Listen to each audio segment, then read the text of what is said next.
Hello everybody, welcome back to Gamer Muscle YouTube channel. We're back in the sim rig and we're back for some racing.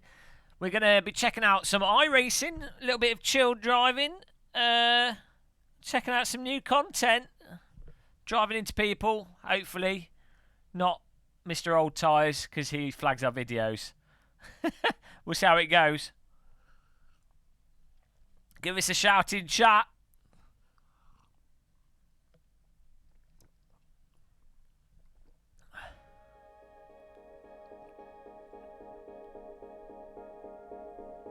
Here we go. Hello, Counter Debate. Let's get going here. Set this wheel up. Hello, Magzire.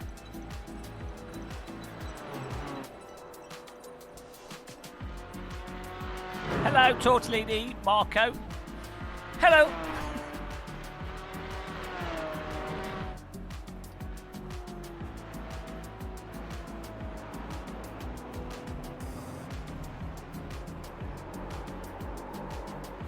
See what this is like. Hello, Mark. This is my first time jumping into this car. Right. I've just given iRacing more money. Was this a bad idea? I'm thinking it might have been. Got the wheel cam there. Got the wet round rim on. We probably should have the Formula rim on, to be honest.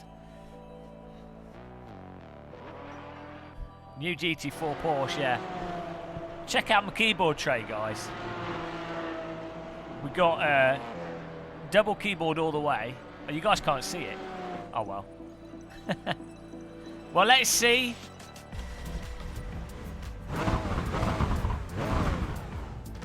We've got flappies. Does it drive like a car? That's normally the question I face in iRacing.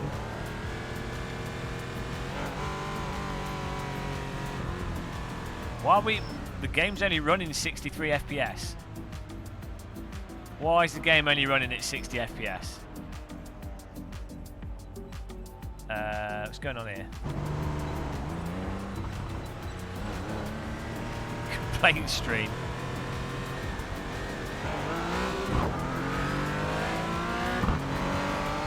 Oh, force feedback's really low.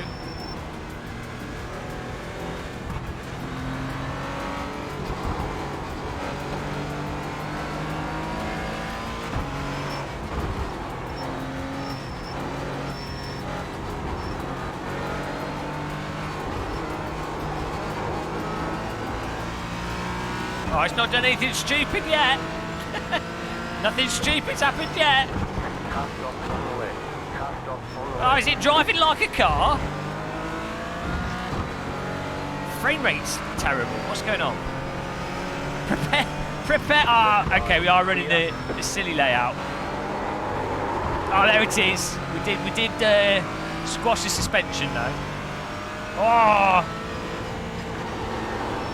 Well, it seems to drive like a car. My frame rate's terrible.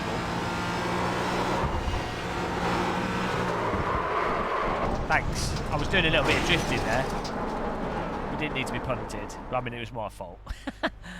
Well, force feedback's crap, but it seems to handle like a car, so that's good. That's fine.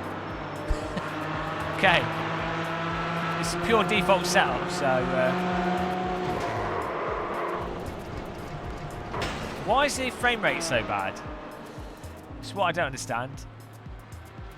What can I do to make this run? Why is this running at 64 FPS? Come on. Is it just the number of cars? Opponents, maybe. I need to turn that down. Oh, we're going to the event. Hey, Dave Cam. Dave, you'll know. Hang on. FPS 60. Have they changed this? Is that why it was doing it? Oh, there we go. 180 FPS now. And 62 FPS. What is going on?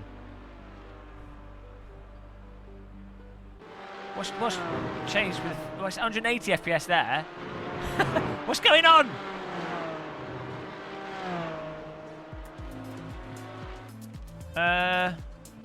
Someone explain to me why my frame rate's so crap. No limit. What is going on here? Draw 40, 20 cars.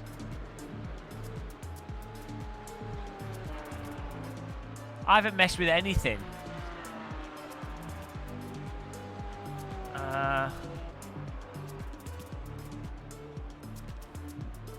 I'm getting the impression it's like the pit boxes, because that's where it's running slow. I think it might be the number of cars that are in it. So where's the pit box setting? Crowds, maybe. Crowds, let's put that on medium. Whoa, death to them. Event, let's put that on low detail. Grandstands, low detail.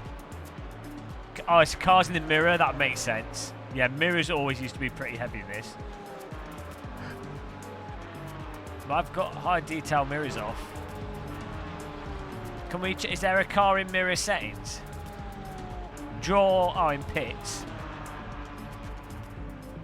Draw 30, 4, 20. 60, 80. What's that on? This. Hey, what do you mean by 60, 80?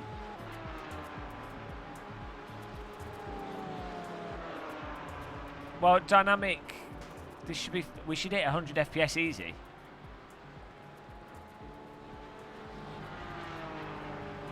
Hey, 68. Okay. This has got 64, 8 as an option. I'm not seeing 68.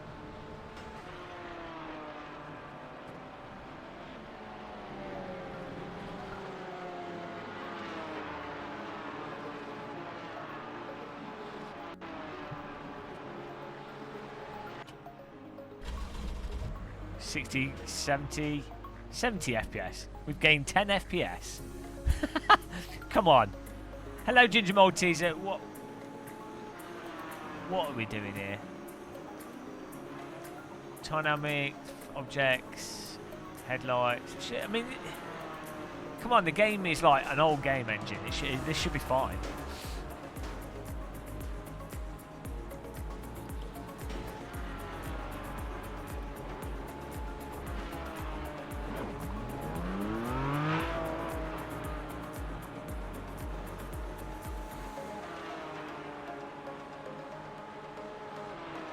I've got a 2080 Ti in this system.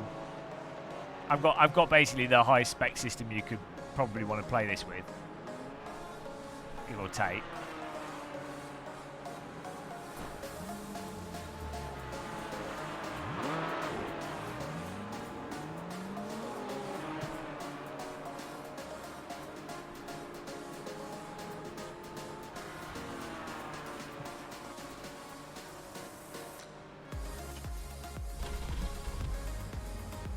S 69 FPS. Come on.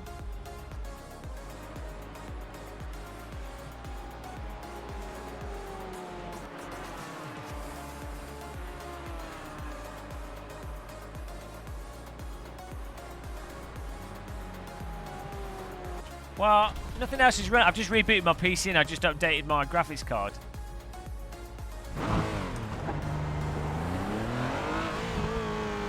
No, I literally just rebooted my PC.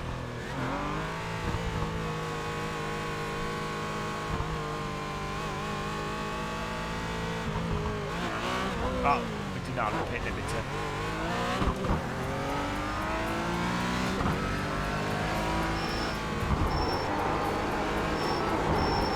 Oh man, the force feedback's atrocious in iRacing. It's so bad. Force feedback's a joke. But the handling of this car seems like it might actually be acceptable. Whoa! God, just did a launch and a backflip.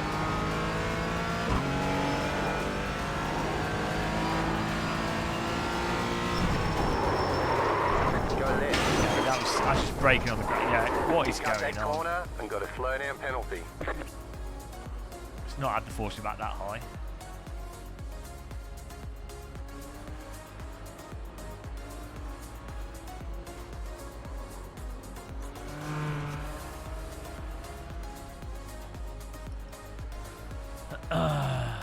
iRacing's pretty. I mean, it's Oh, we're going straight to the race here.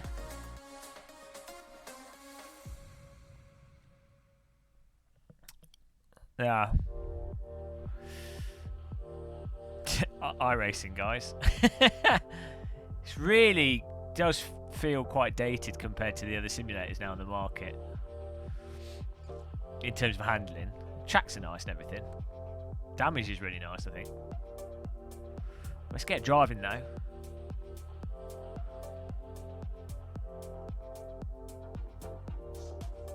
It's London Underground with Modern Works undertaken on it.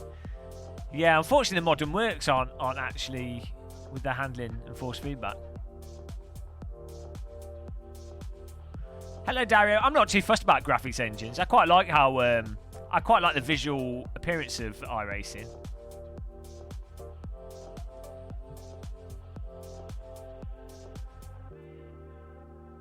How much you hate the white thumbnails? They're awesome! Guys, who likes the white thumbnails?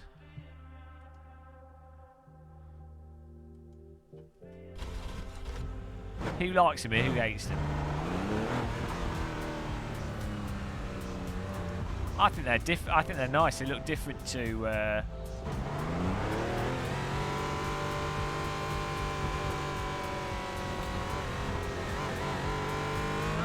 Because I don't want to look like every other bloody sim racing channel.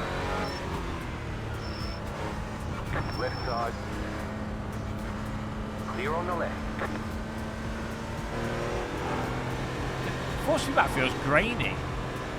Car on your left. Clear.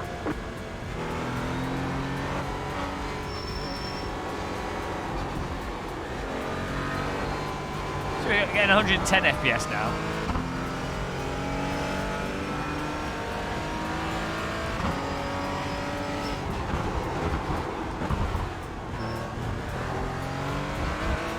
This is weird. This car, it feels like a Project Cars 2 car. But with worse force feedback. It's really weird.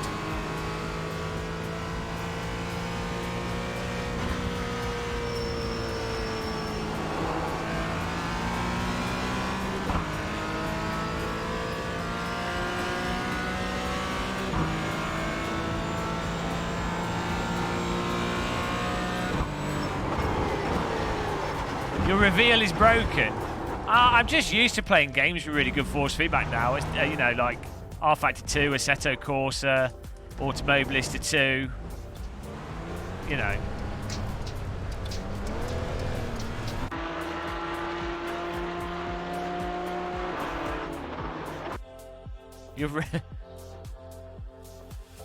Okay, it's quali here. Take some. Is this fixed setup or not? I don't know what's going on here. How much fuel do we need for quali? I'm guessing. I don't know how long the race is, but I'm guessing we don't need 110 litres. This quali 20 litres is probably enough for quali. Or easy, like 14 litres be enough. Porsches are pretty thirsty though. Quali for the race, 20 litres.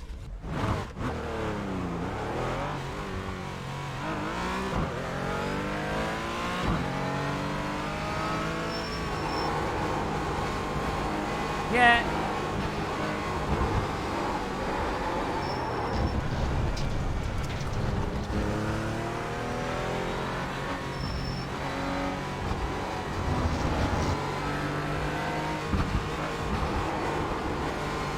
I feel like if I turn the force feedback up, it's just gonna be loads of like over the top bumps. That's one of the problems with iRacing. With a lot of the cars, I mean it's only the Skippy. A lot of the force feedback is just like these really over the top bumps.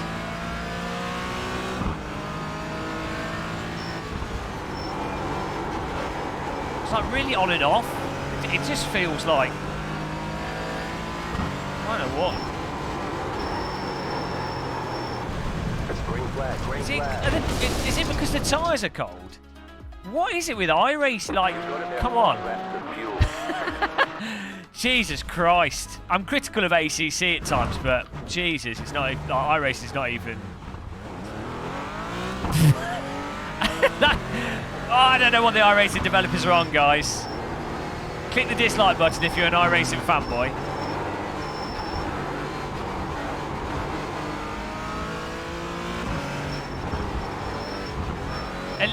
least you see how the back comes out. At least you can catch it with this easily. Like these are actually behaving like wheels. I wasn't even pushing. I wasn't even pushing.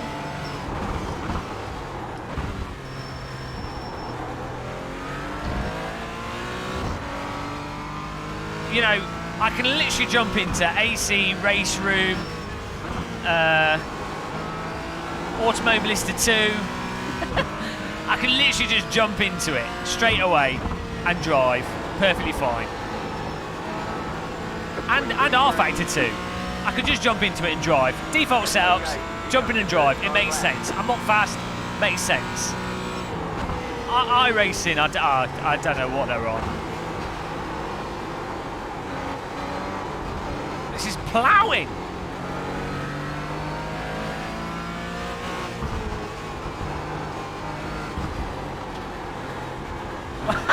Why is it so understeering? Might need a setup for this. At least it doesn't just rotate for no reason.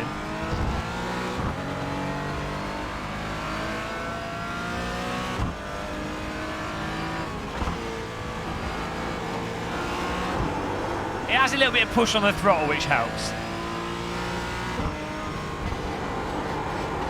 Oh my giddy, are you bloody kidding?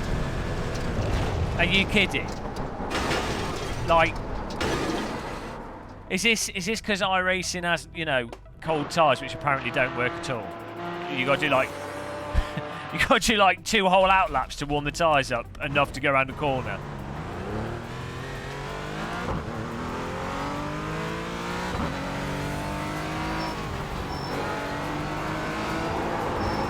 Well, obviously we're going too fast for that corner. That's why it's understeering off it. But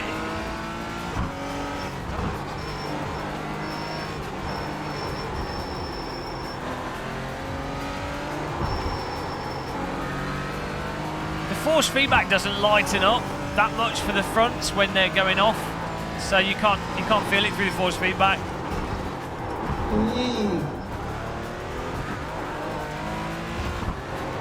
Thank you for subscribing.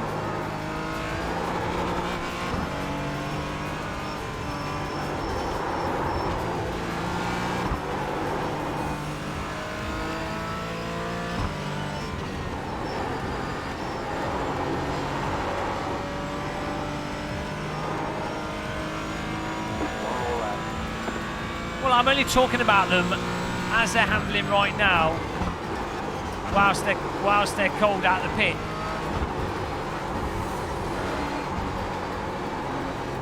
You know, that's all I'm commenting on. I'm pretty sure. You know, you're getting. You know, well, whatever. I know. I get it. I know sim racers. A lot of sim racers can't handle it if you say something negative about their favourite sim, or you know, you just drive it and expect it to drive. I know it blows people's minds. Especially when they've spent 15 quid on a car. You're doing it wrong! Yeah, whenever a simulator drives in what I seem to think is like a totally mental way, you're doing it wrong! It's all because you're doing it wrong! Let's ignore the fact that, again, you can just jump into AC, race room, R Factor 2, Automobilista 2, and it just makes sense. Let's ignore that. Just iRacing with a GT4 car.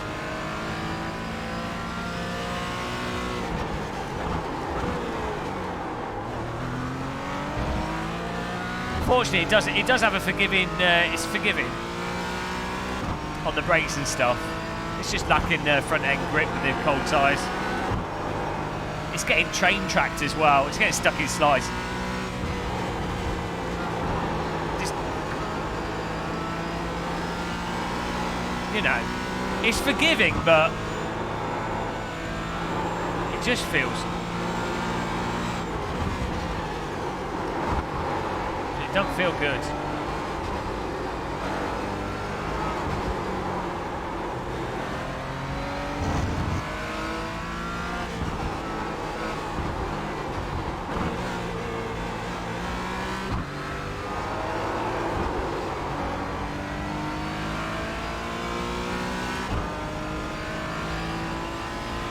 Challenge is good. Well, that's true.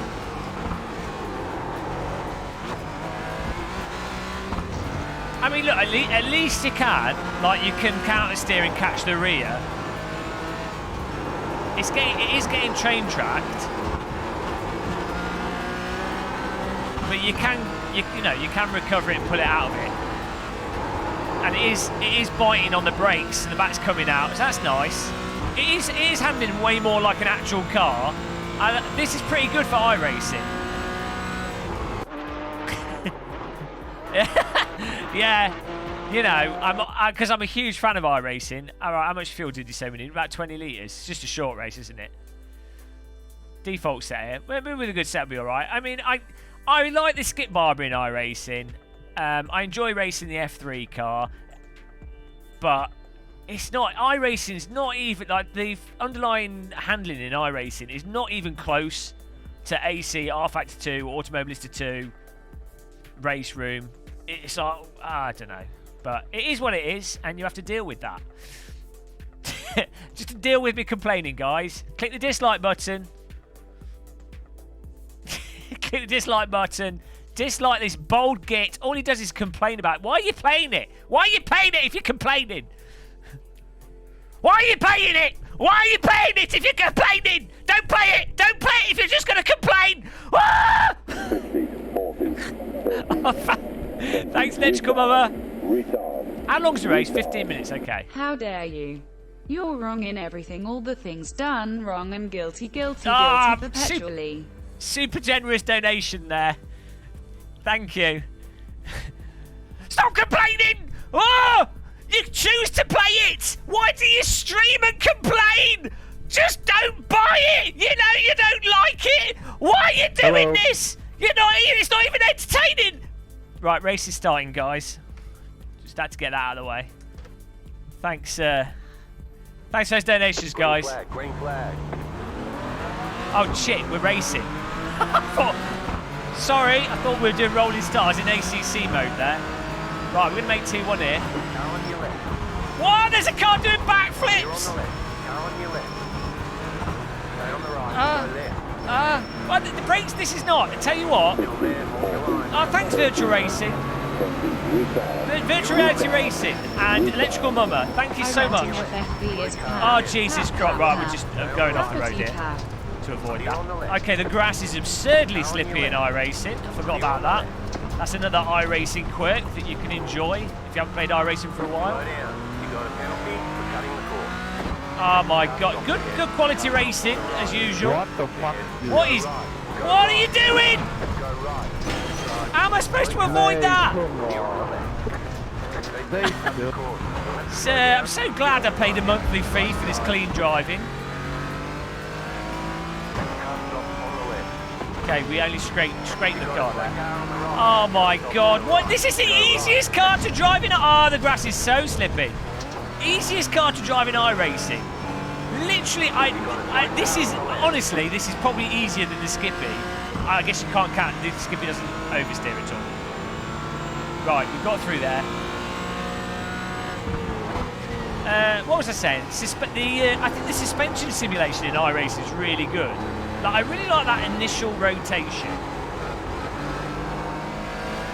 I do actually really like the immediacy of iRacing's physics. But their tyres are totally messed up. I mean, this is a massive improvement in many ways. But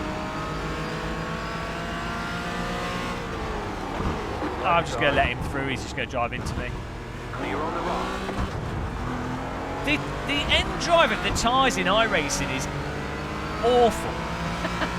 It's embarrassing. Whoa! Oh, we got rear-ended, that's what happened. You can recover this from nice slip angles though, so that's good. That'll make the online racing good fun. Right side. Keep and this could actually be quite fun for online racing. I need to fiddle with the force feedback. They need to, I think they do like a Porsche GT4 single series. Because that would be fun. This could be another Skippy. This is perfectly fine for fun online racing, this car. Force feedback's total shit. But it could be, there's got the makings for a fun car. But, iRacing makes for better racing. That's what everyone tells me. Is that wrong? Is everything a lie? What else has been a lie? Tell me now. It's all a lie.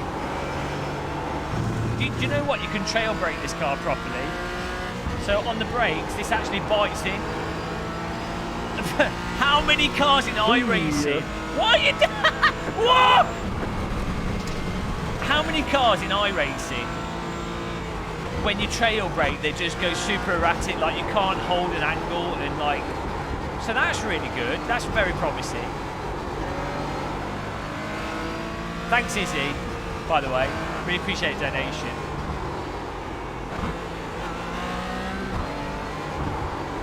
Bearing in mind this is just default setup. Yeah, so they need to run this car in a single class series, not a mixed race. If that makes sense.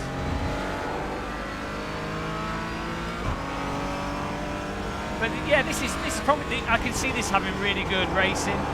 Why are these people crashing? This is the easiest car. This is literally the easiest car in iRacing. This is like one of the few cars in iRacing where you can actually control it over the limit in a semi-realistic way. I mean, it's, you know, it seems forgiving. Some interesting driving in this lobby.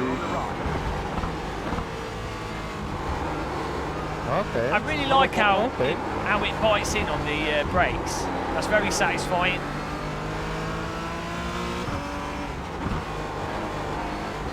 That's nice. That's going to be really satisfying. I don't know if when it comes to actually driving it fast, if you have to not do that.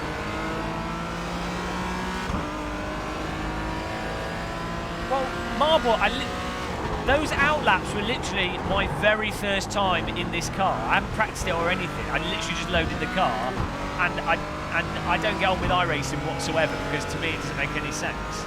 So, but I can tell just from how it handles immediately that it's a very, very easy car to drive and it's very forgiving, and it should be. It should be.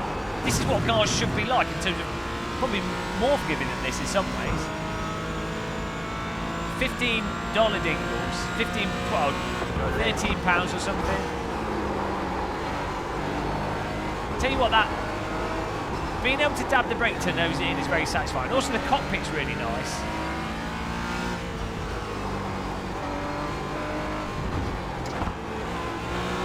Well, I always overdrive and then dial it down because I think that's a lot faster than building up speed because we're not driving a real car. You know, in a real car you'd always build up slowly because if you bin your car it's going to cost a lot and you might hurt yourself. Oh, AC GT4 is way better than this. But iRacing has really nice laser scan tracks. The sound's really nice. It's probably really good in VR.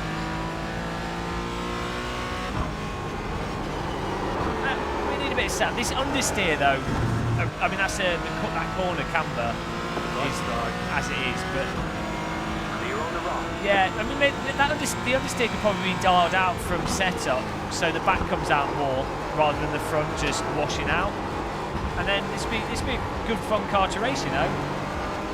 As someone that hates iRacing, hates iRacing tyre model, I can see this being really good.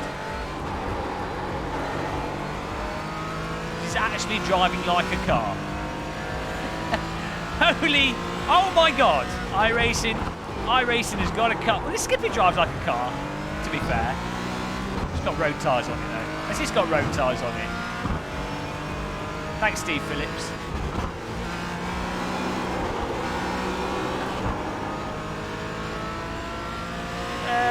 No, the tracks are great not because they necessarily line up one-to-one with the real track in terms of the curbing and stuff, because they might be older track models. The tracks are great just because they're laser scanned. And I like the texture work on them. They come across as very convincing. I'm not going to drive the real track, so I don't really care about it being out of date.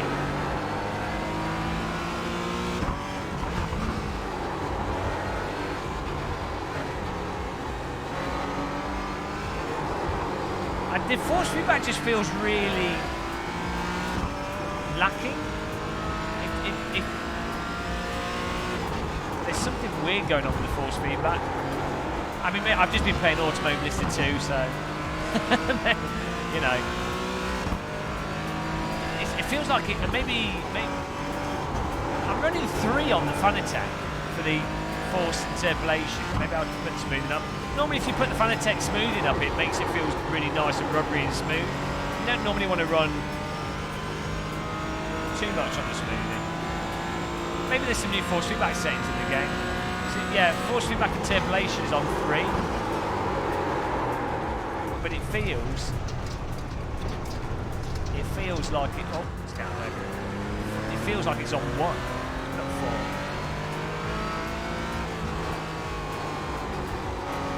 4. No, see, then if you put it on 4, you get like latency in the force feedback. There's something really off in the. It's like that, maybe like the game's polling rate or something when the force feedback feels off. No, this is weird. What do I do for a day job? This is my job, chilling. I do like 8 or so hours of live streaming, and I do like YouTube videos all the time. This is my life. I'm not really racing it. I'm just getting used to this car's handling.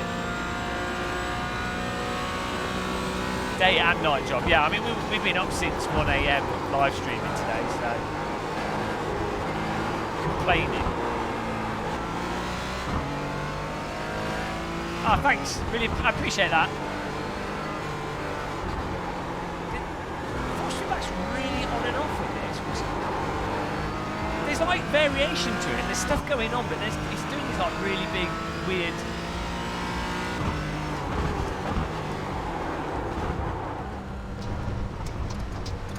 Hideous work. Yeah.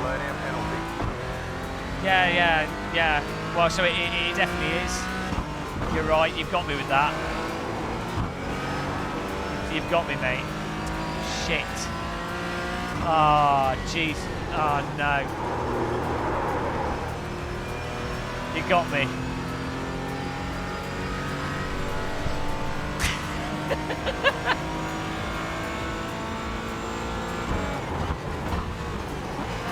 Ah, that's it. Real drivers said that the sim's realistic, so it's the best sim. Do you know, F1 drivers typically have lots of time to try out all the driving simulators and mess around with settings. And real racing drivers are really concerned about the intricacies of driving simulator physics because, you know, it's not like they've got a real car to go and drive and that they're just treating the driving sims as video games. On the left, clear. That's not at all the case. This is why I actually think Project Cars 2 is the best simulator because Lewis Hamilton's brother said it was really good, one of the best simulators. Nicholas Hamilton, and he helped work on it, so Project Cars 2 is the best simulator. You know. Lewis Hamilton actually said that GT Sport was one of the best simulators, and Lewis Hamilton's arguably one of the best drivers in the world at the moment, so GT Sport's the best simulator. Sorry, man. Exactly, who's Lewis Hamilton? Okay. Do you know what? It's almost as if real-world drivers have different opinions and like different simulators, the same as sim racers. Can you imagine that? Can you imagine that a real-world driver is just like a sim racer?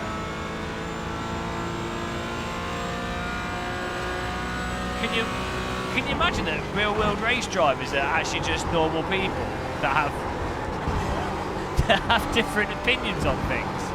That was bloody weird, isn't it? I thought real world drivers were some kind of like superhuman people.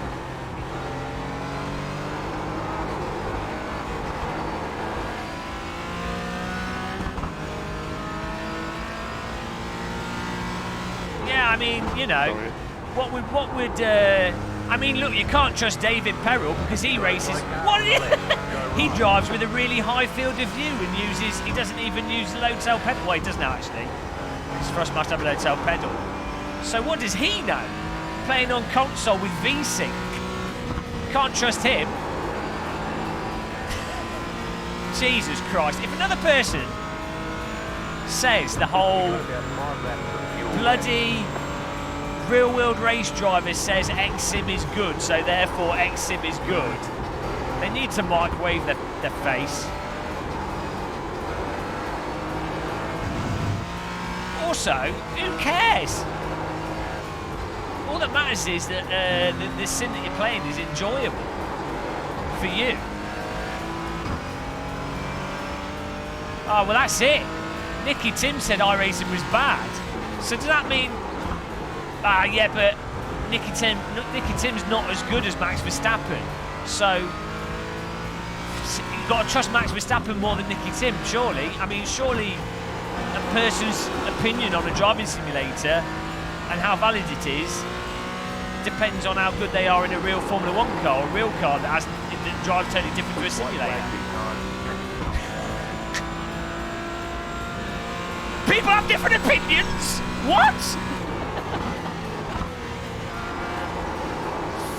Jesus Christ.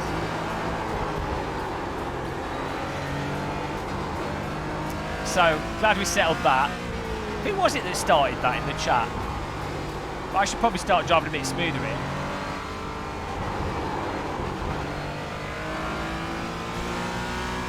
I think it's the best camera angle. To be honest, since getting this camera angle, the stream is elevated. Do you know what, I've not lost control of this car.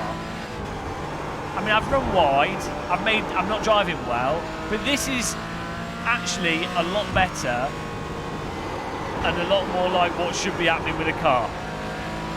Feels like I'm driving a brick that understeers, but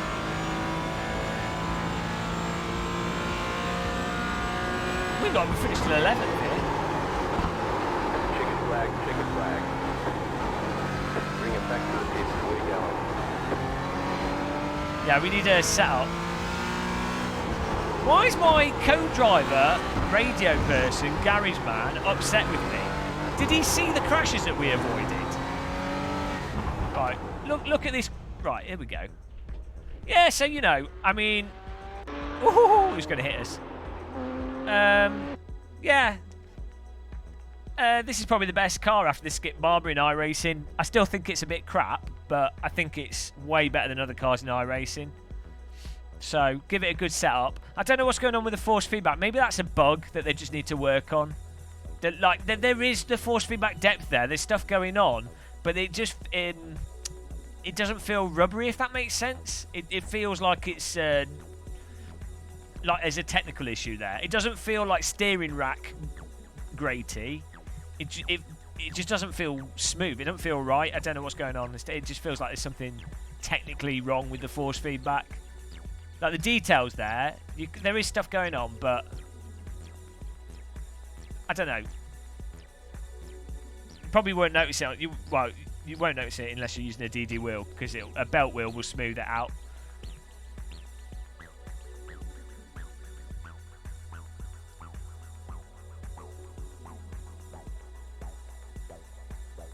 It's not, yeah, but I'm not on about that MKK. I'm on about all the force feedback and the basic steering. It just feels it feels like if you play a simulator that doesn't have enough refresh rate on the force feedback for it to give smooth force feedback, if that makes sense. Let's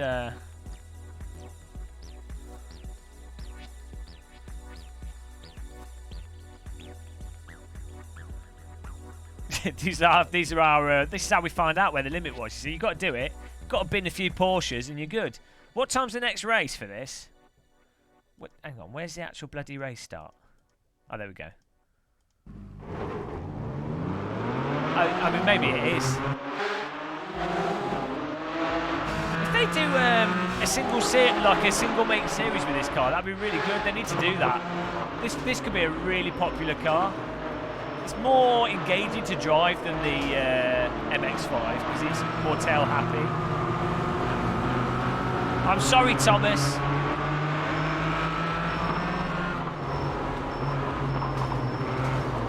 I had to go. The safest thing was to go on the road there, on the grass, the green road. Follow the green road. The grass and the plainness of the colours probably make you think drive faster.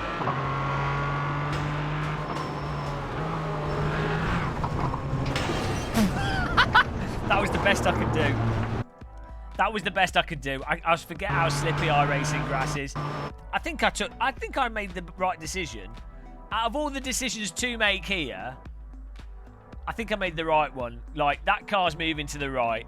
That car's moving to the left. I had to, you know, he was rolling out. I had to even move further out there to avoid him, but the grass is so slippy.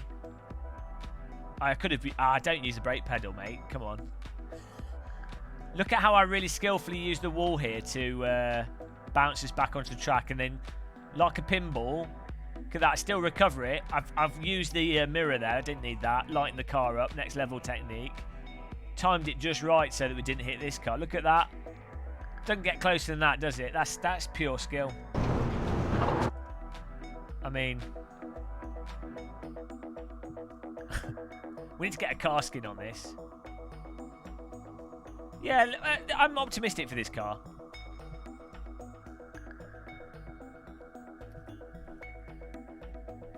Click the like button, guys. Check us out on Instagram. Let's do another race in this. Where's iRacing gone? Come here, iRacing. Yeah, and it's way better than the other Porsches. I mean, obviously it's a GT4 car. It's got traction control and stuff. ABS, so that makes it a lot easier. But yeah, I mean, that Porsche Cup car, that was a total waste of money. Oh, I've just missed it. No? Oh, no, it's... Oh. Hang on. No, it's here. 4:30. Okay, we could do a bit more practice with it. The Audi... Hang on, what can we drive? The Porsche Cayman or the Audi... Are they both the same? I thought that was a GT3 car, the Audi RS3. I thought it was equivalent of like a GT3.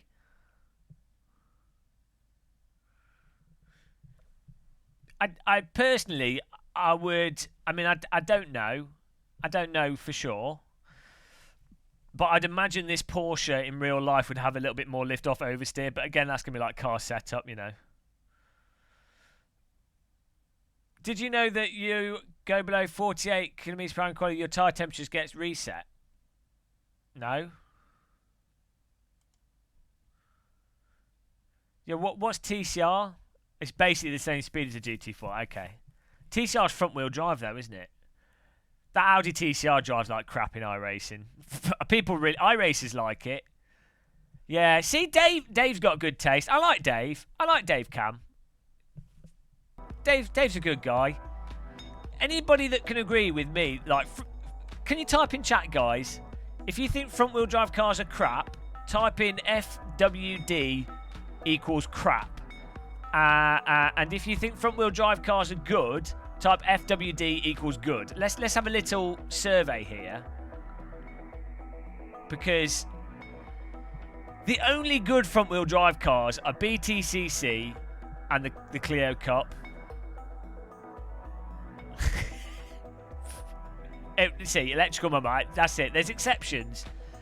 Robster, get out. Get out. Irwin, get out. Tuna No Crust, get out. Front wheel drive!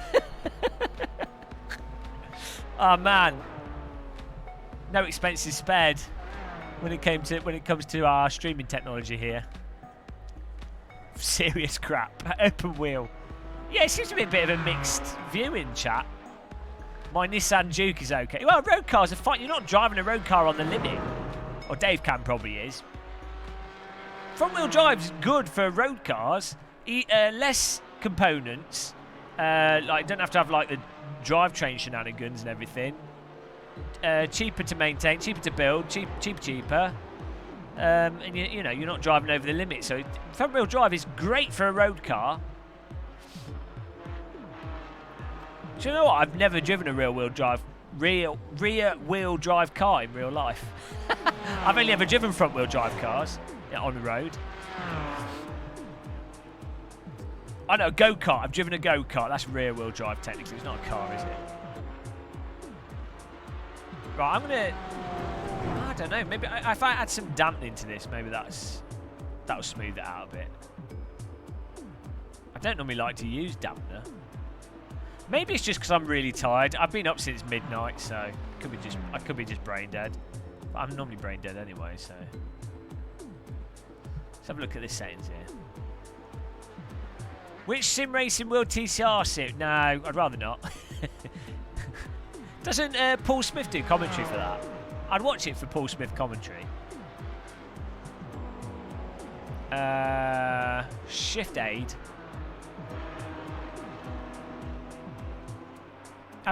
This is a good car for racing, to be honest. I mean, in AC we always have good racing.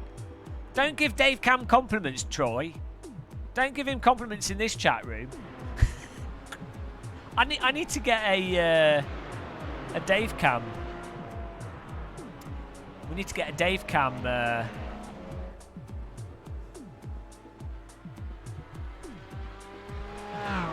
Dave Cam graphic.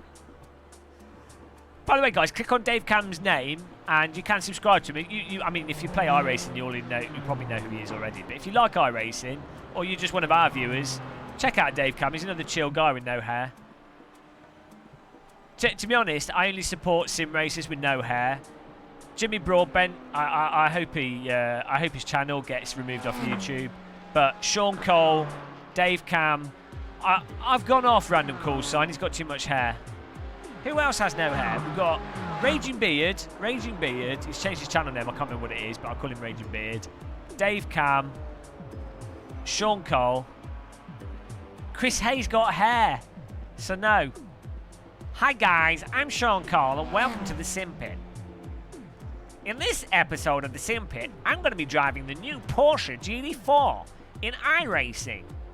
This Porsche uses the new tyre model 7. Which is iRacing's latest tyre model. iRacing have been working on their tyre model since 1832, and it's still complete shit.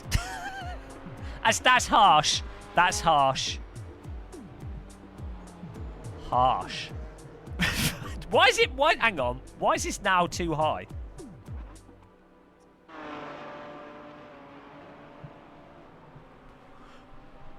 That's what happens when I play iRacing.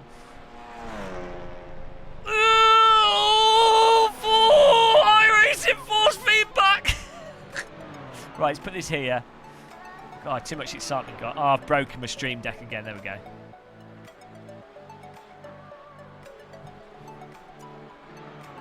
Right. What's this? I don't know. I don't know what this is. Right, force feedback. Don't like sim racing? Nah, well, I did until I found out how much hair she had. So, you know. What's going on here? They've added a lot more options in the UI since the last update, you know.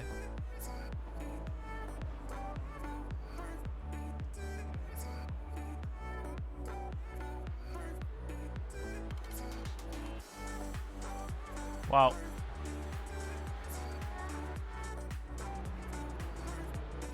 was Sean Cole from the East Coast? Apparently.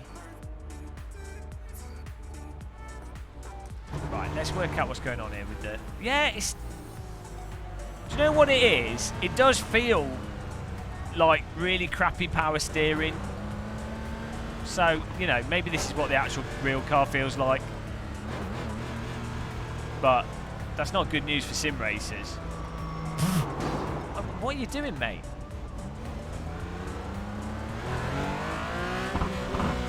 Oh, yeah, it does. It feels like a... Oh, it feels like a horrible power steering.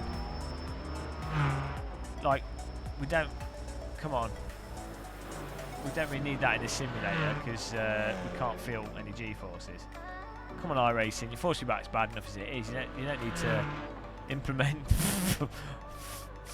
implement terrible power steering. Realism gone too far, guys.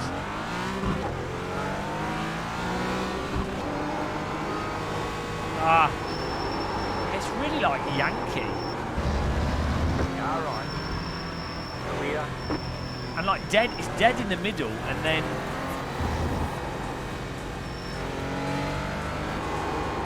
why's that car not got a shadow? I guess it's cloudy.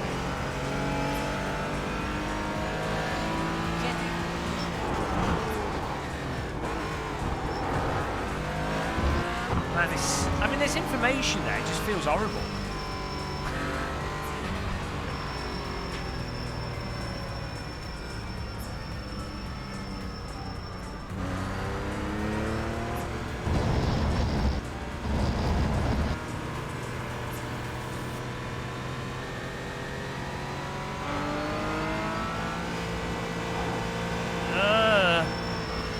Feels horrible. Like, what's this big like dead zone in the force feedback in the middle, off the brakes?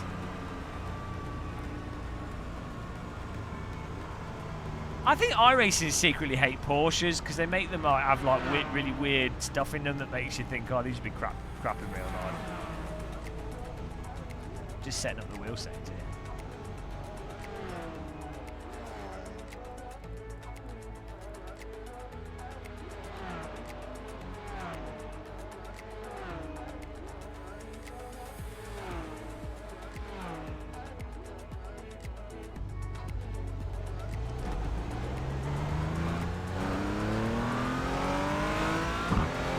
Okay. Well, that's fine. Okay, so that's just the dead zone. But You got a slow car on the left. Car on your it left. just feels really Clear. Yankee, but lacking in fidelity. Oh, gee.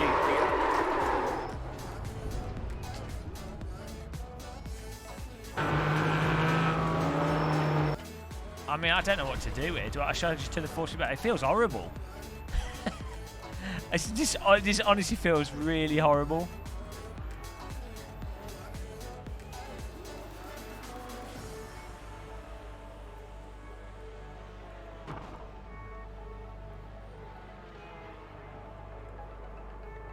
This is a practice session. Come on, dude. Quit your jibber jabber.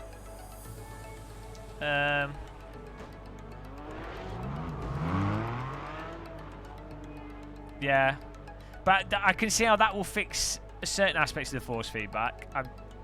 As I say, the thing that seems really off is that it's just like it's as if it's almost grainy.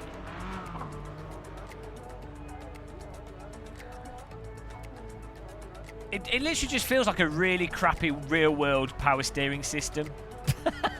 Which is maybe that's what they've simulated. Sorry, mate. I want to go on the other side. Oh, the TCR Yankee thing is to do with torque steer from the front wheels. So every time you get on the accelerator, it will yank the steering. That's just torque steer. That's just normal for front-wheel drive car. Let's change that car setup stuff there. So I maybe hang on. I'm going to put some dampening in. I don't like using dampening, but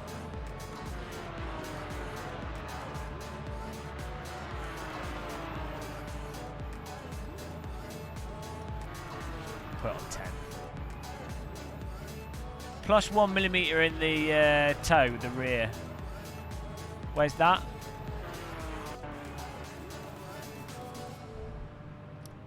It's not too bad for setup this actually. But what should I set it to on here? On the left rear? Just tell me the values, I'll put it in.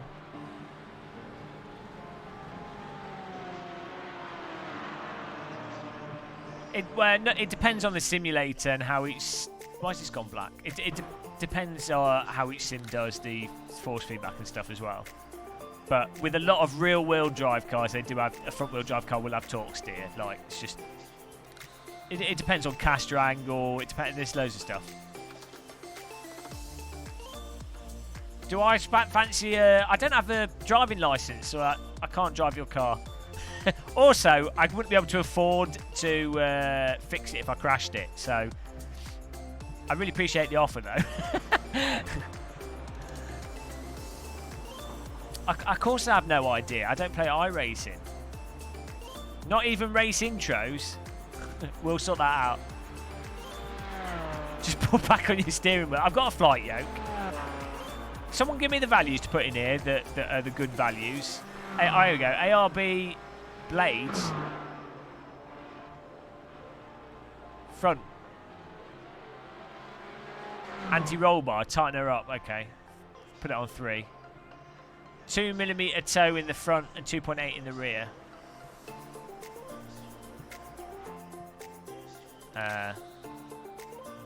What? We haven't got any front toe. Oh, yeah, we do. 2. What did you say? 2 in the middle. 2 in the front.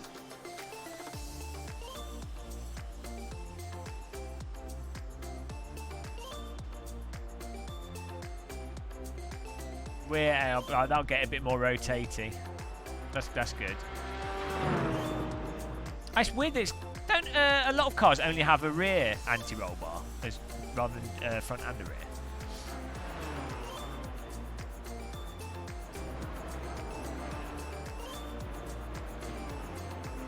I don't want to full setups. Springs to 140.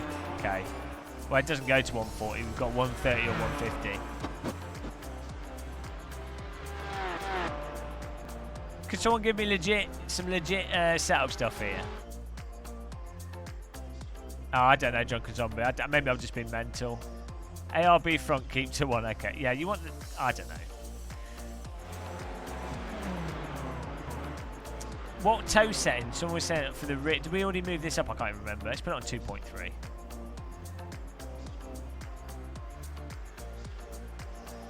It's not going to fix the force feedback, though. I mean, well, it might get rid of that dead zone, but... You got about 5 laps of fuel left. It feels like a power steering system.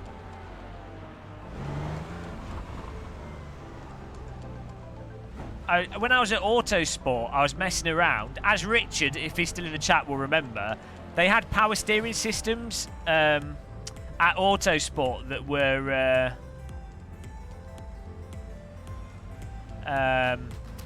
just separate, and then you could turn on the power steering, and you could just feel the steering rack not connected to wheels through like a steering wheel.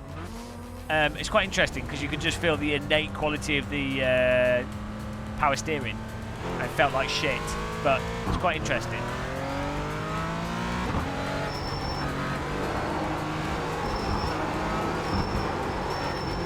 Well, give me some setup advice to get the car more rotating.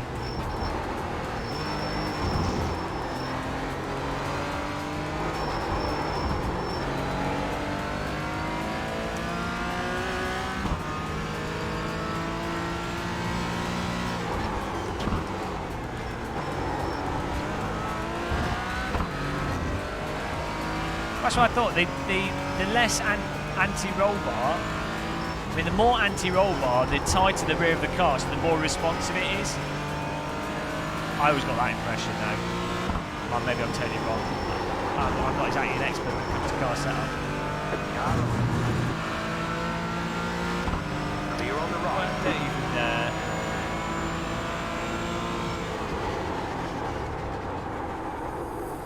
yeah, okay, that makes sense.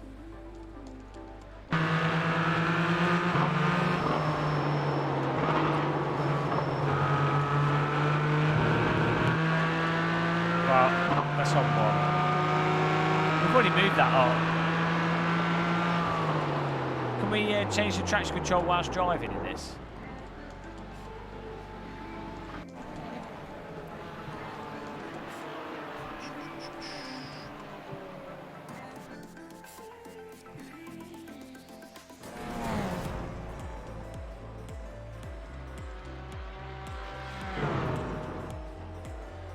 ABS here.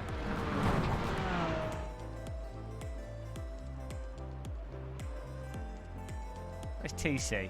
Oh, there we go. I know, we just got on or off.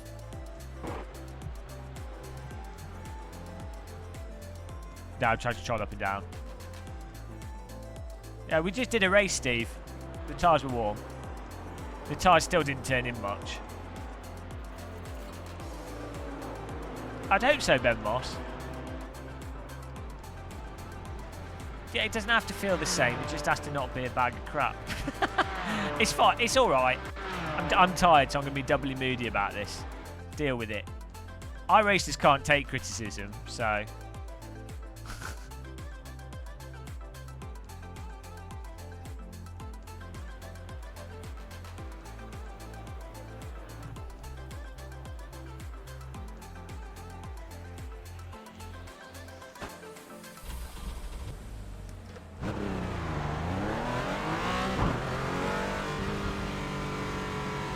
Oh, Jesus.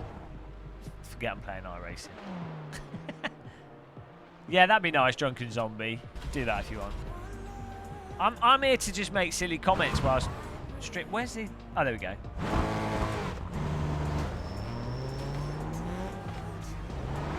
Oh, that's cool. Look at the Porsche Motec type displays are really nicely done. Look at that. Really good. TC on. Well, apparently it's not letting us change that anyway.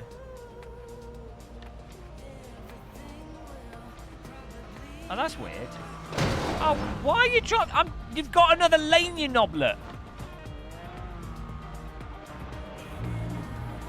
Jesus Christ. These people wouldn't be allowed out in real life. Oh, come on. Boot up the cart. There we go. Okay, so if you go through the ABS settings, that... Why are you driving into me? What is wrong with these people? Yeah, I just noticed that. There's 2 lanes to this pit lane. Are people deficient on iRacing? What? Are you doing it? Are they just stream sniping me or something? I'm just going slow. It doesn't matter. There's 2 lanes. It's 50 mile an hour, 50 kilometers, like 30 mile an hour speed limit. Right, let's do that. Jeez, these people, if they went on the autobahn, they'd die immediately. Left side. Clear.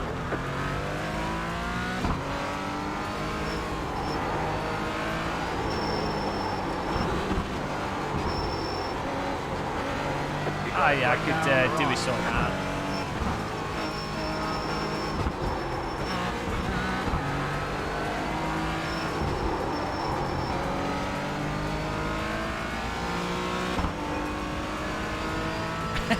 I'm a lorry driver that parks in the middle of the motorway. Ah, the force feedback's disgusting.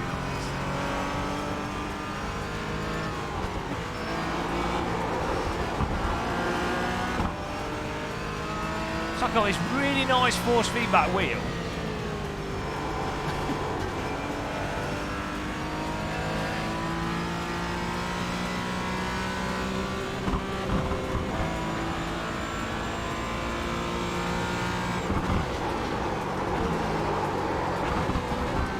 Yeah, I've set that Tortellini. This car you can't change, you can't turn the TC off unless you turn the ABS off.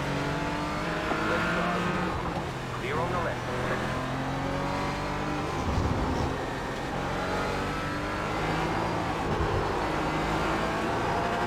Hello, the Sim Contender.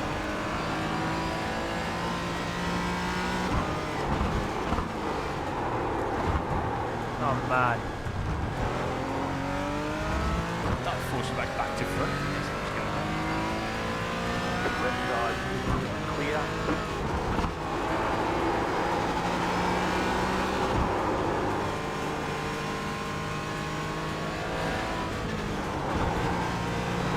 Car on your left. Still there, hold your line. Clear.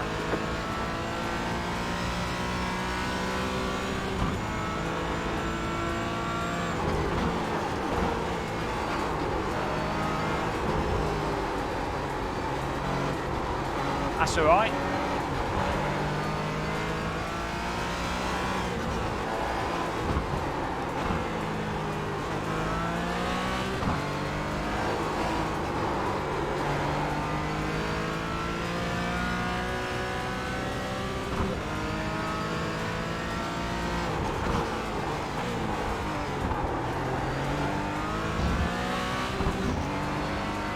Yeah, he needs to sleep.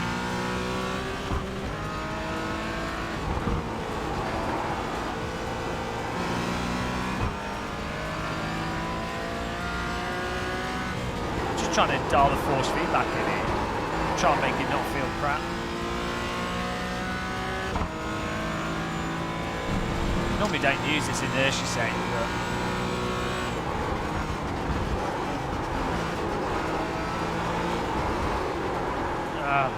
yeah, it just feels horrible. Don't think we can.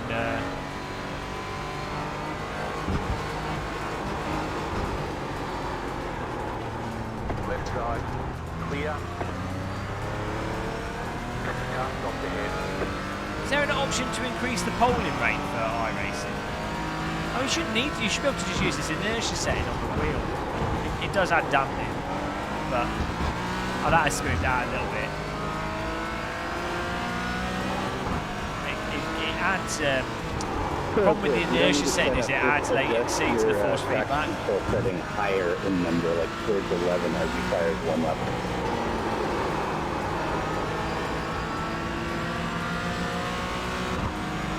That's just me. I'm overdriving on purpose to feel the force feedback. Keep to the right. Clear. Ah, there we go. Using the force feedback interpolation is helping a lot. Oh, it feels a lot better. iRacing just feels very grainy. I think maybe because maybe it's the polling rate of force feedback's not so good. That's better. That feels a lot better. You got it right Oh, now, we're finally correct. getting. It's just smoother.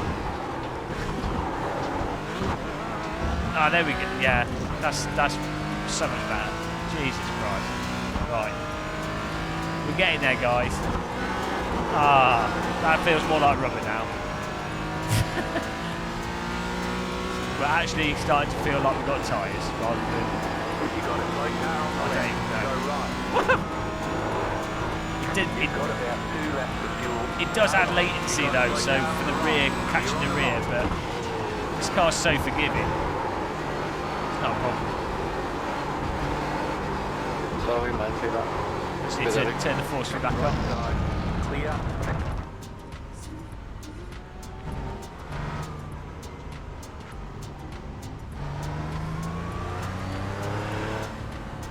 Car right. Clear. 100%. Ah, there we go. That's better. Ah, that's so much better. Ah, the force feedback. Ah, that's nice. There we go.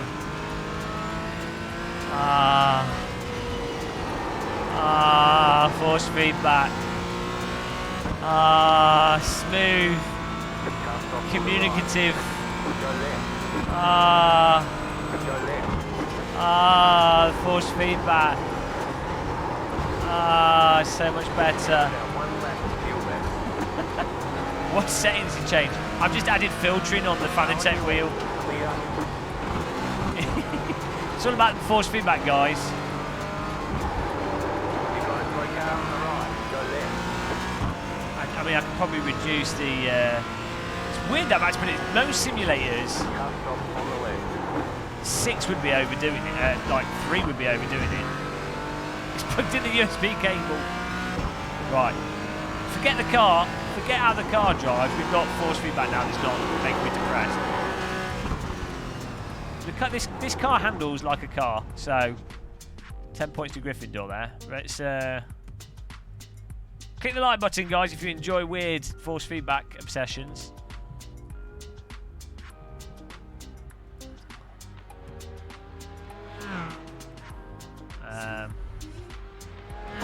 Jesus Christ.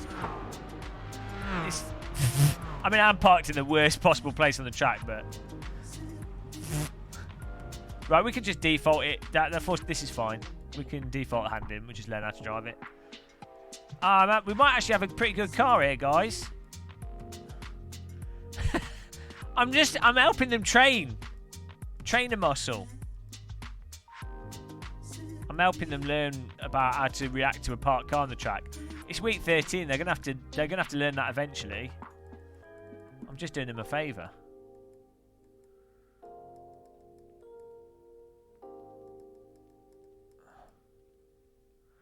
Yeah, I mean, this is on. I've got this on 6. That's like way. So in ACC, I have the force feedback interpolation on like 1, if that. In Automobilistic 2, 1 or 2. In AC 1 or 2. You know. Have the GT3 cars got the new tire model as well? Do they drive like complete crap though? Because most of the cars know. Oh, stop complaining about iRacing! We want to have fun! Let people enjoy the simulator that they enjoy! Stop being so critical! Oh, what's wrong with you? Oh, you miserable bastard! Yeah. You can't reduce the traction control, you can only turn it off totally.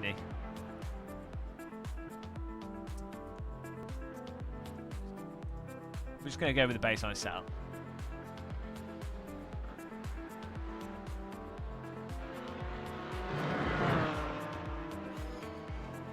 The Lotus 79 was one of the easier cars to drive in iRacing. Oh, you...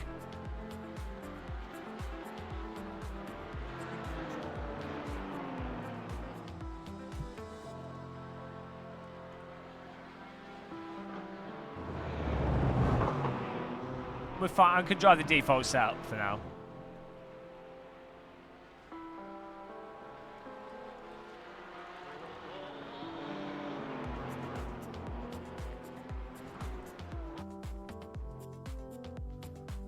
But that's ABS, TC, and it's all of them. You look like Yoda without his ketamine. Tyre model it is. iRacing. Slippy it is. Tyre model is not good.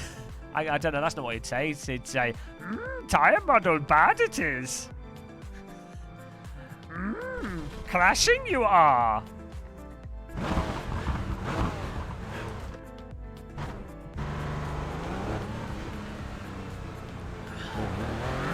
Slipping you will.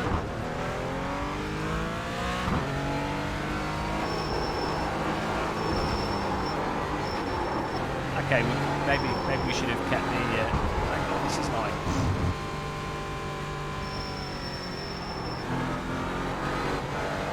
Now, even with the traction control off, it's.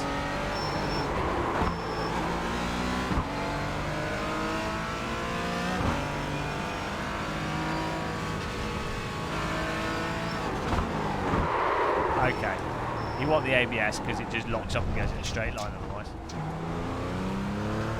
Which makes sense. Reaver Plus.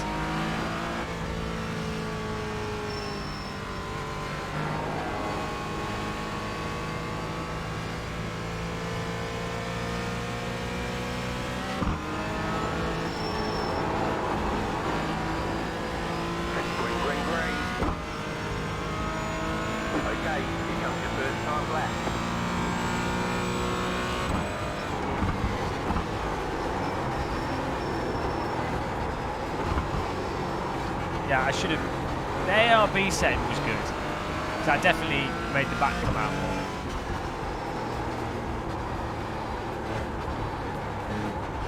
Come on.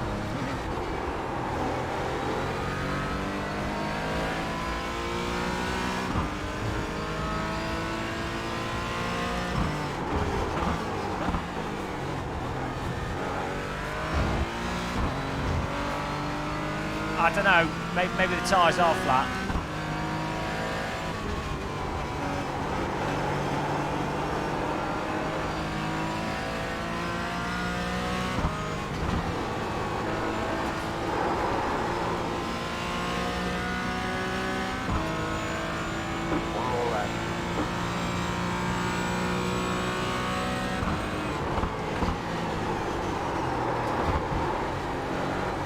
Yeah, we definitely need to run those toe settings on the rear and the stiffer ARB.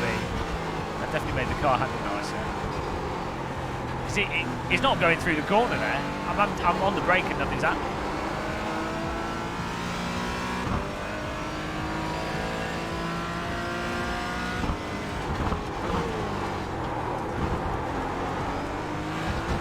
Yeah, if we have a rotating setting in this, like because this car actually, as I say, seems to actually drive like with the tyres seems to actually work a bit more like tyres. Oh, apart from the understeer. Oh well, there we go. Messed up the line there. Right. We need to get this car to turn in. Chicken flag. We'll just do the toe settings to see how that.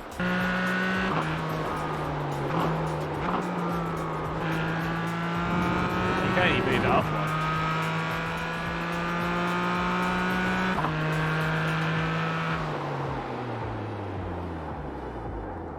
Put it on minus 0.1. Wanted plus toe. Can't hear anything over the tyre noise. I need to turn the game down a bit.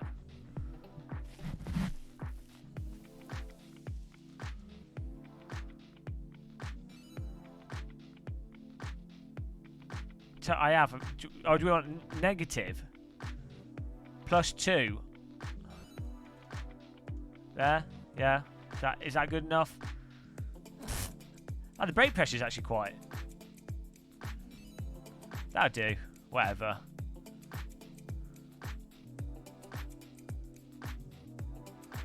Maybe, I don't know. We'll go with that. Well, the car's just not turning in at all there. I mean, the tyres may be cold, but it's very forgiving. It's got traction control. It's got ABS. It's, are there any sound settings? Yeah.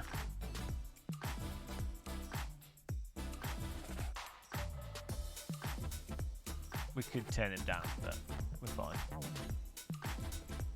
It's just because my game's too loud for what I normally run it at. Did I? Didn't last time. How do I make it more rotated then? I don't know. I don't know about toe settings. You know, it's not like I play driving sims every day and should know these things. Toe in. Toe in will make it more stable because the tyres are pointing inwards, so it's like you want the toe. Yeah, no, I get it. But you don't want toe out. You just want neutral toe. Toe out will make the rear inherently move out, want to come outwards.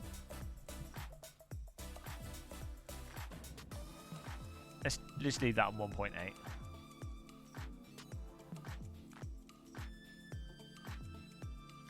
Yeah, that makes sense. Got a bit confused there.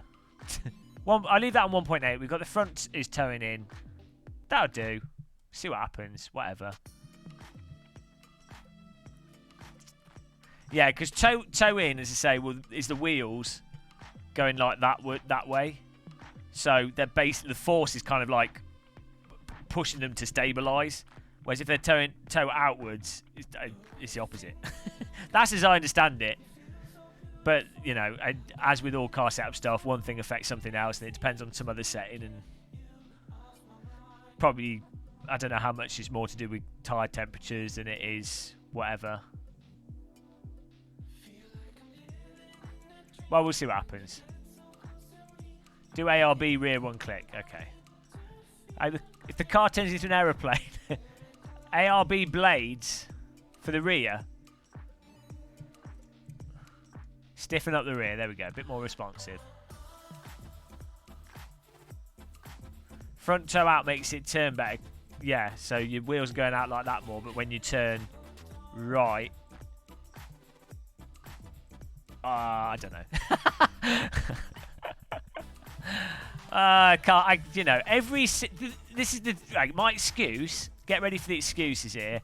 My excuse is that you learn setup stuff for one sim. Like, you know, as I say, like I know what the general stuff, like caster is like, you know, like where the pivot arm is and everything, and the angle there.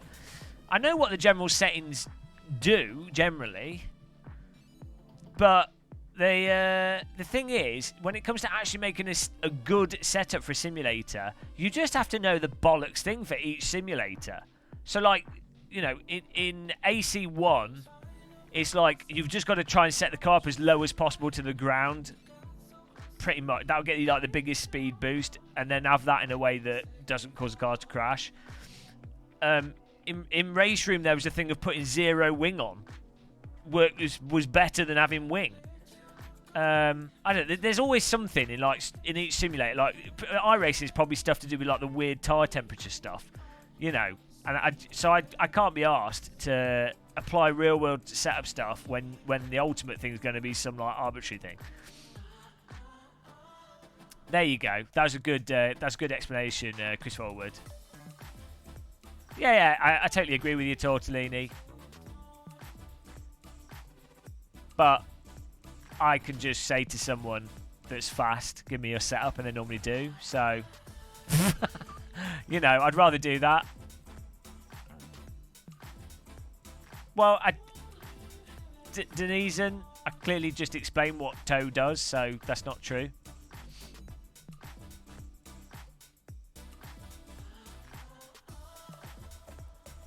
Yeah, well, I'm not an alien, am I?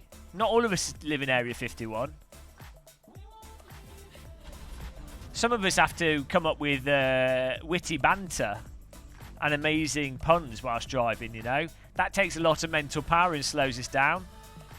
You take the witty banter for granted. I mean, listen to the crowds, guys.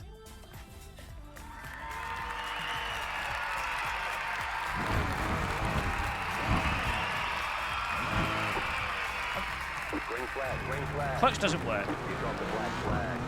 Ah, this car doesn't have a clutch.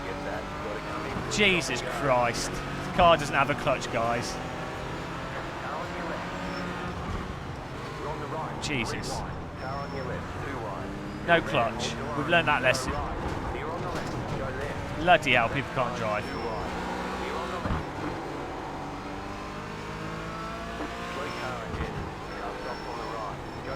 Why? What is wrong with people? Yeah, but I've got a clutch on my sim rig. But we avoid that. We still get rear-ended. No, I know. I just didn't know. You know.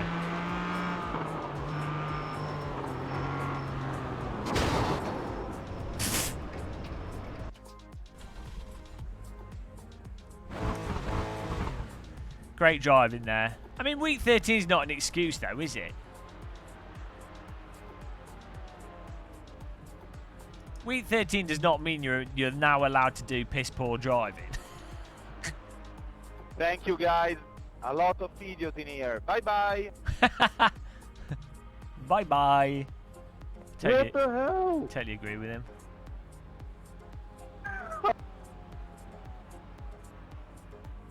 What do you mean just turn left? He was accelerating into me. Are you mental? Are you being serious?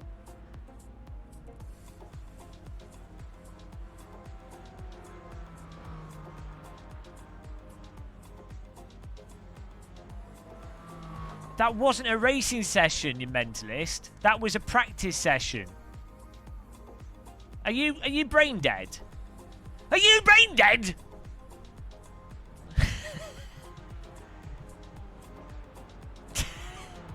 Some of the people, when they type stuff in chat.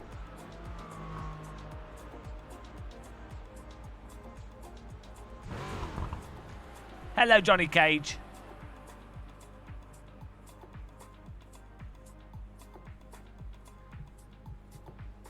Car drives into you. It was your fault. Yeah.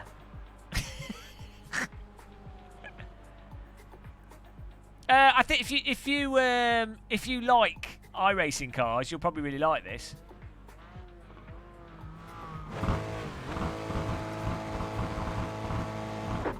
We need to bind a pit limiter. I've had to put a lot of filtering on the force feedback, but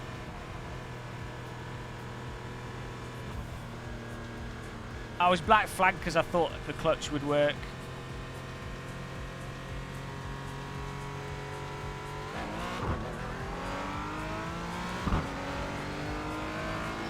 I mean, obviously this car doesn't have a clutch, but... the cold iRacing cold tyres.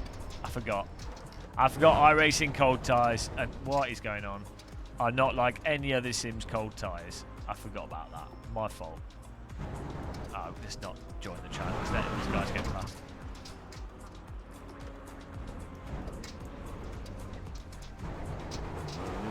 Well, this is the thing. ACC's tyre model, even if the tyres are cold, even if it's a wet track, they do not. The cars don't just, you know, they don't slide stupidly. They have like no, like, you know. Slow car ahead. You got a slow car on the left. Slow car ahead. Car stop on the right.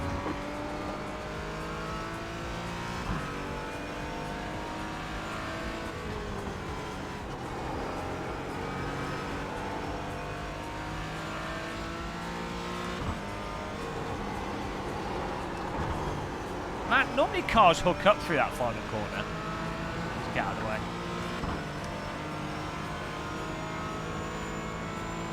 Andre, hello man. What do you think of this car? You've driven this car in real life, haven't you? What do you think of it? I will get out of the way here. Right side. Oh, Jesus Christ, I'm off the track, man. I'm pulled over for you.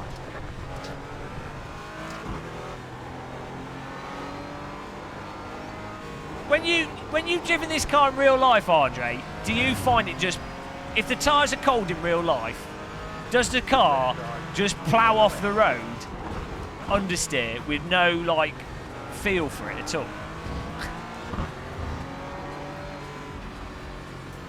Left side. Here on the left. Oh, no. Jeez, I thought you were on my side. I thought you were on my side when it came to... Is it this bad with cold slick tyres? I pulled your brake, dude. Car stop ahead. Don't you have tyre blankets for the start of a race? Relax stream.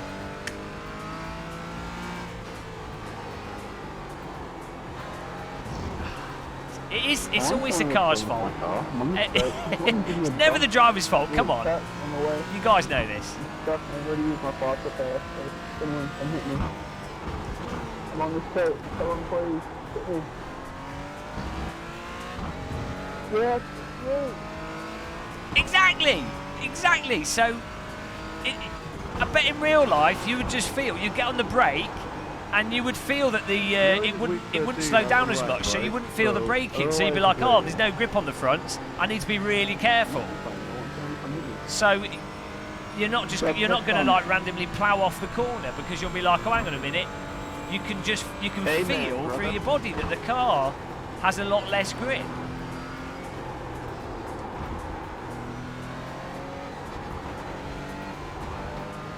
What's on this reading chat? I don't know.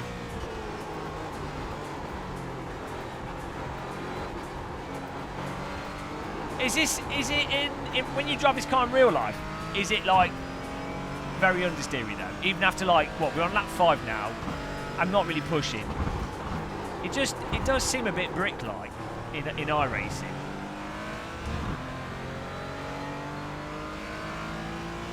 I'm not being fast for a living. My living is being vaguely entertaining whilst playing video games.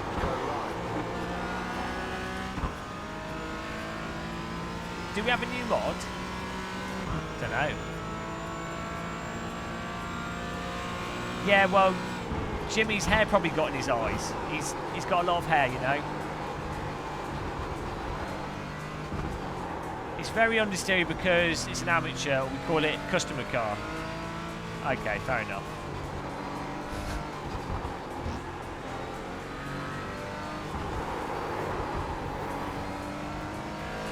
Jesus Christ.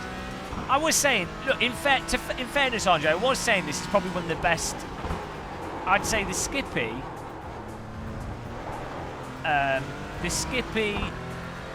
I think the Skippy's the best car in iRacing, in my opinion. Seems like the most realistic. And I would say this is probably actually the second best car in iRacing. Let's get out of the way. In that this doesn't just lose control. Like, I'm driving really badly at the moment. But I'm not just losing control of the car. Whereas I find a lot of the cars in iRacing, I just lose control of them. And I'm like, well, why has it done that? Yeah, so we just need to get I just need to get a more oversteery setup. We had it a bit more when we were practicing.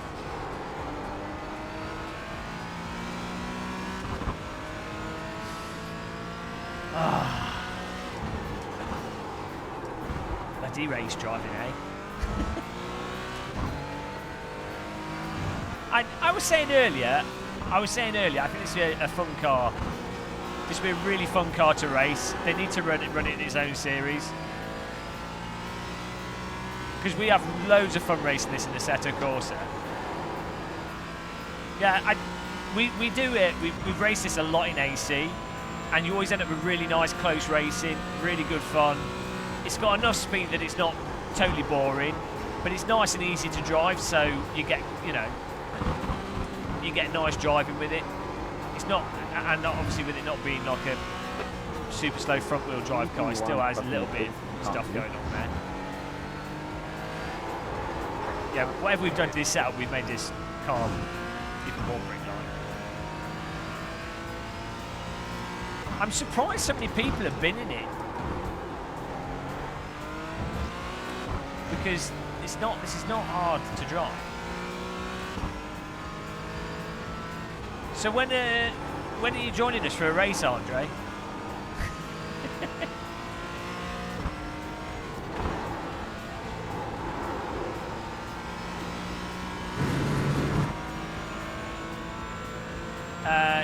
Yeah. The nice thing with this car, though, compared to the other iRacing cars, is that when you dab it, the brake and the accelerator mid-corner, it actually has a little bit of push into the corner. Whereas a lot of the iRacing cars, when you're already at the limit of the lateral grip and you try and add a bit of throttle, you add a bit of brake, it tends to always just understeer.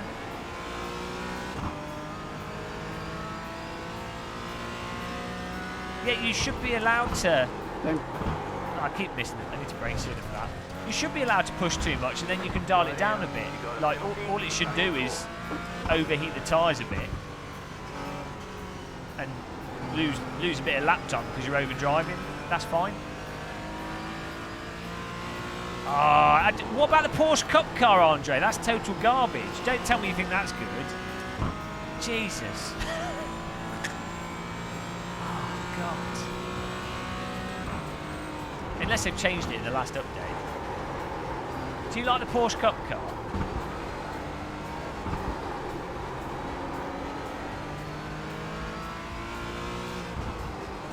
This is the only car that's garbage. Oh no! Guys, I hate real drivers! I hate real drivers! I better get out of the way. Bloody. Thanks. Jesus.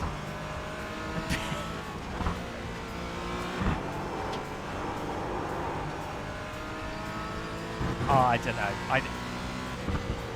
I feel that the iRacing Porsches made me a bit depressed. I have to say. Compared to the same cars in other simulators. But I think this is going to be fun for racing. Everyone's trying to trigger me. Dude, go to sleep. Look, it's not like I've been awake since 1 in the morning live streaming. Come on. Let's get out of the way of this guy. We have both those cars on duty.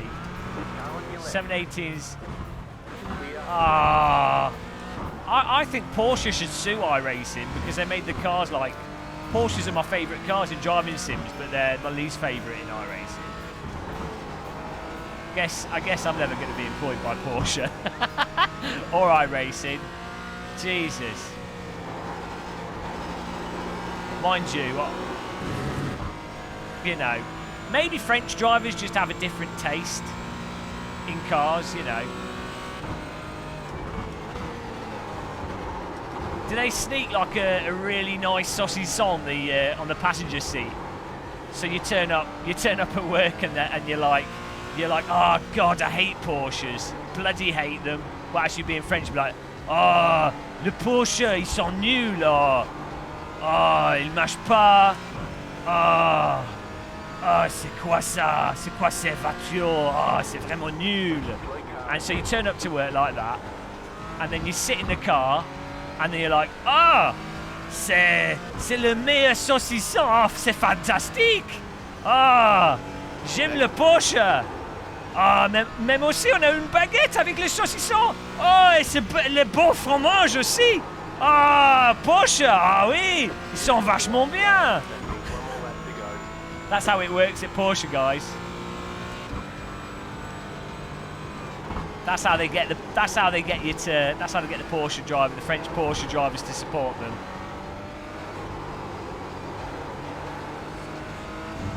To be honest, if I got in a real car, I'd be happy. And if the real car came with a really good saucisson, I'd be double happy. I love a bit of saucisson, especially the ones with nut saucisson. It's the best.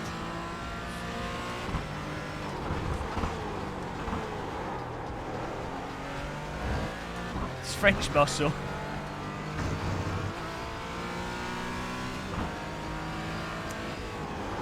Oh dear. Le Porsche, c'est le auto perfect. Well, that went well. I jumped the start. I got murdered. The next race, I think I'm getting dialed in here. You need to tweak the setup to get it more active. I need more. Chicken flag. I just killed someone. We need more oversteer. Wow, Jesus. We need more oversteer. More oversteer. Let's join the next one.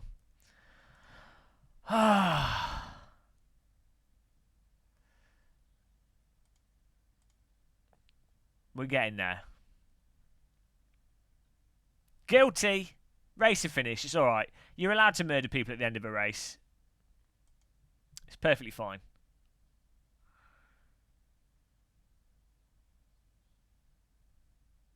Right. Plenty of time to get this right. Why I can't join it at this moment. I forgot ACC has the cup car. Oh yeah, it does, doesn't it?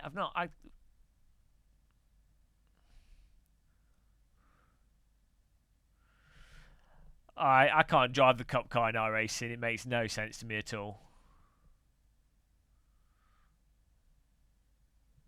Right, here we go.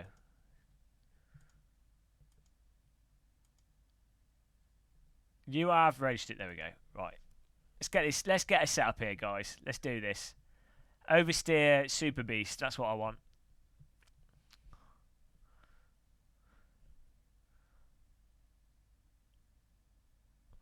We need more GT4 cars in ACC. You get better online racing in GT4 cars.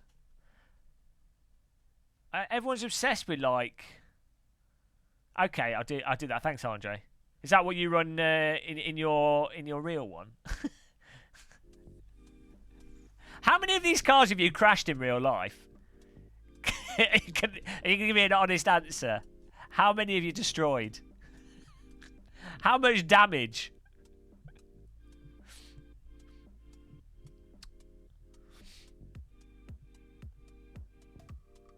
Man, I couldn't even afford to like break a tyre in one of these. Oh, okay, fair enough. You're fast in iRacing though, aren't you? I'm terrible in iRacing. That's why I don't like it. I'll be honest. If I was really good in iRacing, I I would definitely, I'd probably enjoy it more. Leave the damage focus on the crashes. One car was toasted. Was that? Did you bin it on purpose so you could take the chassis home and build a sim rig around it? Genius. Right. It was really toast. Put some butter on it. Right. That was a good pun, by the way, guys. It was a good pun. Hang on. Ah, it's too late.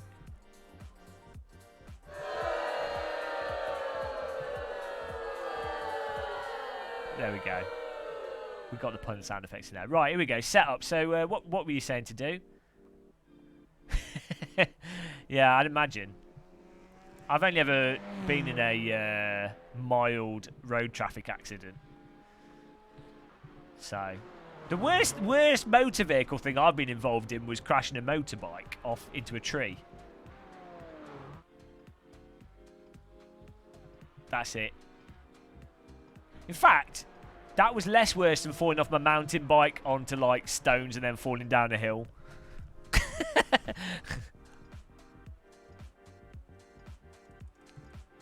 Right, what are we doing? What are we doing to set up here? ARB turn up to 4. I want more oversteer, and I just want more oversteer. I want more turning on braking. I want the car to just turn. I want it to rotate. I want it to be a nimble thimble.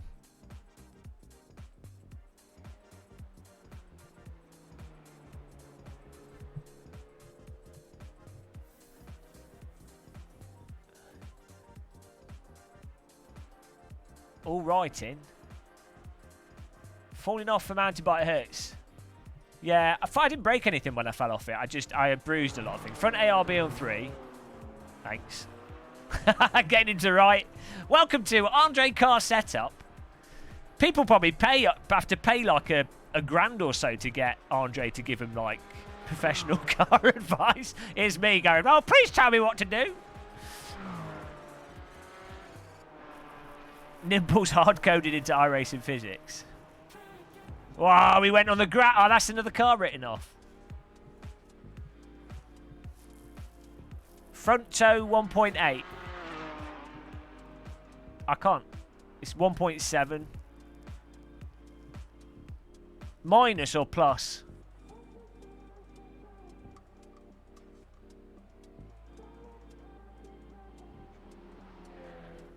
Front camber, hang on, front camber 4.2.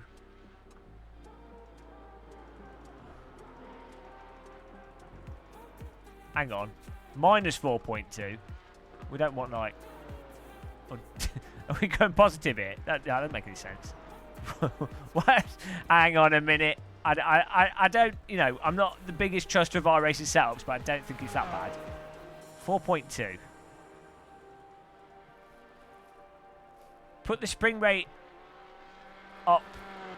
1 up to get more responsive. Which spring rate? 150. Okay. Rear ARB 1 or 2.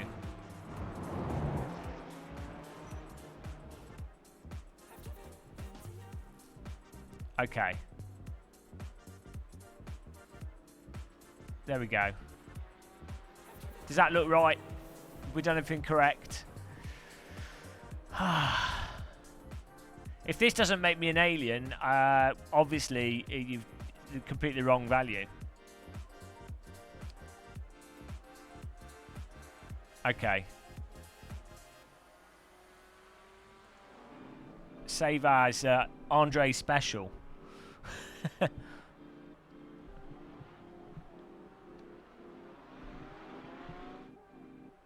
Andre Spec. Is the front toe off? You said toe, that's what you said, plus 1.1, right? On the front toe.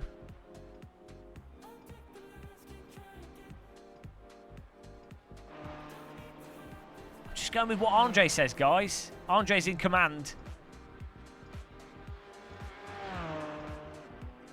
Plus or negative?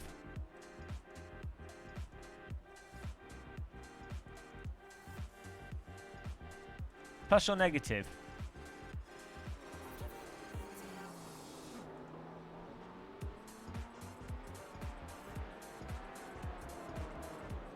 We can't have 1.8, we can have 1.6. Front, oh, negative 1.6. Okay, there we go.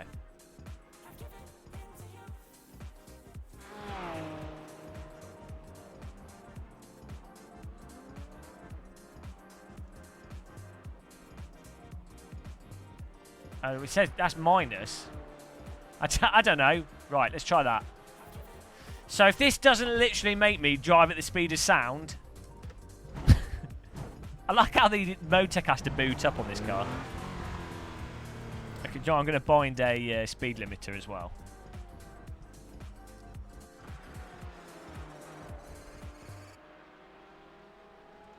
Speed limiter, where is it?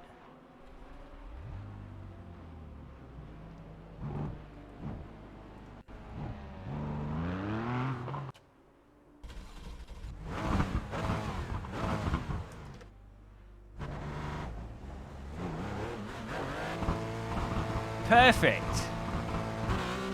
Lazy mode.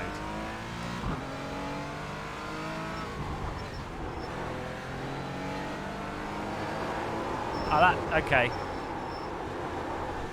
That's a bit better. It's sliding more than... It's sliding out on the rear more than it...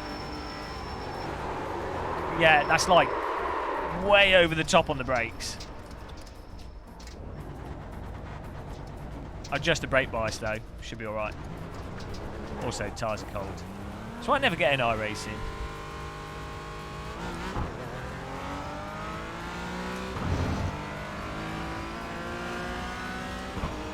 Yeah, iRacing cold tyres.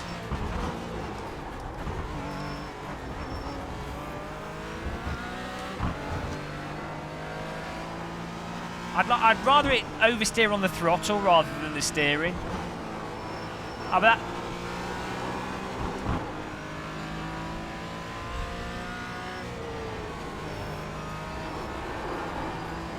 that feels a lot better though. Feels actually that this handle's closer to the AC GT4 now. You got it, slow car on the right. You got it, slow car on the right. Go left. The front feels like the suspension on the front is no longer loading up for it to bite in on the front. Is that from the front ARB being too high? Or like the front suspension?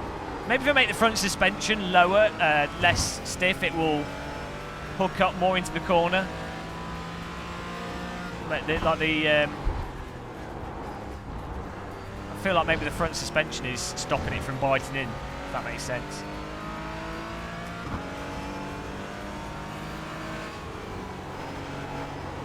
The rear's good on the brakes though. Oh, it's the opposite of that. It's just, the front was biting, hooking up more before, if that makes sense. Hello, Lenny Lou, thank you for subscribing.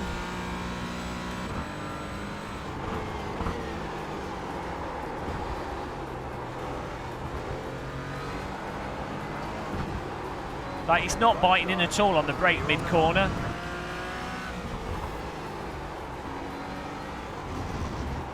So I mean, the front's just understeering still. Let this guy get past. How can I get the front to hook up more on the brakes, mid corner, or more lift off oversteer? The fronts are too soft.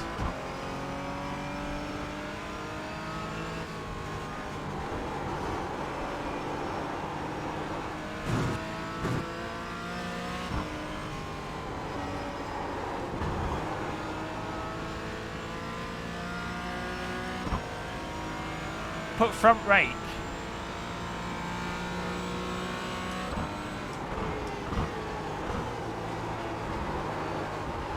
Because yeah, the whole...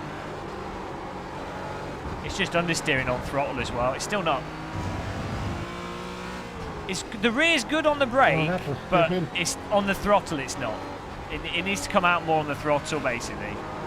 But how it behaves on the brake is fine. So the on throttle and mid-corner Need more rear. I can move the brake bias further back now.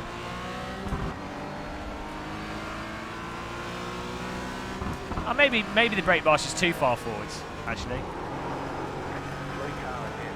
Car stop on the left.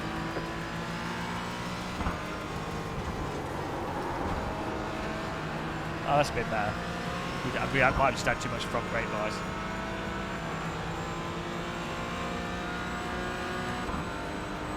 Try one more toe. Oh, we're going to hit this guy.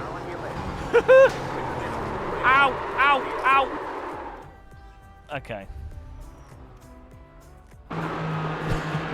I just remodeled his car for him. Ow.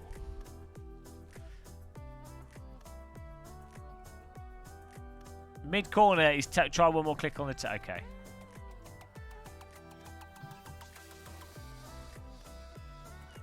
We can't go any stiffer on the suspension, I don't think.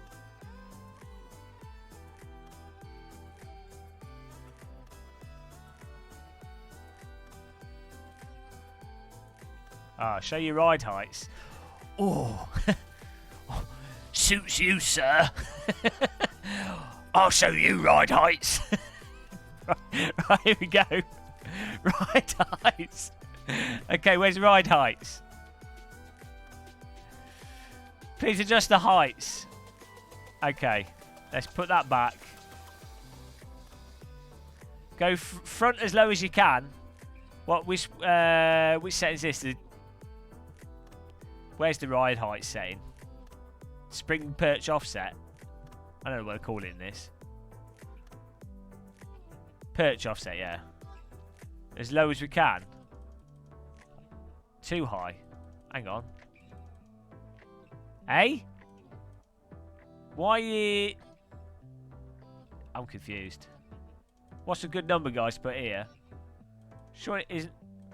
Oh, there we go. I see. I get it. Too low. Okay, let's just go 92 and see what happens.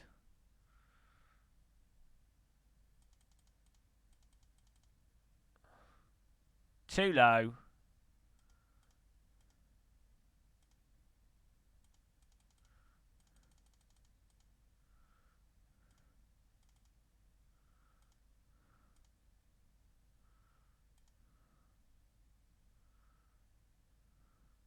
There we go.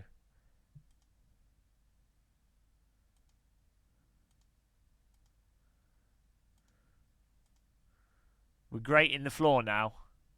Put it on a synchron. Do we need those? What are those things with the pendulums as well? Now the rear up until you're 0.5 higher. Hang on. That's the spring rate. Huge error. Oh dear.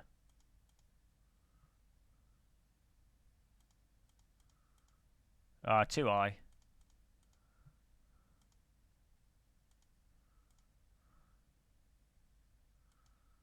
Oh, this is exciting. There we go.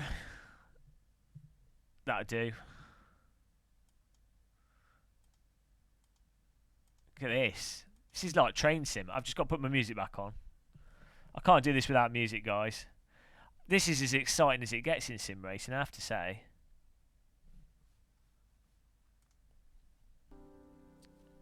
One click lower. Okay. Ah, wrong one. Keep doing that.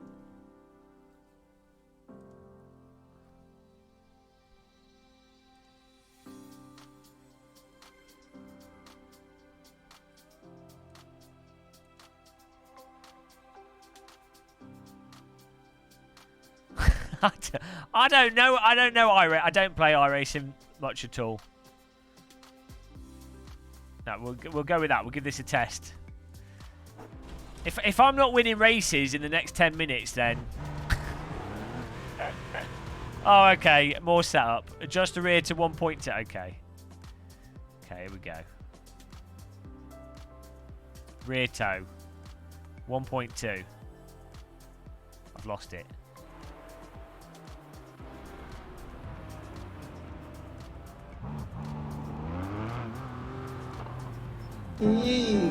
Thank you for subscribing. Welcome to the channel.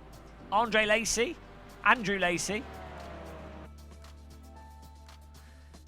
Do I need to put the correct fuel in the car?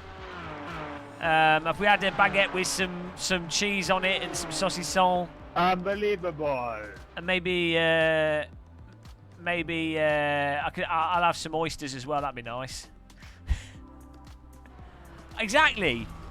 The best drivers in the world are the ones that complain the most. Let's be honest. Oh.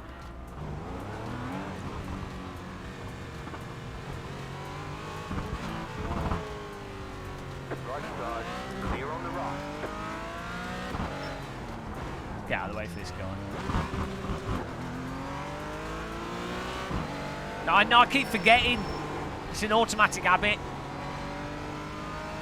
Call him Mr. Clutchman. Jesus Christ.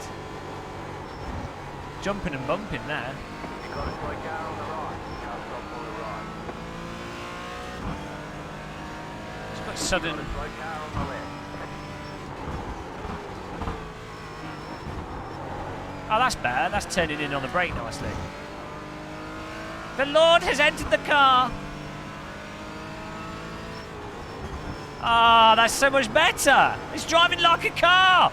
It's driving like a car. It turns. It turns on the brake. It turns on the gas. It turns with the wheel. It turns, it turns, it turns. It controls.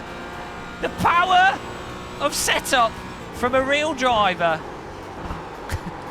Probably someone that worked with the game developers. Hacks. Well, I'm not enjoying the force feedback 100%, but I've played worse. Oh, look at that, he's turning. Okay, it's getting stuck in slides. It's not coming out of that. Okay, just have to remember we are playing iRacing. Ow, ow, ow, come on. Come on, man. Come on. You didn't have to drive into me.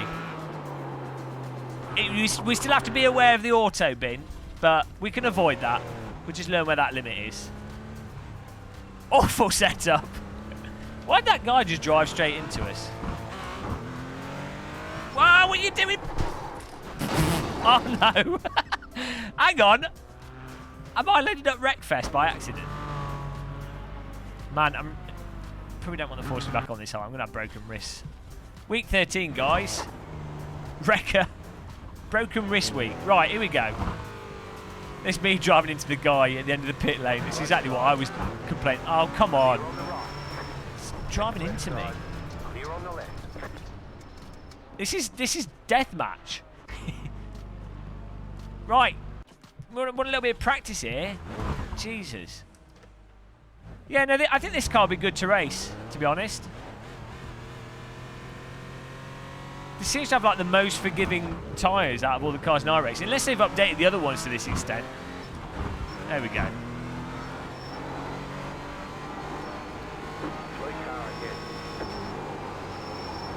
I like personally, I like driving on the accelerator and the brake more than the steering wheel. That's just like how I like to drive it, you know. I like to, it's the Mario Kart. I like to be drifting. The steering wheel is for stopping the back of the car, rotating. The accelerator and brake is for turning and going fast and slowing down. You know, the steering wheel's just there to stop a crash happening, as far as I'm concerned.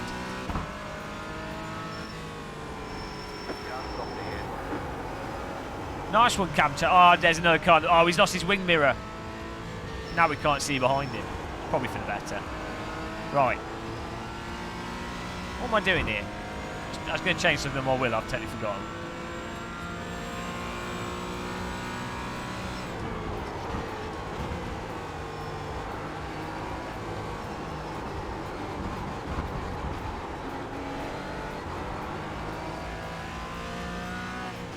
I mean, the thing is, it'll be interesting to see how this drives on. Auto bin. What? Why is it getting stuck in slides there? Oh, cold tyre still. Get out of the fucking way, man. It'll be interesting to see how this drives on other tracks that aren't, you know, just different tracks like Alton Park and stuff. This seems happy at low speed, but as you get faster, it seems to get stuck in slides.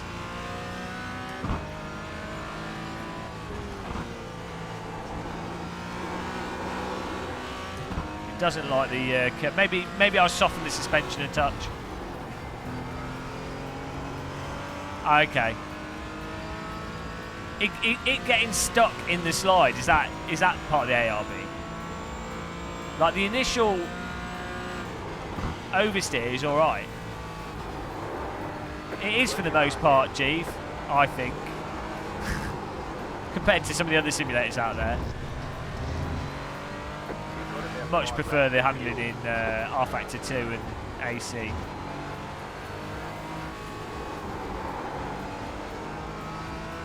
got a slow car on the left. Can't stop on the right. Go left. Go right. What are they doing? Oh, Jesus Christ. What is... Jesus Christ. What is wrong with people on iRacing?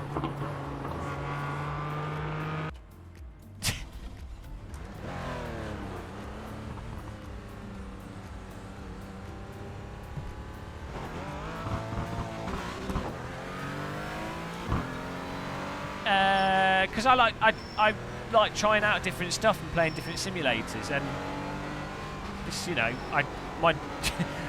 it's my job playing driving simulators and whinging, and you know, you know, we've got subscribers that play iRacing, so it's nice to race with them.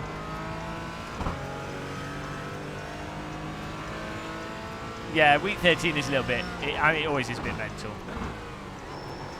To be honest, weirdly, I find the Skippy, the driving's not that terrible. It's the F3 car seems to be the absolute worst in iRacing, for bringing out people that can't drive.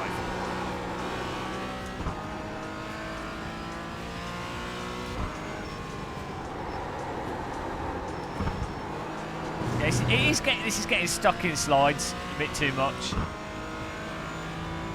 It makes it actually, it makes it drive a bit more like the older tyre model. Like, you want the oversteer, but you don't want it to get stuck in a weird iRacing slide.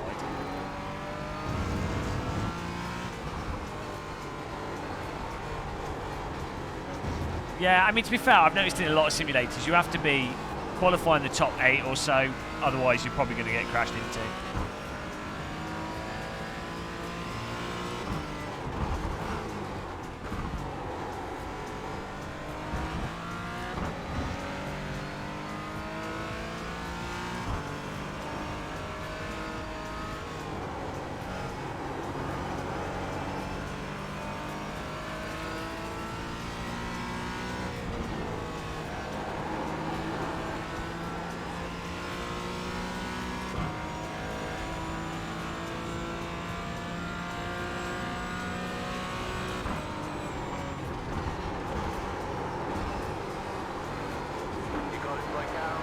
Hello, Divisor.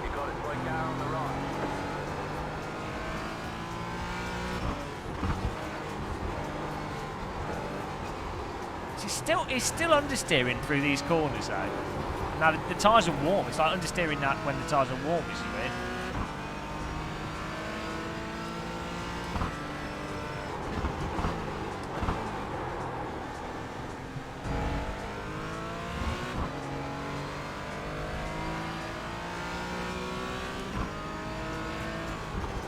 We have to gradually give it more rear brake bias as the tyres warm up.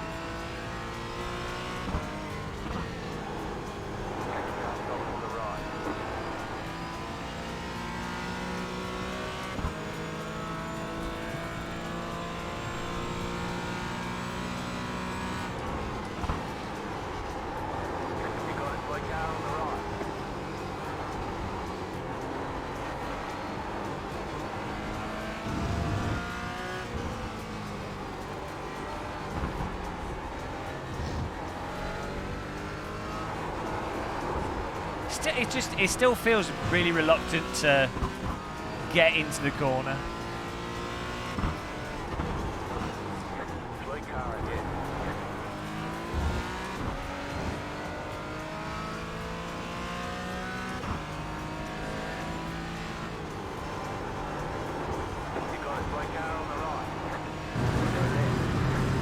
Oh, that's really nice sound for the rumble strip.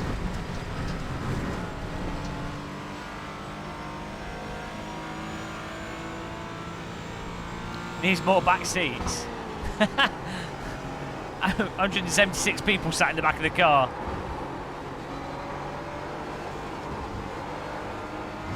Cheap tickets though for this bus ride. It's amazing how many people you can fit in the back of a Porsche. It looks like a small car, but you can really stack them in. It's all about being creative. All those years of playing Tetris. Just asserting dominance here. Sorry, dude. Right, how long until the race starts?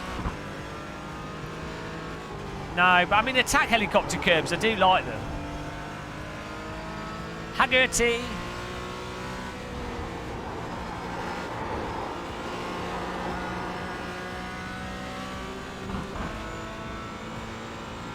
We're getting there with the force feedback settings as well. You find it in the back seat or on it.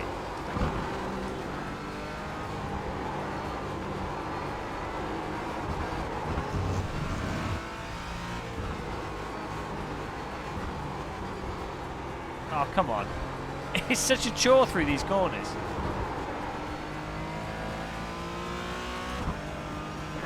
Pete Jarrum, hello. Oh, man. Brakes in and that. Oh, we've still got to learn the brake points with this car. Ow.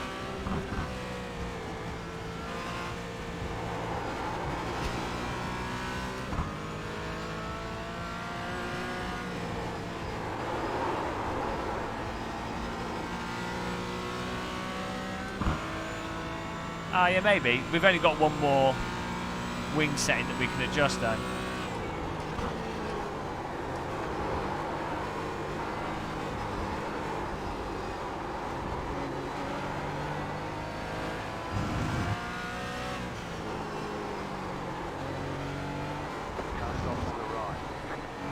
I need one of those brake bias levers. Have you seen them in real cars? It's like, it looks like a handbrake, but it's for brake bias. Really handy for quickly changing the brake bias whilst driving.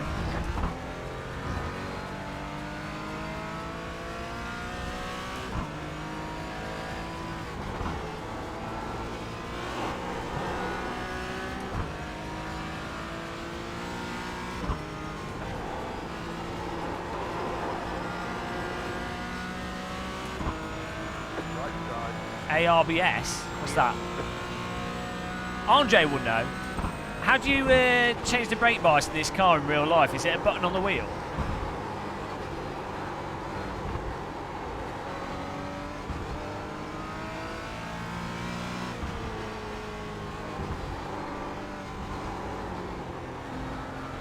Alright, G Hammer, thanks for watching. Catch you later. A knob. Where's the knob? Where's the BB knob? Look right. I can't. I'm not wearing a VI headset. Whoa, what are they doing? Can't see my knob. I've lost my knob. Where's my knob gone? I've lost my knob. Man, that camera was a great investment.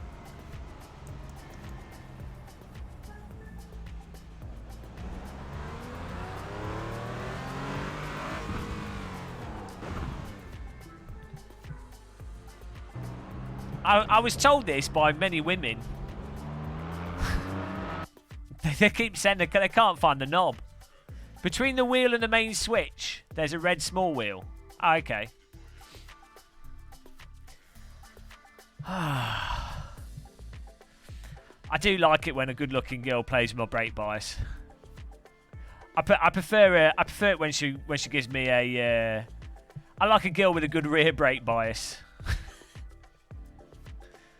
Oh dear, guys, it's terrible. He is. I am the knob. Ah! I'm gonna have a sip of my tea, coffee tea.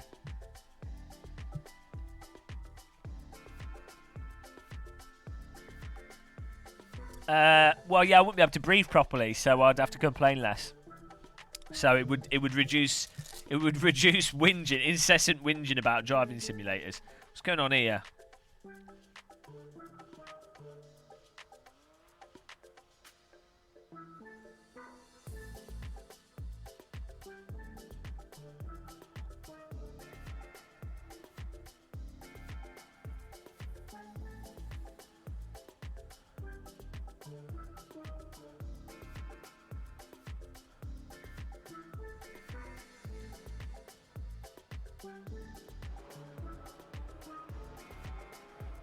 Oh, hang on. What's going on here? I'm being attacked. Okay. Banana Island music. This is the music of the known people that inhabit this circuit. Don't be offensive to them. My setups, here we go. Andre's spec setup. Were we going to try and lower the rear wing? This spice push can be like a death penalty, isn't it? I think we'll leave it how it is. I just need to drive better. We're good. We're good.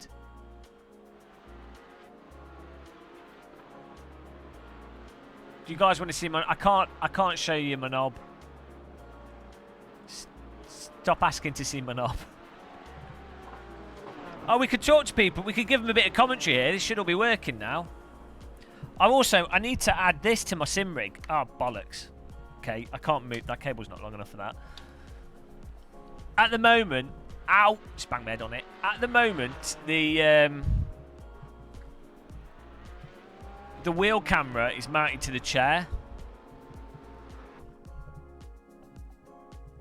That's mounted to the chair, so you'll notice when I push the brake pedal,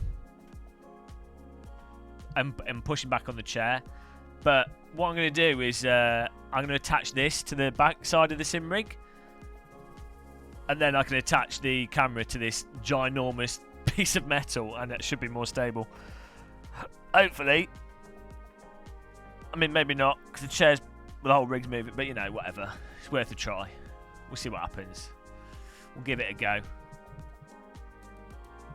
Okay, quality time, guys. Oh, yes. Microphone first. We can torment these people.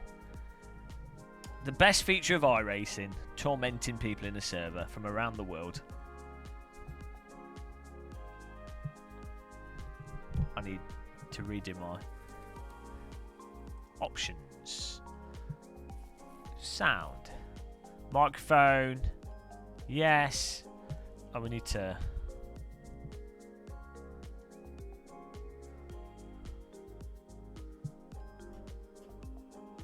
Oh, no. What did I have that set? I can't remember.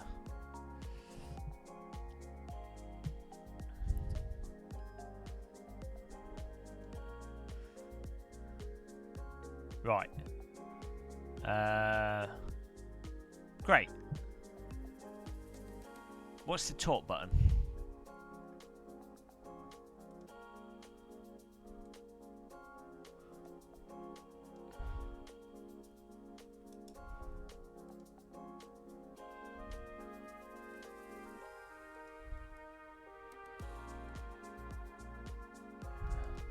Should highlight the button that you push, you know. Where's the talk? Where's talk? Text chat. Text chat. Is it in the audio options? Push to... It's right there. Right, and I need to bind the button for the tear off. Should... I mean, this car doesn't have it, but I want to bind it so I don't forget next time we race a car with tear offs. I got it, Andre! I got it! Got it! I got it! C'est bon. C'est parti. Right, let's get a lap in, that's fine. Why is that so... Hello? Okay, that's what I'll do. Right. Oh, God, cables all over the place.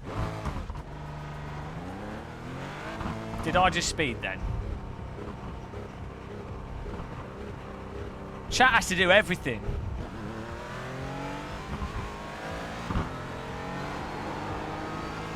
As they should. Oh.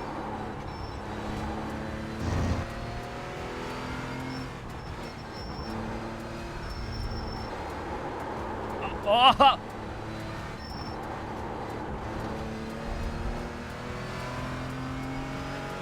Cold tyres. I need a cold tyre graphic to remind me.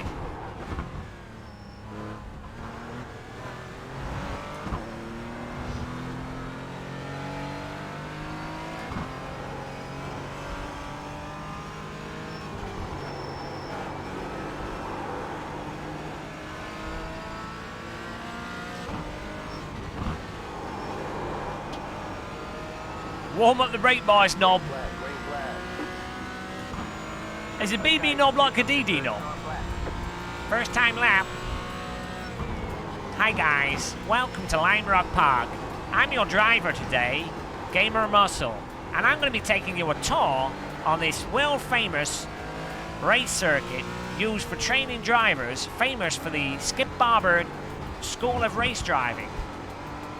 Now, Lime Rock Park is an interesting circuit with many fast but slightly technical corners. We're now coming up to a tight right-hander, which also has the optional non-chicane, where many drivers accidentally drive into the wall.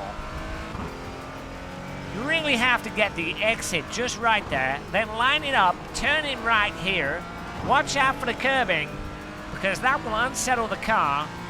And finally, the final corner. Turn it in, get on the power, and there we go, down the straight. It wasn't a perfect lap, but it was certainly a lap. And the house appears on the hill. I don't know what accent that was.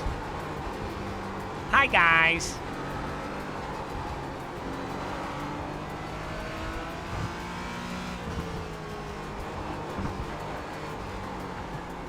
Sound like an American sim racer. Go! I'm getting it hooked up and then the lines are all messed up. Brake before the tree. Ah! Too slow. I wanted it to turn in more. Oh, I got every time. Can we auto set the brake bias here? That's bad. I keep forgetting to set the brake bias. Right, that was good, wasn't it? Great. That'll be last place on the grid. No. We should be streaming 1080p native. Why would I be streaming... Flag, it's over. That's true, Andre. Why would I be streaming in 720p? It should be 1080. What's going on here? Are you teasing me? Output. Video. 1920 by 1080. It's 1080p. 12 megabits a second. 2B frames. We spent money on the streaming PC. There's interlacing. Hey? Why is it interlacing?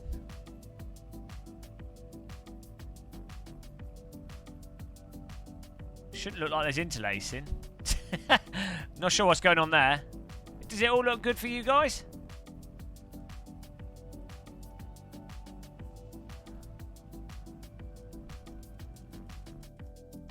You see jaggies? Well, I tell you what.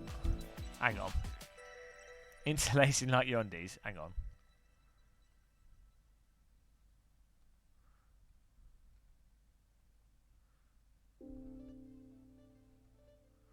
That'll soften the image up a bit. Mick Jackies.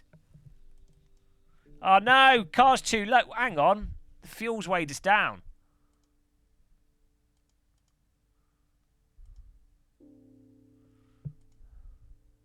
Right, there we go.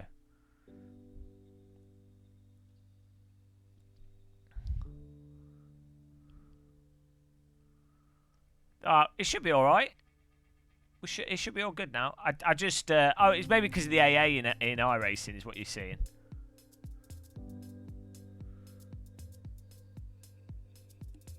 Oh, was the rears too? No, we're all right. It's legal. It's fine.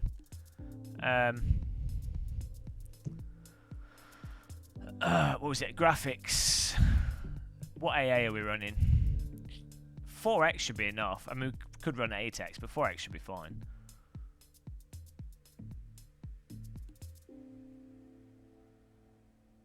It should be okay.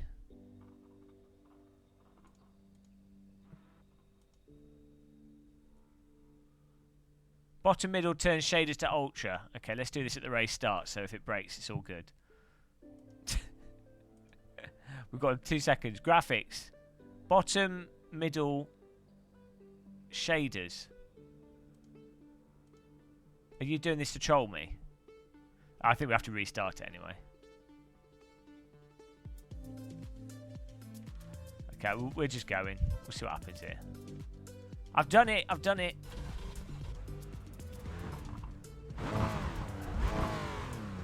$63 FPS. It's not good. Oh yeah, no clutch. Let's not do that twice in a row. Yeah, I got it. I got it this time. I'm on it, mate. I totally know what I'm doing. Don't worry about it.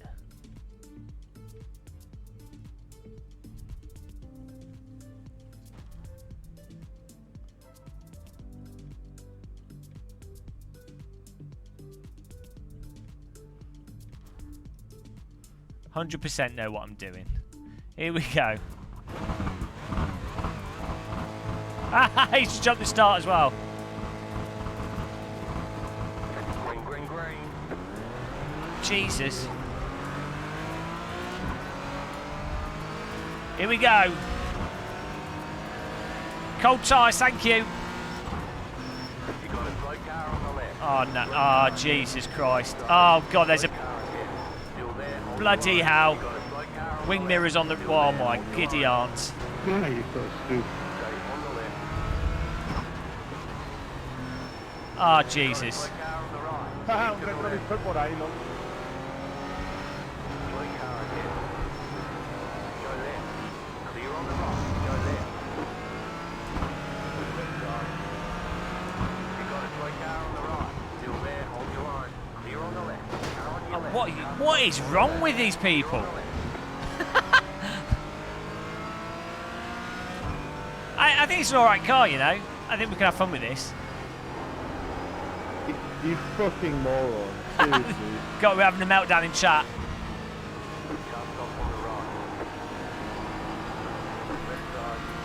Why is it that people can qualify lap, but then you put them in a race and they just... Like, what's wrong with people that they can quali and they can't, but then they can't drive it? Like, it's like they have no actual car control. It's like they can lap, but they have no actual car control. I don't understand it. Like, for me, I can have... If I've got control of the car, I've got control of the car, but I'll be slow at lapping, but I have control of the car. I can't do a lap without control of the car.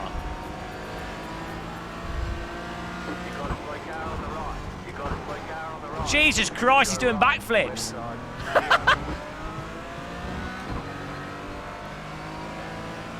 Is it? Yes, he's in the wall. Incredible driving. He's moved up 10 places after only 2 laps. Superlative drive. Benjamin Blanchet in 10th place. Manu Almare in 7th place. Nick Van Lieshurst in 6th. And we've just got word from the marshals. He's in the top 10. He turned up at the track with no practice, but he's practiced in the race. And the results are coming to him.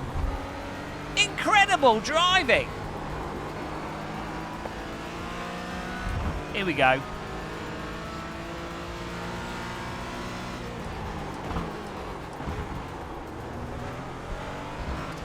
It's not the right line, but it still worked for him. Oh, we lost a place though. Oh no! He's in the wall. Can we just have Murray Walker to like commentate everything? It'd be amazing. Oh, what is going on?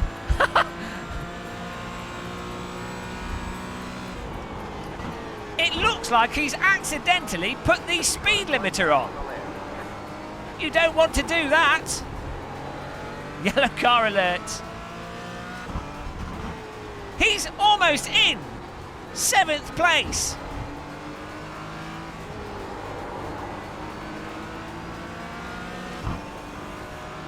He's like Harry Houdini, pulling places out of the bag.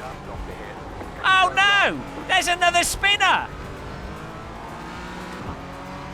Surely not!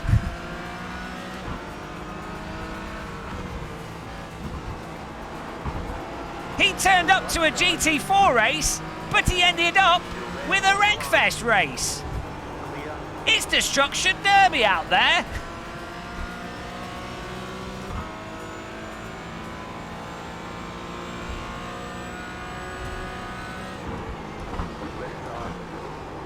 What a move! Committed line, up to 7th place.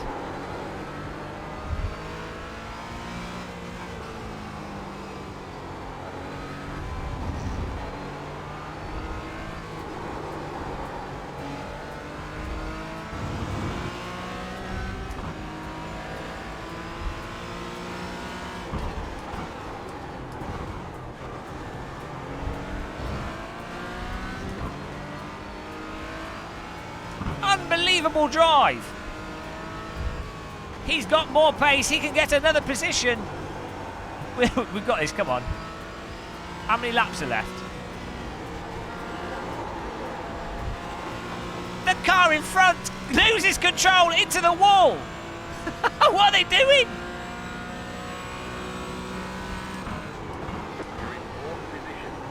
Oh, he's only one place away from the podium.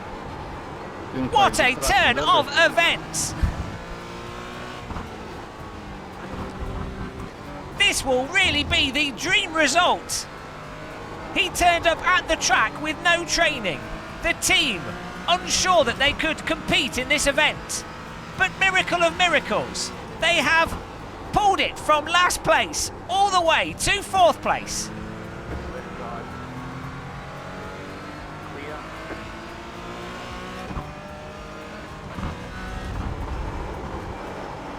With only 9 minutes left in the race. Let's concentrate on driving here. Hello, Token Ride. Yeah, we started streaming at like 1 AM.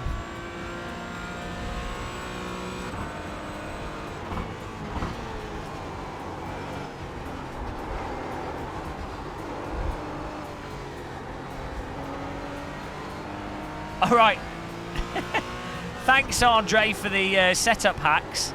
See, look, people are always saying, "Oh, setup doesn't make any difference," and then you get like the real bloody Porsche driver pops in the game, pops in your chat room, and gives you car setup, and lo and behold, you're immediately in the top 4. Yeah, setups don't do nothing, mate. Setups aren't important. Talk about cheating. Aero boy. Ultimate aero boy setup shenanigans going on here.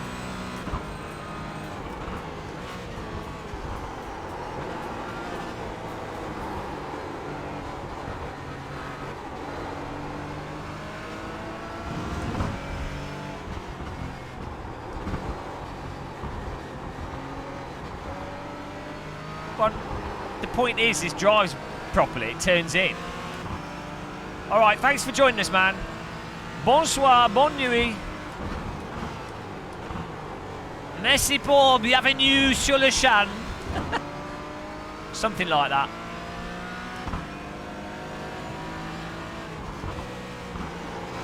Pit crew Andre.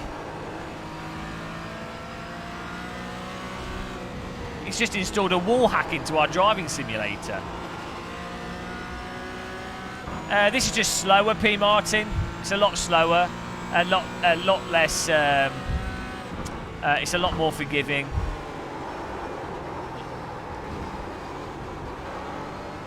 A lot more slippy tyres, a lot less downforce.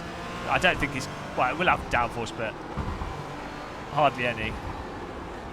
Yeah, a lot less power and basically almost no aero, other than whatever the body sort of produces. I mean, it's got a rear wing on it, but yeah.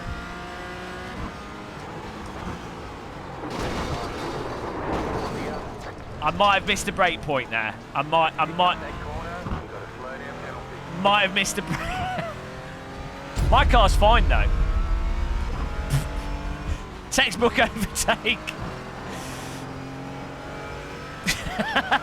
My car's fine. My car's nothing wrong.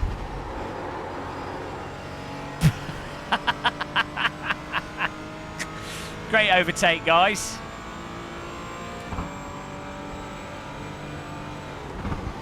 Get back in fifth. I'm still driving. I don't see the problem. I've seen people drive like that in real life.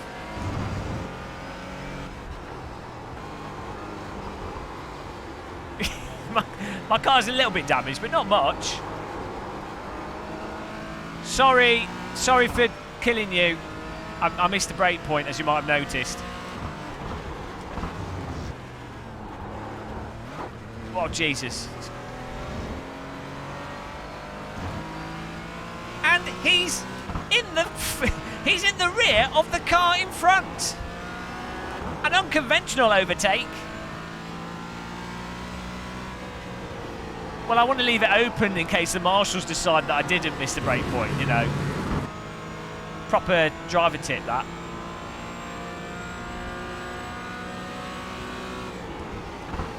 It saves brake wear driving into the car in front as well. Advanced techniques, guys.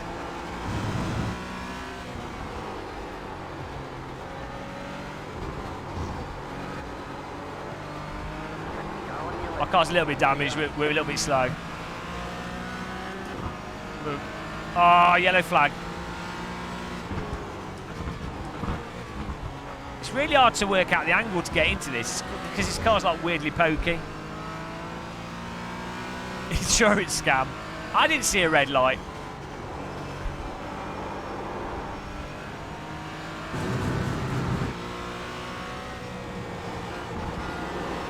Whoa, we're drifting. Now we're mowing the lawn. Don't lift, stay on the power. Rejoin. It's totally safe.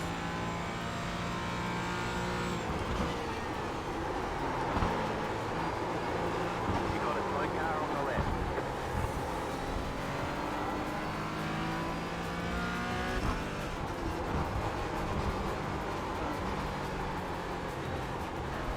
Yeah, the centre mirror I have on a wide field of view. It's weird and it looks really off, but it helps me get good awareness for how close the cars behind us are. I quite like it. I don't mind, I've got used to it, so I just prefer leaving it the same.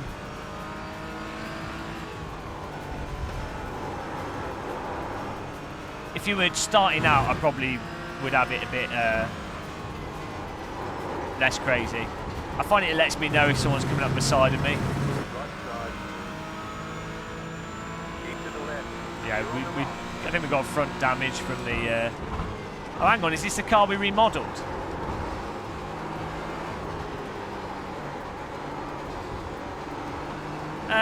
Well, it's different. I much prefer Assetto Corsa, personally, but... The online racing in this is better structured in general, but then you have to... Assetto Corsa is like £25. This is like £350, so, you know. AC is much better value for money.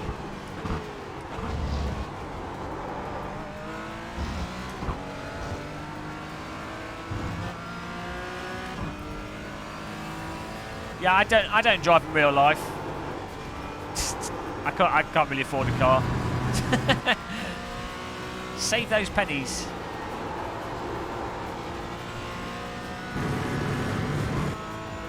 Just driving Sims is a lot cheaper. It's not as good.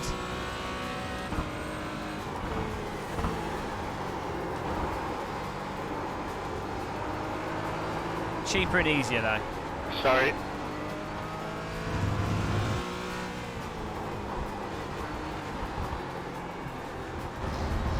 You got a slow car on the left. You can actually chuck this in. What? Did you guys see that rainbow in the sky? What was that about?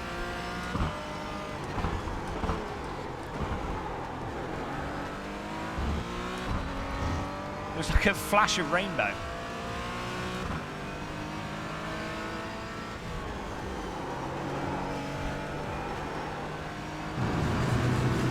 I really like that rumble strip sound. Really good. Oh, he's in the wall. It's another place.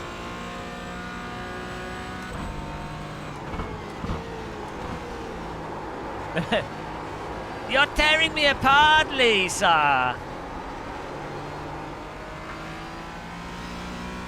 I didn't hit her. I did not. Oh, hi, Mark.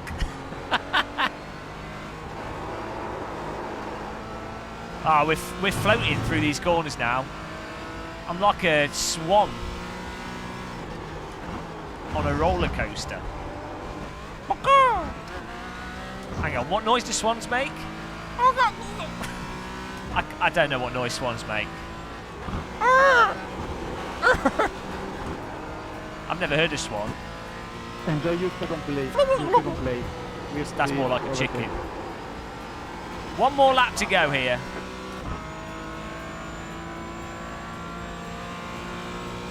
Honk!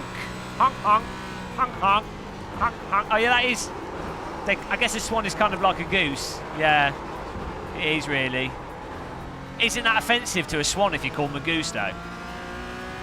Isn't that like a misidentification? Honk, honk, honk, honk, honk, honk, honk, honk, honk. There you go. That's the noise they make. Honk, honk, honk, honk. Doesn't a car horn go honk as well, though? Are cars actually swans? It's pretty on PC.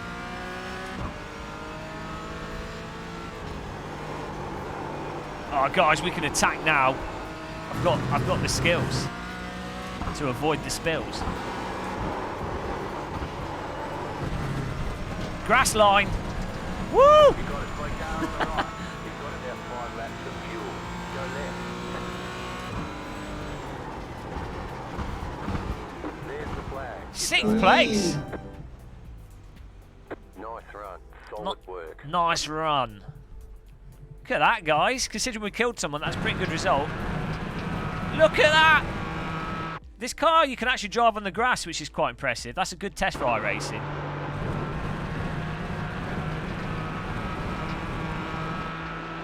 Yeah, I think this is a good car for iRacing, guys. I'm gonna call it. Oh bollocks! I've just kicked my camera. I'm gonna call it, guys. I think this might actually be. I still personally prefer R-Factor. Don't get me wrong. Let's not be too kind to iRacing. I don't want the iRacing developers getting too happy. I mean, to be honest, they probably don't care what I say. But I'm going to call it. I'm going to say this is actually an alright car. It should be a fun car to race. I've said it. I've said it, guys. It's good times. It'll be good in VR actually. It's going to be it'll be a fun race car. So we've got 2 cars now in iRacing. 2 Gamer Muscle approved cars. The Skip Barber and this car. Acceptable. Ew. Well, I don't think we can't really do a court. I'm guilty. I'll just take guilty. Ah, Billy Bob Bongo. Can't you drive it with AI? Right. What should we do now? What's the time? 6 o'clock. Jesus, I've been awake for like, what? 6, 12. Oh, 18 hours. Oh, can I see the knob in VR? Well, totally worth it then. I'm still not 100% happy with the force field. It feels a bit... Nah. I don't know if it's just because I'm exhausted.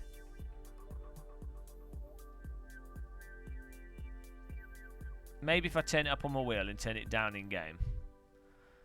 I'm going to go to another practice session. We can dial that in. I want to do like a video on this car, I think. Oh, we could do an AC. Well, yeah, I won't do another race in this. Do you want to set up an AC server, Izzie? That'd be cool. Do that. My first car was a London taxi. I rubbed off the taxi sign and wrote piss off instead. Good round Oxford late at night. Taxis are really nice. Well, I think they drive like crap, but they're smooth. I like London taxis. Should we do the AC GT4? That'd be good. Do that. At at what, like Alton Park? No, actually, what's it? Just do it at a nice track at Lime Rock. Yeah, well, you could do that. Yeah, do that. It'd be, and I can mention it in a comparison video. Perfect. Good job, Bob. That'd be good. Top notch. Oh, my video's gone live, actually. Guys, check out my video if you haven't. Has it gone live? It should have done.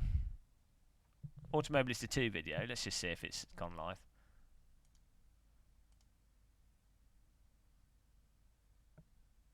Yes, it has. Oh, it's all right. It's getting all right views. That's cool. That's always nice to know. I have a very laboured explanation of physics in this video. I tried my best. I was trying to explain what the difference between, like, the importance of our cars implemented in a sim. Ah, look, Georgia Franco. That was the best explanation of a physics engine I've ever seen.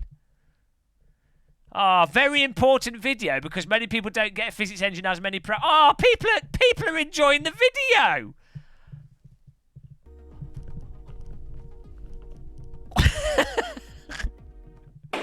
Guilty. Ah, people are saying nice things, guys. This isn't right. I'm used to, like, being trashed in my comments. I call myself an expert on concrete blocks. Oh, that's nice. Loving the Java. Oh, these are nice comments, guys. That's nice. I appreciate it. I'm used to getting just shit on. total shit on every video. You're wrong. You're wrong. Wrong. Just wait. Well, what's happening? Is Billy going to put an angry comment in there? Server's up. Okay, I want to set this car up though. I want to just get the force feedback done on this before I stop, whilst I'm half dialed into it. So we'll go to the server after that. Give it like 10 minutes, 3 or 4 laps here. But yeah, that's a nice surprise. Appreciate that from people that have been nice. I don't think sleep-deprived muscle could cope with criticism at this point. Oh, I need to put the camera on the bloody pole. Where is it? Oh, it's on the floor. Right. You never leave me in comments. Oh, thanks, Izzie. I don't get, like, I don't understand it. Like, I like people disagreeing with me. I was saying this earlier when we were live streaming at like 3 in the morning. I enjoy people disagreeing. I like a good conversation. You might have noticed. I like arguing with. It's not like shouting arguing. I like a good argument. No, I do. I genuinely do. But it has to be a good argument. So I've had arguments with like, I'm not really. I think religion is stupid, and I'm not religious at all. But I have Christian friends that literally you can't have a conversation with because their arguments are terrible. I mean, to be honest, most religious arguments are terrible, but some of them actually have an interesting. They make interesting arguments. We'll like agree on certain things. We'll be like, oh, okay, let's say Jesus did exist. Christian, if we're talking about Christian religion. And then we can argue about if it was it one person? Was it potentially multiple people? Was it someone that was like a real person that was a certain thing and then it was exaggerated? You know, you can have interesting conversations. But then you have some people where there's no back and forth, there's no dialogue, there's no logic. It's just they just say the same thing repeatedly. You're like, oh, it's a shame that not everyone can have a good conversation. I missed what you said, Mr. TM Graphic. Well, that's what I mean, debating. I mean debate, I don't mean argue. When I say argue, I mean debate. Matt Malone's political debate. What was that? What did you say about Matt Malone, mate?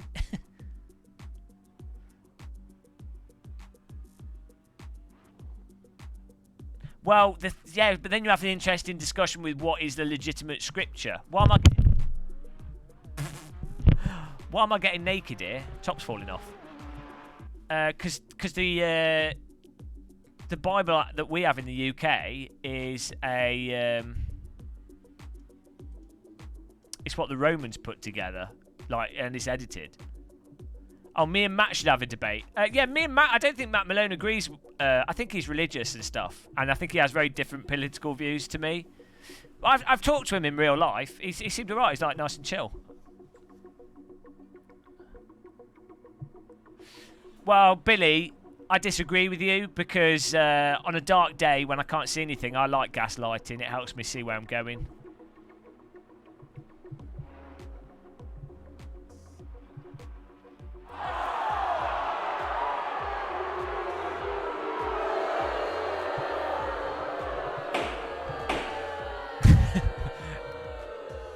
The automatic playing of the guilty graphic actually fit in there. That wasn't even intended.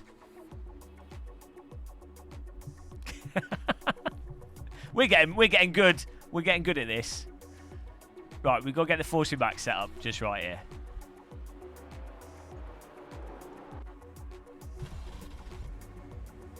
Unfollowed. Formatted your C drive.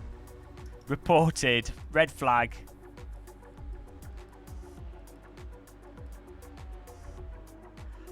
I've seen people where people try to light their gas and it usually ends with their jeans on fire. Yeah, I don't try doing that, guys.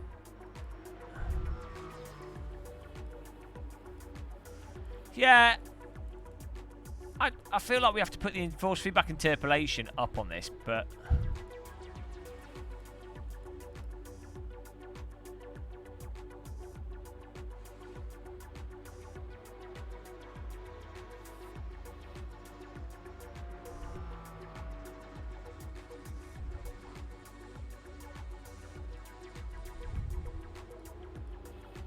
alright, let's just see.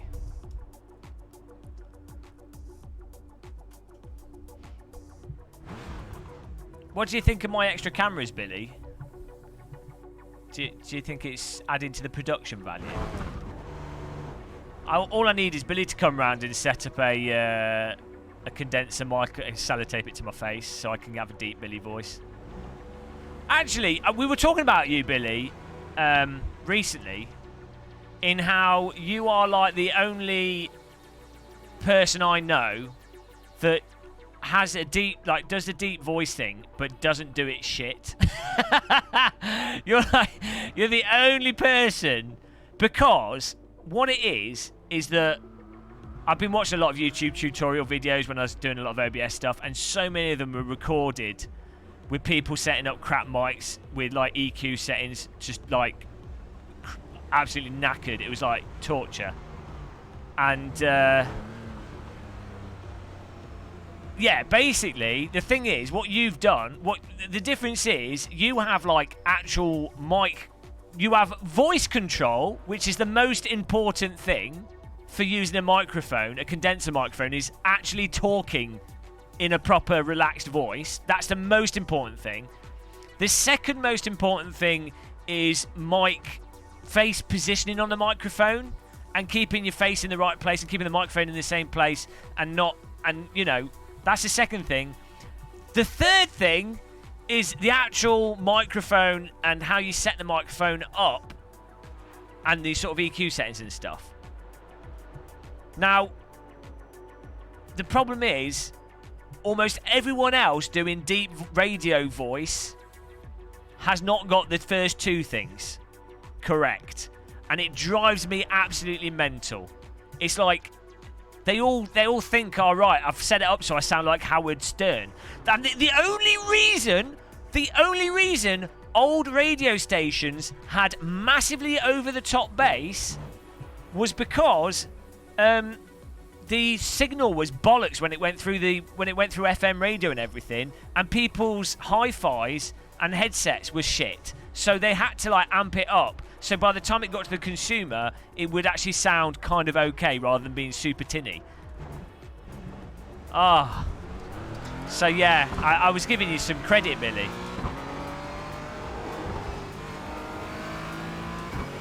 I was just triggered by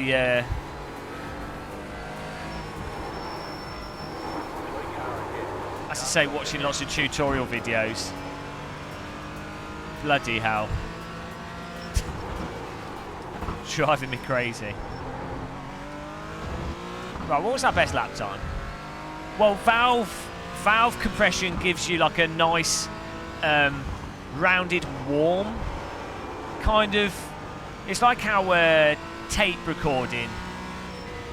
It gives you like a rounded warmness to it, even if the quality's arguably not as good. I mean, people say valve quality is the best, but regardless, you get a warmness to it.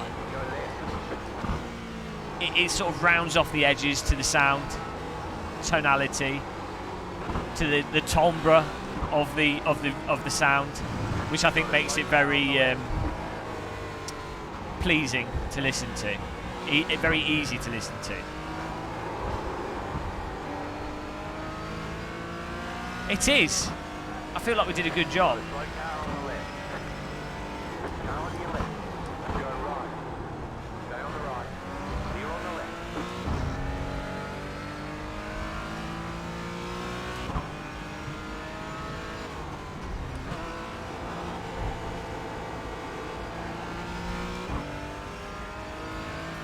Ah, yeah. Well, this is a lot of people listen. You know, a lot of people are listening on mobile, watching and listening on mobile phones. I like your audio though. I think it's good. I think you do a good job. As I say, one of the best. I mean, even like so. Epoch's Vox does really good OBS tutorial videos, especially for live streamers that are on Twitch. And his mic is so overdone. So overdone. It's like, no. It's pro. I've got a really deep. I mean, I guess it's your average viewer probably does perceive it as being pro, so it probably works. In fairness, it probably gives the illusion of it being pro, but to me, it gives the illusion of someone that doesn't know what. Well, they know what they're doing, but they've done it because they think it's pro rather than it's a good idea. If that makes sense. Oh, nice one, Jamal MG. Yeah, it's like Chris Bow. It's like the thing with like distortion pedals. You know, like a proper Jimi Hendrix distortion. It messes up the quality, but it does it in a nice way. The feedback and what have you.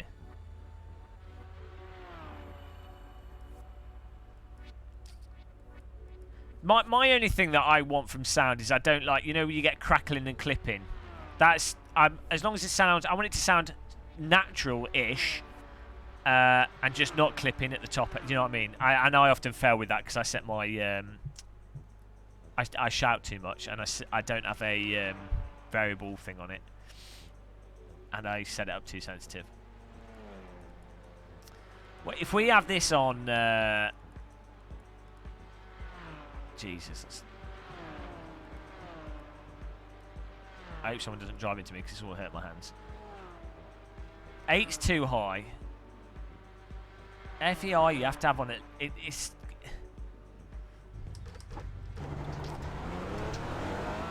Alright. Hello, Isaac. You lose detail if you use the FEI setting too much.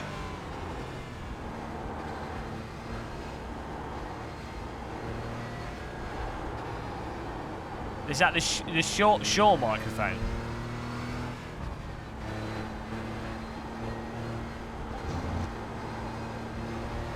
You got about 5 laps of fuel left.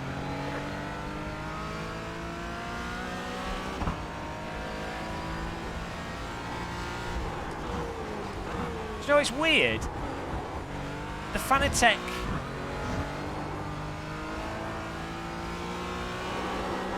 That's weird. Like, you can run much more aggressive settings with iRacing than you can other settings than other simulators. Maybe because iRacing's force feedback is overly harsh. It's very strange. This car has actual realistic handling, Isaac. The tyres actually work like a real car. You know, unbelievable. You got a slow car on the left. Yeah, so normally if you would set the FEI to 40 with most simulators, you would be losing all the information.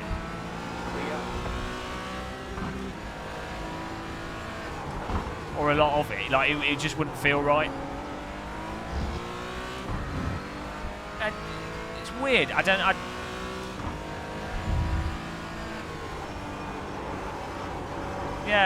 know what's going on with iRacing for that to be the case.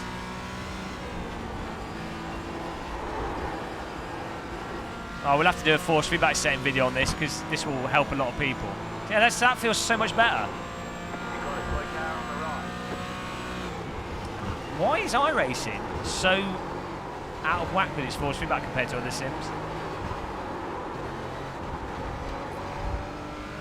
Oh, thanks, Germany. I wasn't sure if I was being, like, too obtuse, and then I wasn't sure if, like, not obtuse, but, like, abstract. And then I wasn't sure if people wouldn't get that it's a somewhat ridiculous oversimplification. Because obviously in a driving simulator, you know, a car has, like, I mean, at minimum, like 50, I think it's at least 50 options. It's, like, way more complicated, you know. I think, yeah, this is so much better.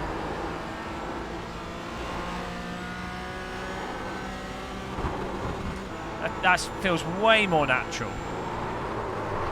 Jesus!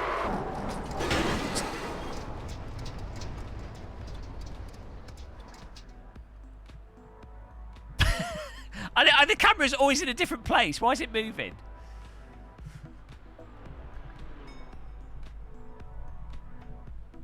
That's me at the start of an iRacing race. There we go. Oh dear. Right. Oh no, I've broken it again. Why is it always moving? My camera's alive. It can't cope with the intensity of that zoom. I've zoomed the camera in so much that my computer's running out of RAM. Right, there we go. Just don't move. Hang on, why have I got a oh, it's the microphone. What did you type, Shumi? I missed your message. Right. You're giving me PTSD. Alright, you know.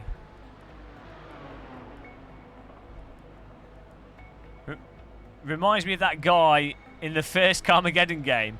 Wasn't he called Max? Max something or other.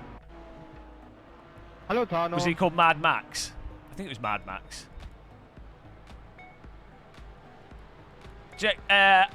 I'm going to do the next race. Because now I've got this set up, I want to win. I want to do a quali and I want to win it. And then we'll do AC. Max Hardcore. Oh, right. We got a guys, we've got a live stream Carmageddon 1. We've got a complete Carmageddon 1. We're doing it.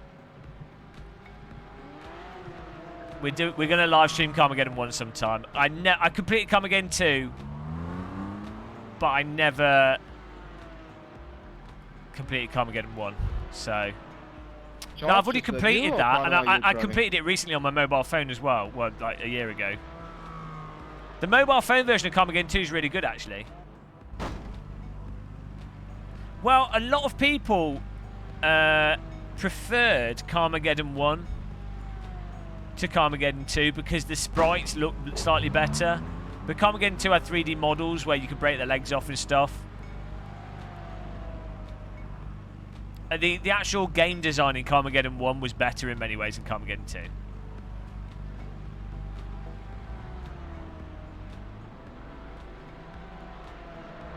Skekel iRacing liveries. This is the GT4 Audi LMS. Yeah, I remember the Carmageddon 1 demo. It was like really dark streets, like city streets. I remember the grandmas with the Zimmer frame. I really remember that Carmageddon 1 demo, the Carmageddon 2 demo. I can't remember the names of them. Monster Truck Madness I really remember. bloody Motocross Madness demo was really good. Motocross Madness 1.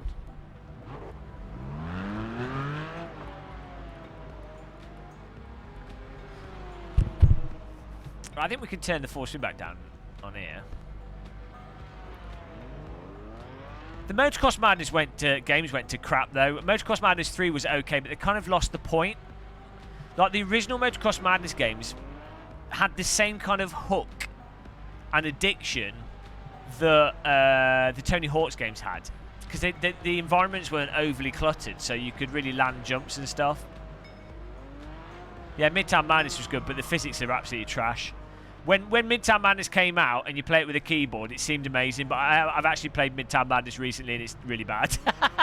But at the time, I remember driving it because it came out at the same time as that new Beetle with the flower on the dash, which is now like a 30-year-old, like a 30-year-old car. That's how old we are. But it came out with that. Midtown Madness is really hard to beat, you know. It's bloody solid to win on. What am I doing? I've gone mentally. I've totally... Oh, force feedback. Jesus, my brain is shutting down, guys. Brain, we're reaching the limit. Right, let's put this down here.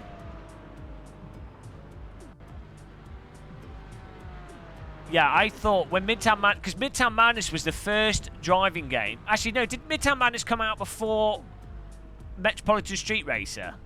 Midtown Madness was like, what, 96?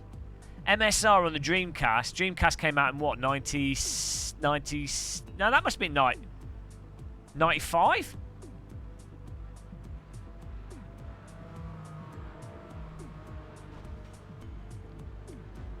When did someone type it in? I want to know when Metropolitan Street Racer came out in Europe. We're gonna do. I'm gonna do one more race in this, and then we're going to go over to AC. No, it's before that because I was playing Midtown Madness before Half-Life 1. Oh no, I can't. It can't have been because Half-Life 1 had way worse graphics than Midtown Madness. So maybe Midtown Madness was like 2001, 99, 2001.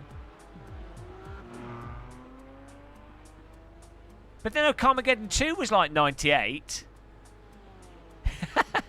Carmageddon 2 was 98, and that had better... Right. Here we go. Phone time. When did Midtown Madness come out?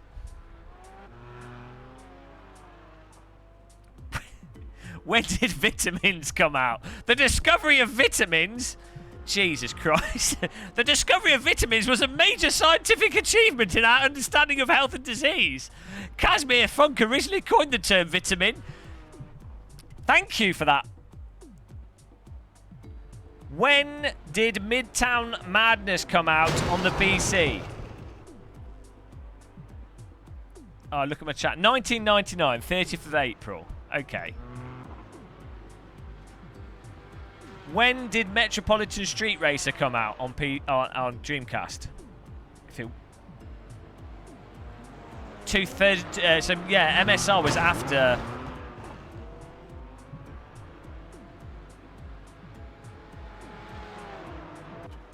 MSR was a year after. Project Gotham, 2003. Sega GT, 2000. Oh no, Project Gotham Racing was 2001.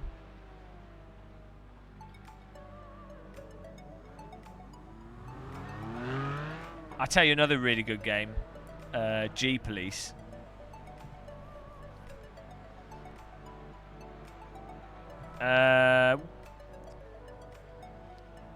When did Motocross Madness come out on PC? 1998. Hang on. Initial release. 1998, yeah.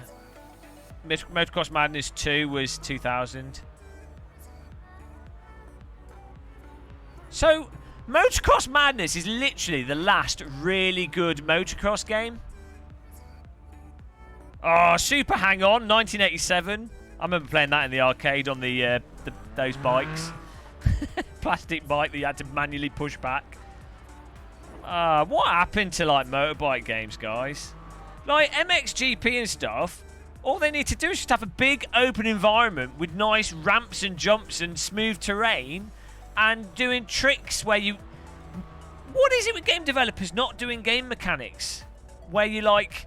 You hold a... So you've got... You have to have it so that you do a trick with your character and the animation goes from starting the trick to being in a trick, and then you hold the trick down, and then the idea is that you hold the trick down, and then if you do more spins you get more points, if you do more front spins you get more points, whatever's hardest, and then you have to let go at the last possible moment to then land it with... You have an animation where it's back on the bike and stable, and then you have to land it flat or in a way where it makes sense how you'd land without falling off, right? That is what you need in a motocross game to make it really compelling for the player, and it means that the player is always trying to risk doing, you're like, oh, I'm going to risk getting more points by doing more spins or holding the trick. Tony Hawk's was exactly like that. You would do like you go up the ramp and you do like the skateboard grab, and you would try and get as many spins as possible whilst holding the grab and letting go of the grab as late as possible to land it. It's bloody satisfying, and the games don't understand these mechanics anymore. It's like you need a mechanic that the player is under control of and decides to take the risk to get more points. I don't get what's going on with games design in a lot of modern arcade titles. Who set me off on this one? You know, I don't get it. Yeah, Tony Hawk's 1, 2, and 3 were fantastic. Really tight. And then, so the other thing that happened is they try and make games more realistic. So they put the animations are like, they've got all these physics in the animations, and they have all this like movement and stuff because it looks real, but then it means that there's less response. So when you do press the action as a player, it takes too long for the thing to happen because of the sodding animation. It needs to be snappy and fast. It's a video game. I mean, I should be in charge of like a arcade motorbike studio. They'll go bust, but at least we'll get a good game. Well, no, it's not more friendly though. You play the new motorbike games, they're just like, they're really cumbersome and awkward to play. Hello, B-Sim. Hello. Hello, hello. Oh, bollocks. Speeding again.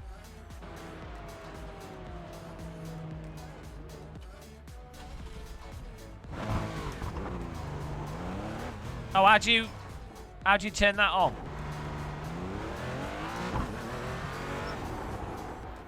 Is that in the menu options? I'm not seeing it. I've played GP. Is that the P-Boss motorbike game? P-Boss or whatever it's called.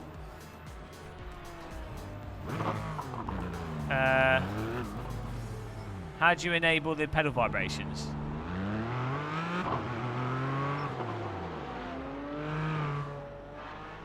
Am I northern? You what, mate? No, I'm a Midlandser. Under options, where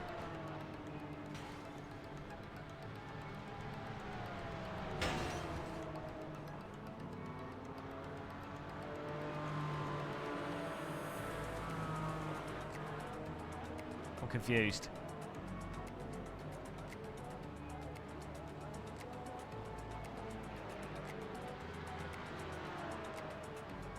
Oh, it's already on.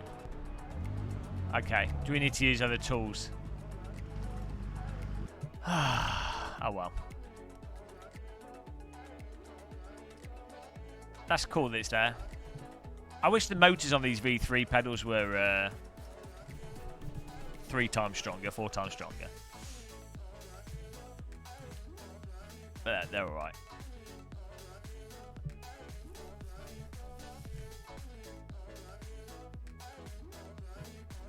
Ah, no. You've just admitted to fraud, Shumi. That's it. You're going to jail now. How does that make you feel? Didn't Izzie have a server? No, he's going to set up a server in a bit. After this race. I wanted to try a race again. Now I've got the force to be back feeling nice. Did you hear about that CSGO gamer in Brazil? Got 130 years sentence for running a website, selling products and not delivering them. Pwned. What a fail. The prison system is really weird how it works in Brazil as well. Like you can only get 30 years max. So they try and give you like 300 years so that you serve the actual 30 years. Yeah, I agree, B-Sim. That's why I think they could do with... They should have hammers that pummel your feet when you drive.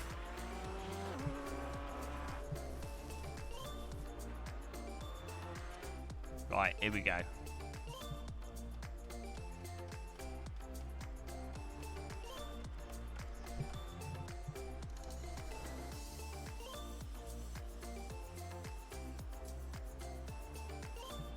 Just chilling here. Snakes that bite your toes. Yeah, that would do the trick. I still think that driving sims should have electrodes that you have to plug into your testes. And then if you crash into someone, it sends 10,000 volts through your balls. Because I think that would solve the online crashing thing straight away.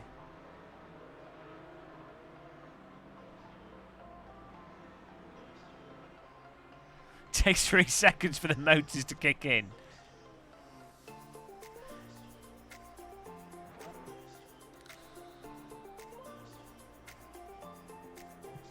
Oh, here we go.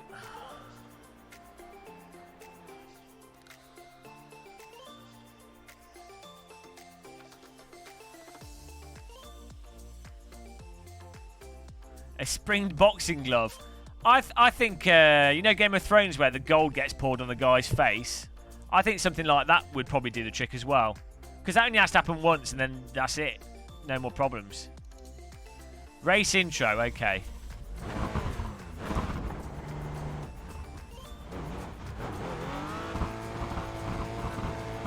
Oh, that's so much better. But I'm spoiled now with DD wheels. I have to have the...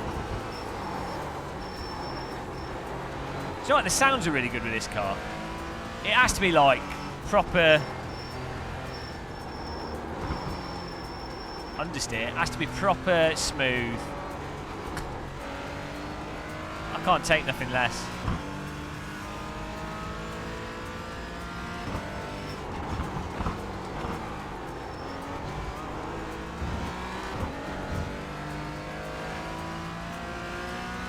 Head to head with the mountain.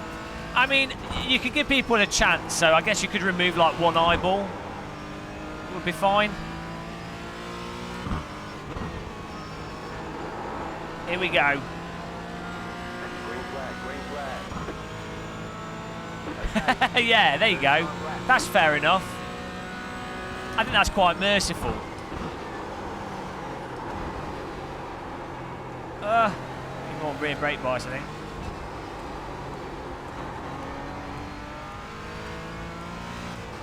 Oh, bollocks. Wrong setting. Well, that's going to help the lap time, isn't it? Right. We need to set the default brake bias to be that to start with.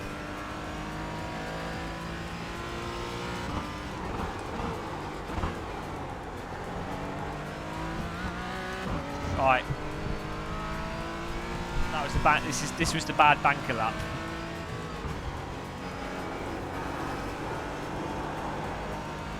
Can you set a default brake bias in iRacing?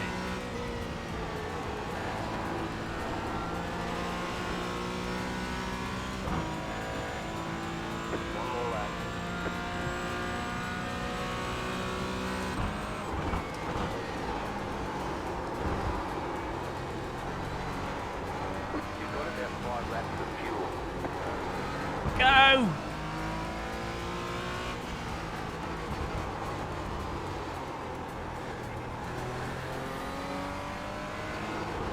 So reluctant to go through these corners.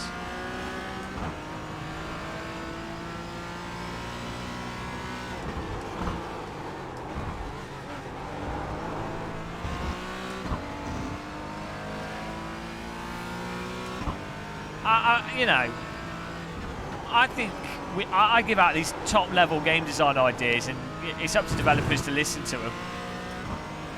I don't know why they wouldn't. Ah, Jesus! You have to take off way more speed than you think for that corner with this car.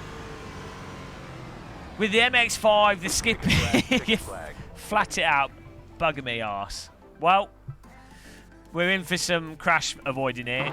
Good news, we're probably going to be playing AC sooner. Right, can we change the brake bias by default?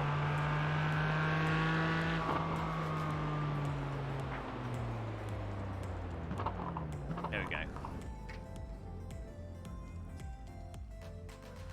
That'd be nice, Erwin. I quite like attack helicopter curbs.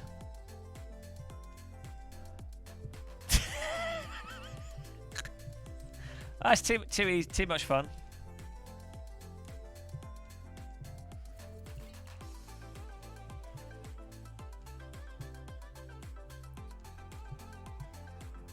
Woo!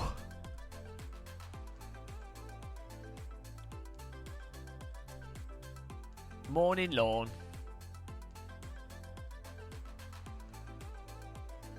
Hello, Mr. RE. I've got it. It's more. It's on the back now. 57 always seems to be quite good in a lot of simulators.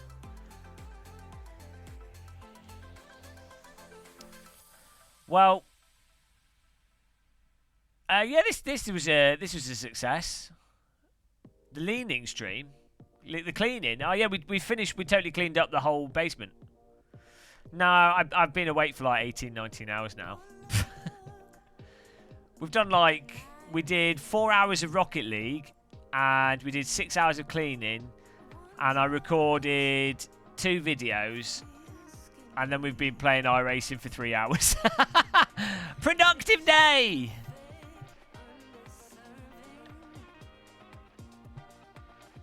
Yeah, I had fun this morning. I'm glad we got everything cleaned up, because it was a tip. It was really annoying me.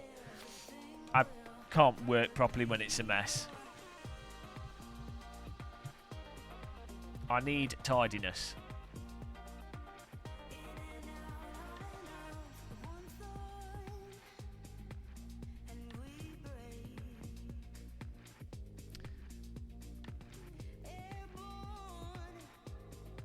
Six. Well, I was talking for most of it. I was just chilling out mostly. We proper dusted off the sim rig. It's amazing how much dust gets builds up on the pedals, you know. Always surprises me how dusty pedals get. Dusty, dusty, wakate. You guys won't know what that's about. How's the stream quality as well? Is it looking good? I always forget about this.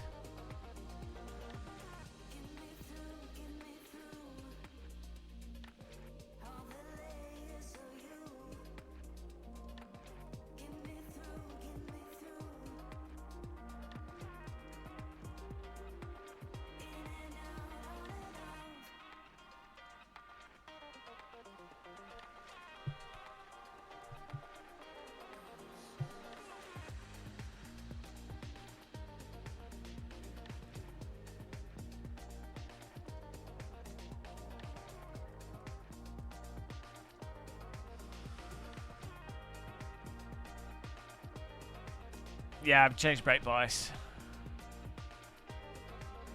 It's dead skin from your legs flaking and failing down your trousers. Well, it's on the back of them. That's what I don't understand. It seems to like, I guess maybe the sim rig's like positively charged or something.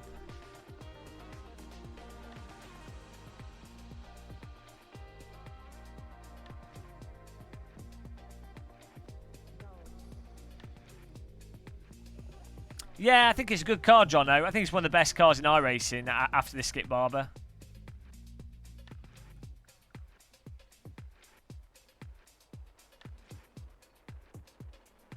Ah, Eric Couillard.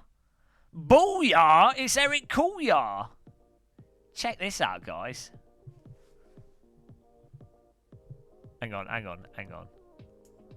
Hang on. Come on, Streamlabs, take your time. 50, 40, 30, Thank you. 20, retard. Thank you, man.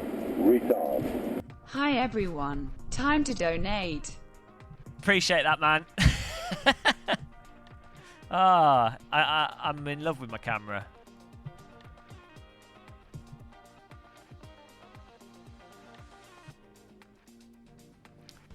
Cheers. Cheers for the support. Thanks for putting up with the complaining. Oh, I've got... Yeah, that's a good point. I do have slippers as well. Maybe they're doing that. Right, hold the brake down. Oh, it's time for an exciting GP4 race at Laguna Seca. No, wrong track. Lime Rock Park. The drivers are lining up on the start of the race grid here. We've got a full grid of 30 cars. Mixed class race, but the majority of the cars turning up in the Porsche GT4. This is their first time driving with this new tyre model. The lights are on the screen. Get ready. And good luck. Use that brake pedal. Have fun. Here we go. That was a little bit of a mess, guys. Green flag. 18 hours in, and my brain's not working. What a surprise.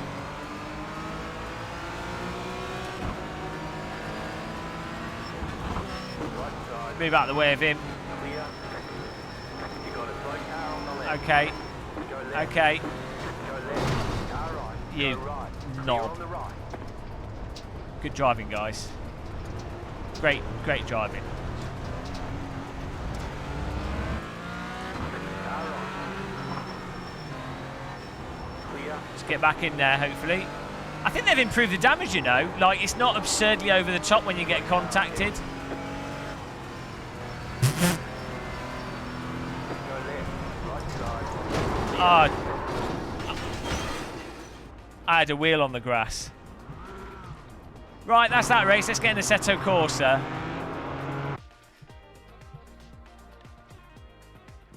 What that? What was he doing? He got back on the gas.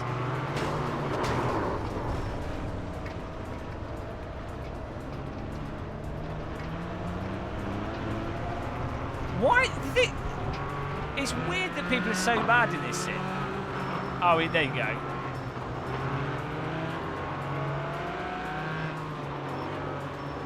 I mean, this is my fault. I should have probably backed off here, but...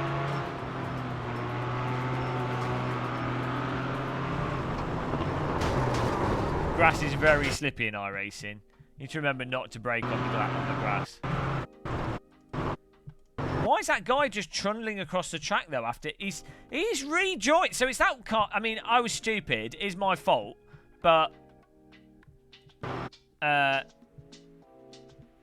this white car is a total idiot. So he's lost it himself, basically.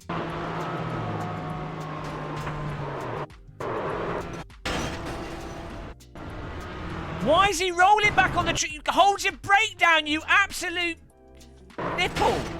That's it. Go. Why? Why? All he had to do was hold his brake down.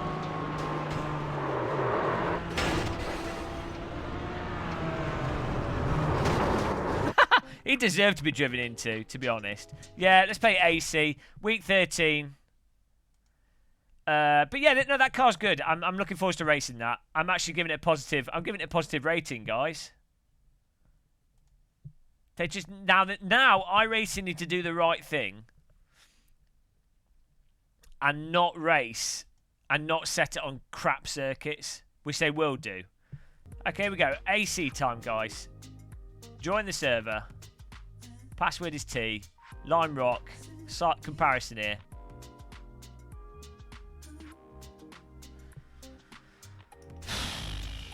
Yeah, it's a shame that you pay a lot for iRacing, and yet the driving is often it's the same as ACC or other stuff that you don't pay for a lot of the time.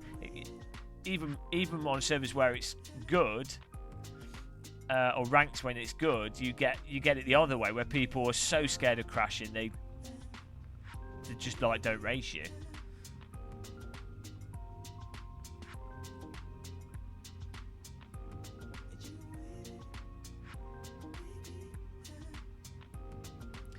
iRacing or ACC for your first PC racing choice? The first Assetto Corsa, it would be the best thing to buy it first because it's the best value for money.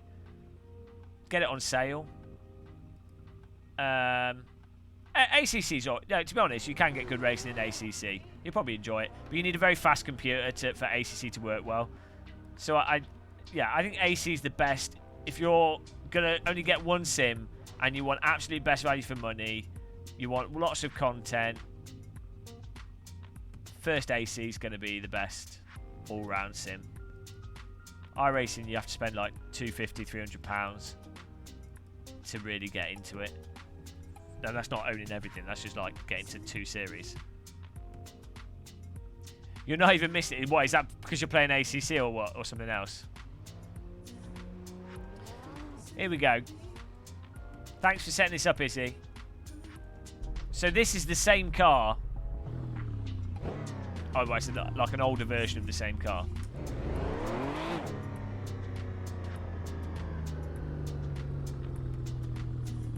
Yeah, if you like street cars as well, and cruising and drifting and, you know, and you've got a sim racing system, it just makes sense to get AC first. This is what I was saying in that video, JB. This is why I think, I think, say, I like the Skippy, and I think I like that car. They, you know, but the thing is, as soon as iRacing has any other simulator that even slightly mirrors the online, that's it. Like, what? Why would someone pay for iRacing? And you have users that are on it. A lot of them are going to be like, well, what's the point of continuing their sub, even though they bought content? So I think, genuinely, I think iRacing actually will start feeling the competition, which is only good because hopefully they reduce the prices. Or iRacing, they make most of their money, I believe, from the content. So they should just get rid of the subscription fee, and I think that would up the amount of users.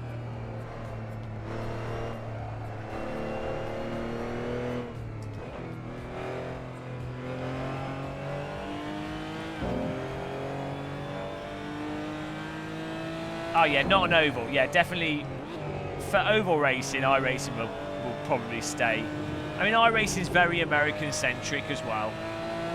Can you post a link in the chat again for the track so people can download it?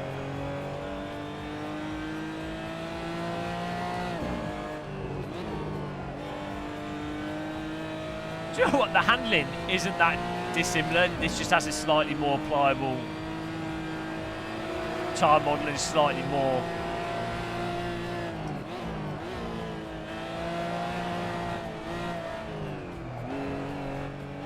The handling's not that different. Slightly more pliable. It's as if it's very similar. It's just as if it's slightly different tyres, or the road surface was a different temperature. I mean, the force feedback on this is a little bit more chill.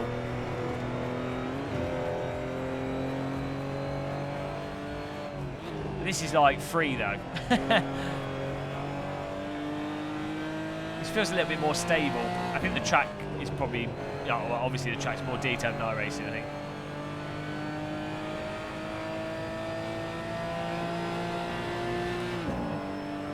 Yeah, this.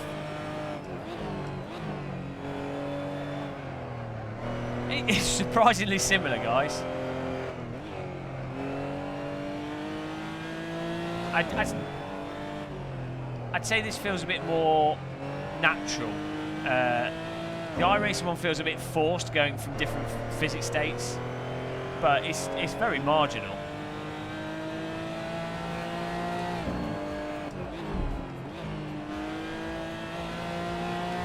As I say, the difference, you can easily explain the difference in a slightly different tyre compound or slightly different road conditions. Thomas Schmidt. He's not feeling very well, guys. Everyone say get well, Thomas. Everyone say get well, Thomas Smith in chat. Because that's how it works. Game of Muscle Healthcare, superficial healthcare, does nothing. It's kind of like the Conservatives' vision of healthcare.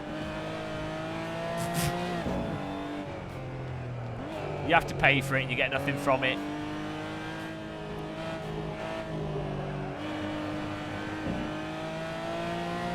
Ah, look at these. With all these thoughts and prayers, Thomas will be cured in no time. Cured like some beef, strung above a smoky fireplace. Don't spend the coronavirus. Oh God, you're not Labour. No, I'm anything but Conservative. How's that make you feel? Do you vote Conservative, Dean Kenny? Can you explain why you voted Conservative? I'm going to give you a fair shot. I'm going to give you a chance here to justify your choice. You come on, get it in the chat room. I want to hear a fair trial. I want to hear a good argument for why it made sense to vote Conservative in the last British election. Go for it, man. If you make a good argument, I'll be proud of you.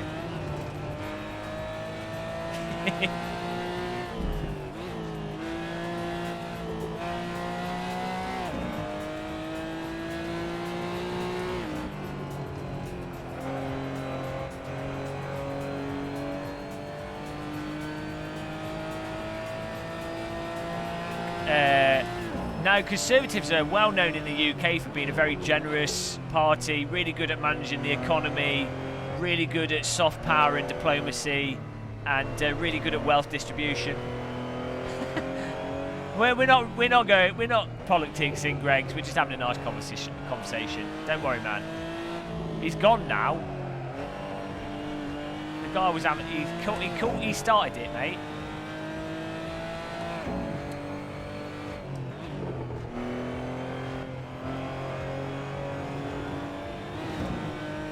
Yeah.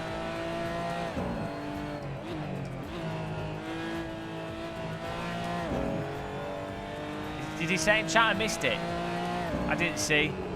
What did he type? Sorry, I missed it.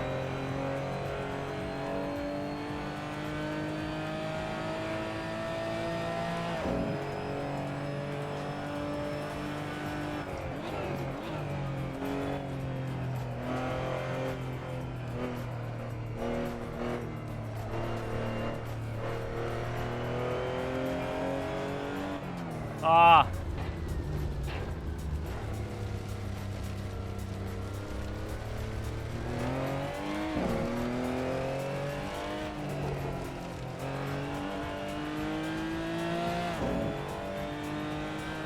Hang on, why am I better at driving the iRacing car? What's going on here? Oh, you're punished for buying outside the EU as my parts come from China. Eh? So, okay. So you're voting Conservative for your one specific business case. What about the additional cost on a personal level for not having proper healthcare? What about the cost of not being able to see a GP because they've been underfunded? Or what about the cost of longer waiting lists? So, say you develop a treatable tumour, you can't get it treated or sorted out. What about the lack of nurses and doctors in the NHS, so that when coronavirus hits the UK and the churches are completely overloaded, the hospitals overloaded, what about when you might need to, or someone in your family needs to use a healthcare system but they can't access anything because it's completely overloaded? due to chronic underfunding for the past 15 years.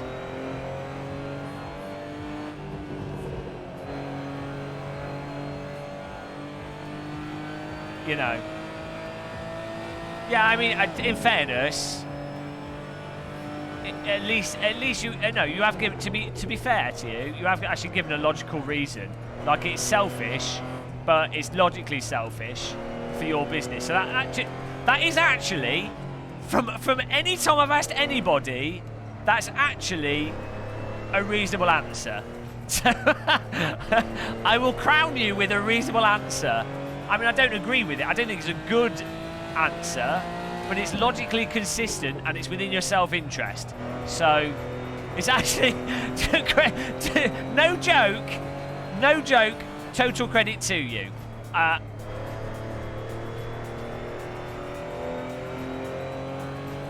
Yeah, well, you're obviously someone that earns a lot, but yeah, fair enough.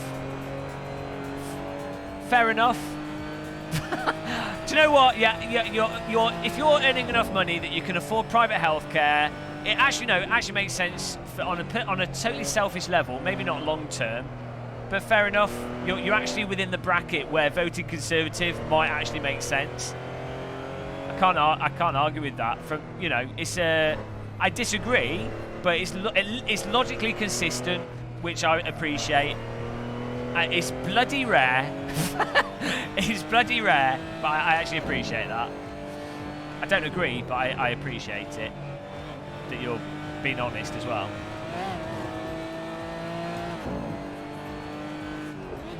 My God, who would have thought it?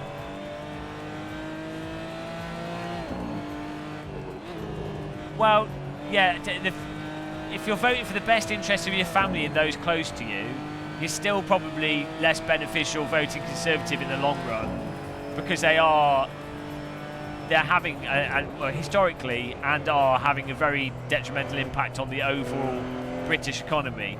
Because with a lack of wealth distribution, you have less consumers available to buy products. There's less cash flow, so businesses will suffer and have suffered as a result of it. So, also the continuation of austerity has impacted British business. Austerity also within the EU has negatively impacted business. Most of the European countries have pursued austerity when it's factually, economically, demonstrably not the correct thing to have done. So,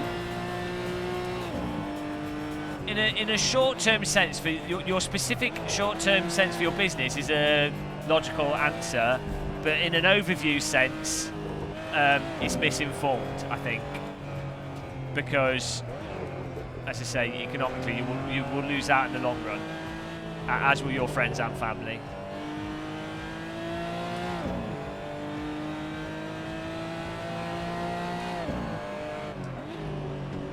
Whoa, sorry. Lungfish, manfish, it depends. You have examples. So, as we were talking about this morning, capitalism works really well. Unregulated capitalism works really well where there's competition and there's not necessarily an immediate social cost or environmental cost. Unfortunately, most things now, like we're kind of like at the end game of stuff, where you've already got giant businesses that have already worked out the best way to do things. They've bought all the lower businesses. You've just got giant conglomerates. So there's no competition. There's no incentive for them to get better. They can't necessarily even get better because they've optimized everything to the absolute nth degree. So the only way to make big profits now is either through socializing costs or exploiting the environment, or exploiting other like cheap labor in other countries or resources in other countries, where you can exploit it and get away with environmental damage because it's not local environmental damage. So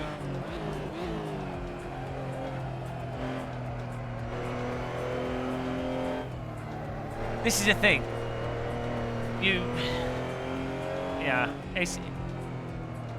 There's plenty of examples where government is absolutely terrible at managing things because those governments aren't actually very democratic. And there's plenty of examples of businesses not managing things correctly because businesses aren't democratic. So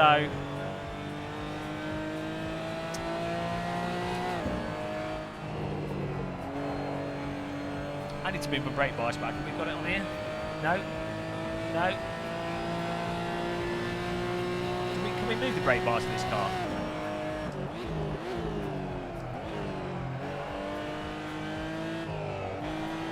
Or we can turn the TC off.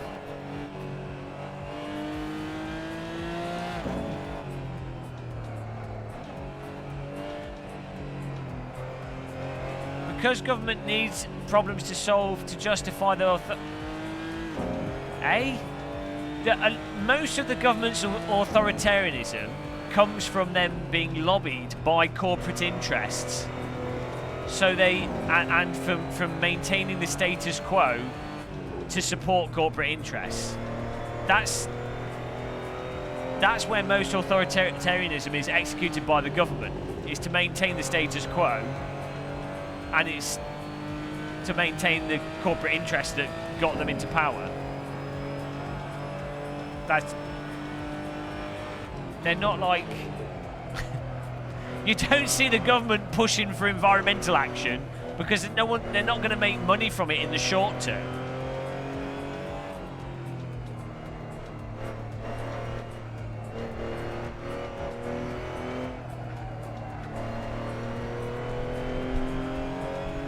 That's a big issue with... It's a problem with government in general and with business is short-term thinking. So in government, the issue is that you're only going to be in Parliament for like 5-6 years or whatever. So you're not... so government ministers aren't motivated to enact policy that's only going to be beneficial in 10, 15, 20 years' time. Unfortunately, most like big scientific initiatives or environmental initiatives or actual long-term investment initiatives take 10, 15, 20, 30 years to reach fruition. So, you know, like if you massively improve education, the benefits, so primary education, for example, the benefits aren't going to show until those primary school kids get into the workforce or work in the sciences and stuff. So, and then when it comes to businesses, again, because they're trying to shareholder businesses on the open market, they're motivated for generating. Most businesses, in this case, they're motivated to generate profit, an exponential profit, quarter on quarter. And you see, using the games industry as an example, you know, a lot of games are complete shit because the business is like, well, that worked last year, we've got to do the same thing next year, the same things, we can't take any risks, only stronger. So it's like, well, cases, random case keys made a lot of money last year, so next game, we're going to do exactly the same game because that seemed to be popular, but we'll put more DLC and cases in it. And you just get a progressively shitter game, and eventually people are like, oh, we're not going to buy this. And what happens is you have to have an indie comes out with a new title that's actually interesting, actually novel, actually innovative. And instead of the big companies actually doing that themselves, what they do is they wait for the indies to do that, and then they buy that indie, and then they keep doing the same thing to generate it, you know.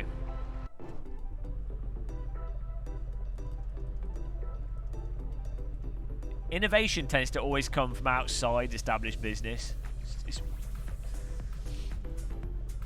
Right. Can we not set brake bars here?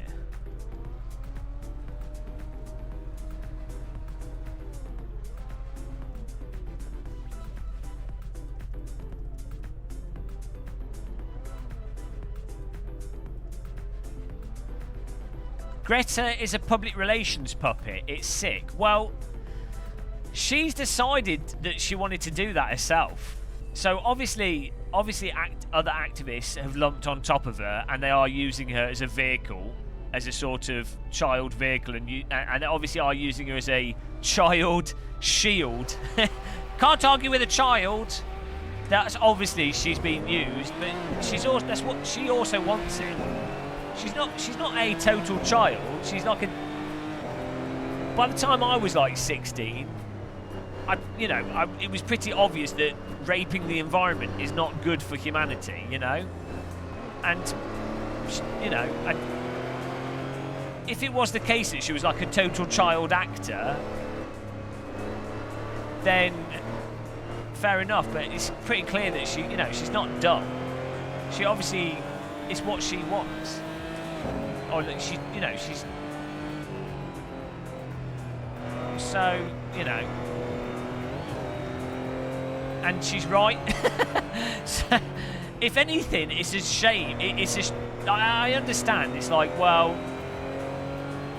it's annoying when someone plays like the child card as if you can't then criticise them. And it's an argument from some fallacious thing. But she's actually right, and she looks really angry as well. So.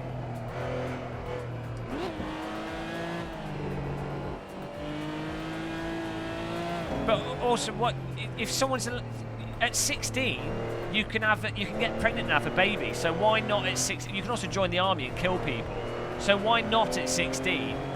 Can you not protest and make a point and be successful as a youth activist? Well, that BSIM, that's going to happen anyway. With anyone that's got any agenda, you could say that for someone that's got like a corporate agenda.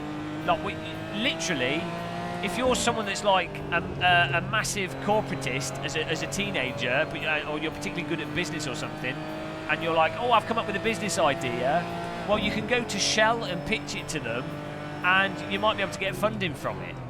So that and government will get behind you, and it's not necessarily a bad thing. You know what I mean? It's not. It's if someone's proactive in something, people that agree with that thing that they're doing or want to get behind it will get behind it.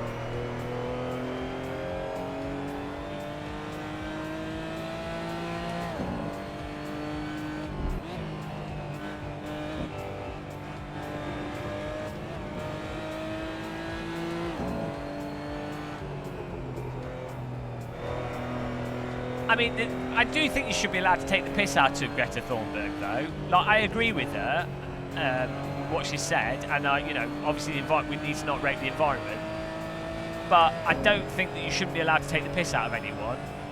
No, you should be able to take the piss out of everyone. So I do agree with people getting annoyed. Like, if someone says, oh, you can't mock that person because they're young or because whatever, or because they're right, it's like, no, you can still take the piss. She's still like funny. We like,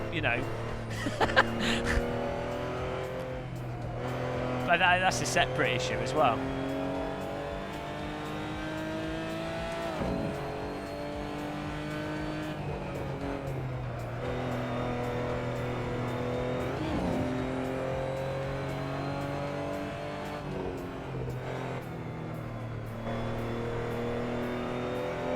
Yeah, I think the thing is, some people as a counter-argument to Greta, they're like, some of the politicians say like, oh, you're just seeing it too simple. It's too simple. You're not really offering a solution. You're just saying there's a problem. Everyone knows there's a problem, but you're not offering anything. Well, it's like, well, actually, you don't have to offer a solution to point out there's a problem and to put pressure on the people that are in a position to resolve that problem. If anything, activists like Greta are causing social momentum that puts pressure on businesses to not pollute and puts pressure on governments to see it as a serious issue. So they are actually, in a roundabout way, actually offering a solution. The solution is to get societal momentum that then puts pressure on government and businesses to take action. Like, what else do people do? Like, what else can you do? No, it's not new, but what's the other option? What else can you do? As an individual, it's not like you can go and work in a business, and then from within that business, like, it's not like I can go, right, I'm really passionate about the environment, so what I'm going to do is I'm going to train up as a scientist, and then I'm also going to get a job in Shell, and then from within Shell, I'm going to then lobby them to be more green in their policies. Well, the problem is, if you're like 15 now, the Earth is going to be completely bollocksed by the time you get to like 25. It's too late. So there's that problem.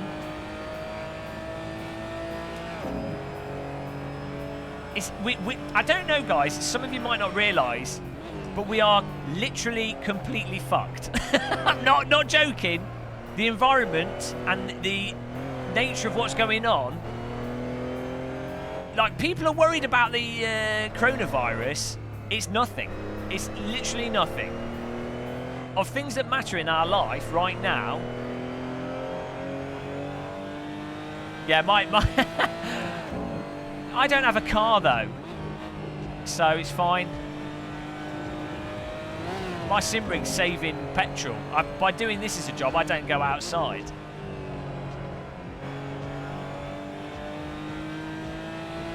The electricity used by my PC and my setup is going to be way less polluting. Well, that's true. I have been in aeroplanes. Shit. Bollocks. Yeah, well, you know, but that doesn't mean I can't put pressure, that I don't agree with putting pressure on airlines being more green.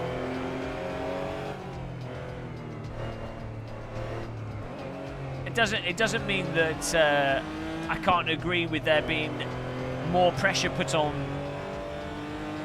like cattle farming, and that I don't think that businesses should charge more for meat for it to be produced in more sustainable ways, or that there should be more of an emphasis put on fake meat.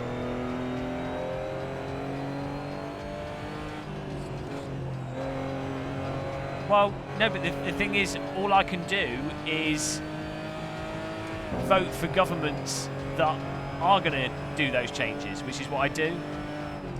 That's all you can, as an individual, that's all you can do. I mean, I don't fly that much, realistically. I mean, okay, last year did go to America and Germany 3 times. Yeah, I could stop flying, but I hadn't been on many holidays. Also, the moment there's electric planes, I'll get in one. Yeah, I don't eat much meat, to be honest.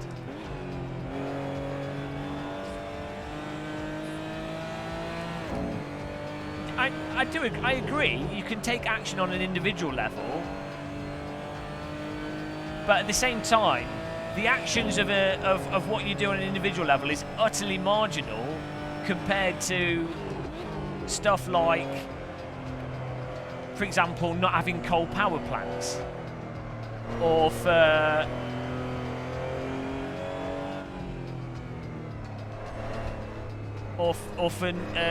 like shipping of items using diesel shipping stuff. I can't remember the data, but it's like it's on another level.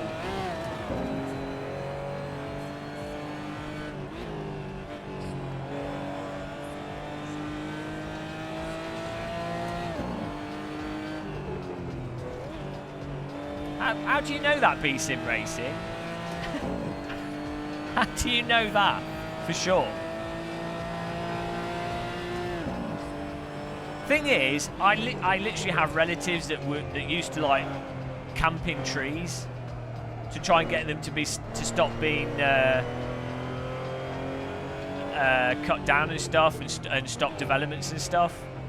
and they would try and stop fox hunting and things, and it literally achieved absolutely pretty much nothing, because things have to be changed on a governmental level, and the only way to do that is through a critical mass of people voting for different governments. We've had, like, since the 60s, we've had the whole thing of do this on an individual level, which I'm not disagreeing with. You should do stuff as much as possible on an individual level. But what people consume and do on an individual level is utterly negligible compared to what would be like overall governmental legal changes for how businesses can operate. So in the same way that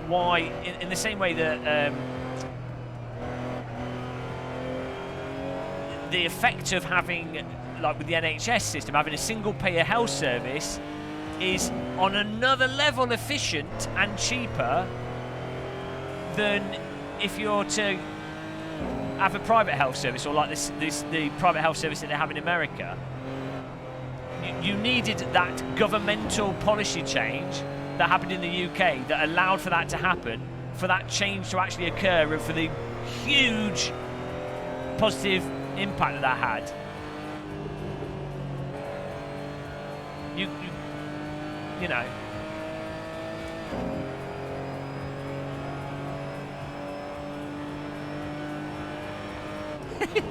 Environmental war.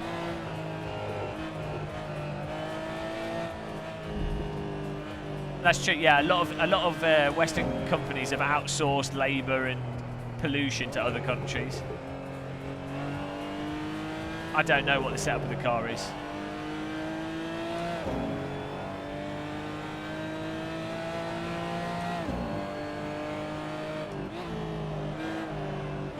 Pollution War 2019.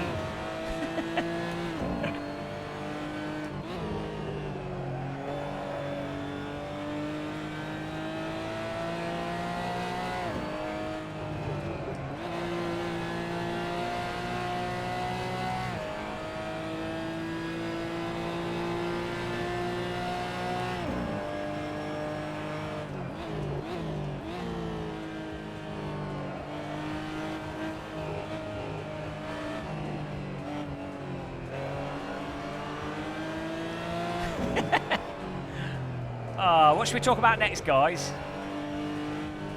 So, Islam. Don't go there! Don't go there! The only thing worse, the only topic worse to talk about than the.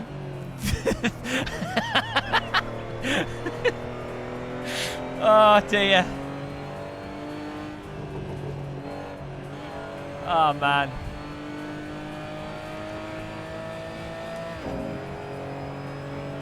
Nice chilled out racing sesh, guys.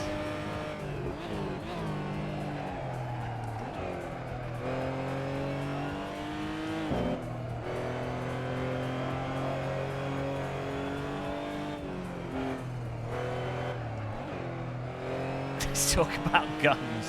I don't have a problem with guns. I actually really want to go shooting.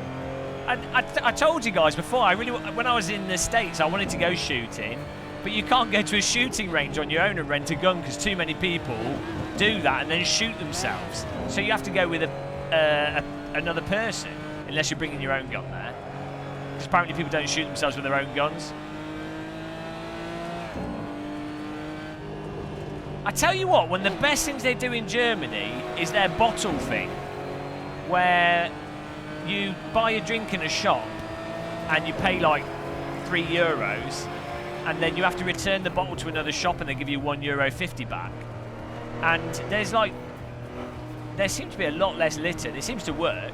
The only annoying thing is, if you don't know this, you just think, oh, that's a very expensive drink. And then you put your bottle in the dustbin, and then you're like, oh, that's why.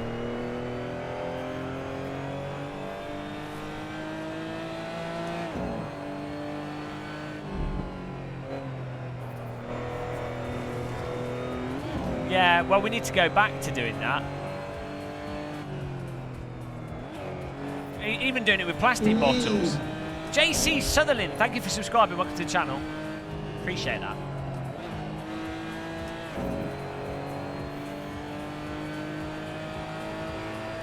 I think, as I say, I think with CO2 emissions, it's business emissions and stuff like those giant cruise ships that use really bad quality diesel are like, I think it's like, I don't know, you'd have to Google the emissions, but I think they make up like 70% of like the air pollution. And it's stuff like cows is a huge one because of how like the amount of food they need, the amount of water they need, you know. So those are things where you could probably change it without actually affecting anyone's lives negatively. Because, you know, if you really want to eat beef, you would pay more for it. You know, I would. It's like so chicken eggs in the supermarket. I don't think they should legally be allowed to sell. Oh, 7th place, guys. Genius. I don't think you should legally be allowed to sell eggs from caged animals that are like it should all be like comfortable outdoor proper free range, not bullshit free range, and that should be the only option in a supermarket, because it would still be way cheap, like it'd still be way more than affordable for people that are like on the breadline for buying eggs. They wouldn't be expensive. And it's like, well, that, you know, that's just what it costs to have high quality food. Like, and if it is more than what people can afford on the breadline, then people need to be paid more money so they can afford to eat actual good quality food. You know, yeah, ethical consumption. It's like, I mean, personally, I always buy free range stuff, but it's like, it's not that much more expensive. And a lot of the free range stuff's bullshit as well, so you have to like triple check. We need artificial eggs. And yeah, it's like beef. It's like, I don't know about you guys, but for me, like eating beef is like a treat sort of thing. I don't eat it all the time. And it's like, well, if it's more, a lot of people are buying luxury stuff. Like if you buy beef in a restaurant, you're paying way more than what it actually costs for like super luxury supermarket beef. So just do, you know, why not have it more expensive? It's not, people don't have to eat beef. Like I really like the taste of certain meats and stuff, but I don't have to. It's like oysters. I don't have to eat oysters. So why not? Do you know what I mean? It's weird to be like so lax on those things. Next will be after your guns. No, what serve we doing next? I'm ready for another flappy paddle car. It's not something not too fast. Everyone enjoys a bit of meat in the mouth.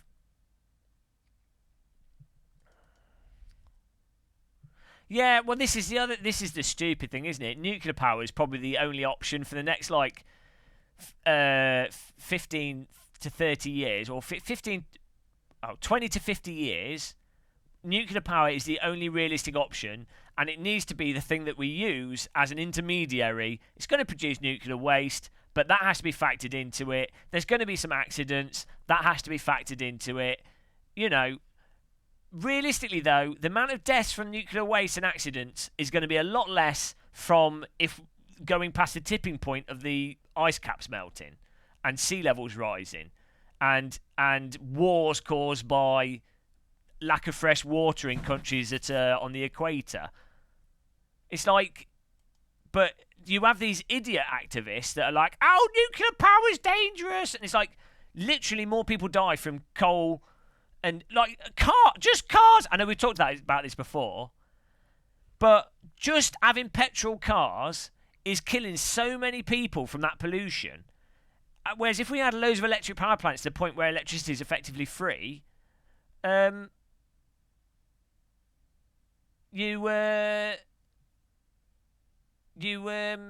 know, you could just fill up your cars. We need intermediary stages because we don't have like the battery storage infrastructure, and not all places can have like the wind and the solar. You know, and there's we know how to build a nuclear power plant. that's a specific efficiency level that specifically works, so it can fill the supply gap. I think shale gas is the solution. Oh, nice server. Good job there. Join the server, guys. Password is T. I know. So naive.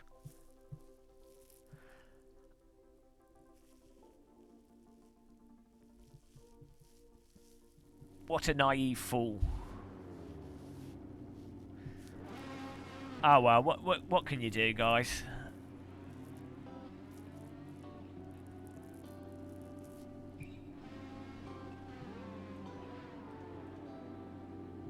Wow, B-Sim Racing, my face is a commercial opportunity. Debatable. Do you want to see a commercial opportunity? Do you guys want to see a really good commercial opportunity? You know? Do you know what? I'm about to show you a good commercial opportunity. Here we go. 3, 2, 1. Commercial opportunity! Woo! Commercial opportunity! And I'm stuck on the commercial opportunity! There you go, it's gone. It's gone. Commercial opportunity's gone. Oh, no, I think I've ruined the commercial opportunity there.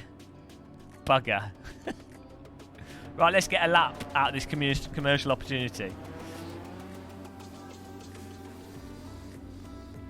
Concrete block sim, guys. That's what I want to play.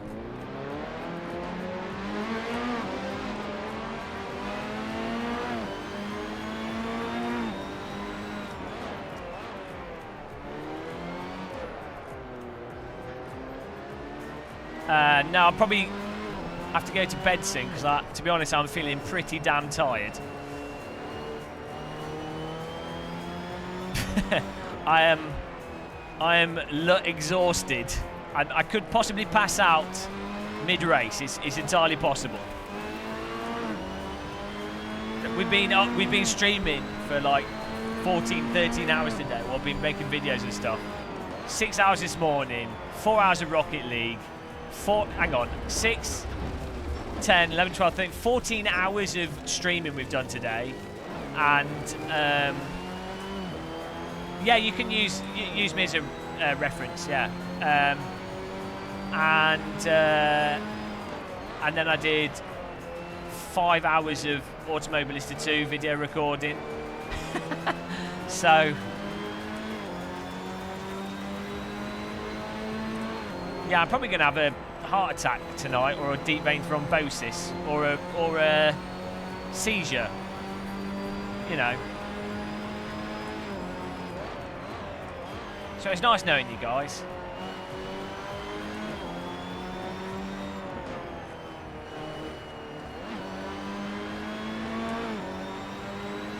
Capitalism intensifies.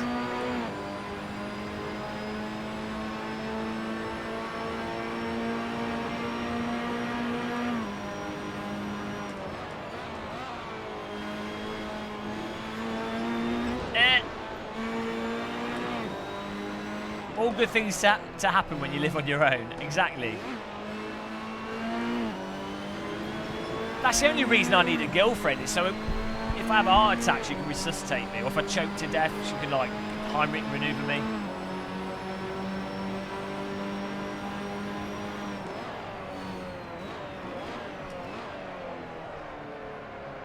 Yeah, AMS2, it runs the same as slightly faster than Project Cars 2.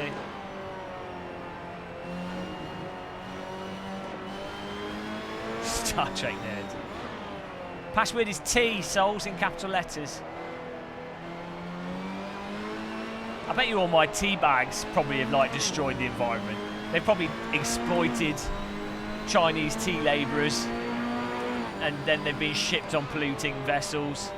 And Twinings is a company right up his arse, so they're probably well into that. They probably support like slave child labour. Allegedly, please don't sue me, Twinings.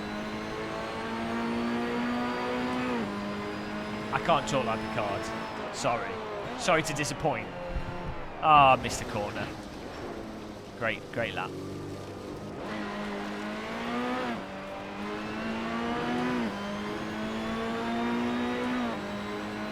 Yeah, well, let's not talk about Picard. Don't want to ruin it for people who haven't seen it.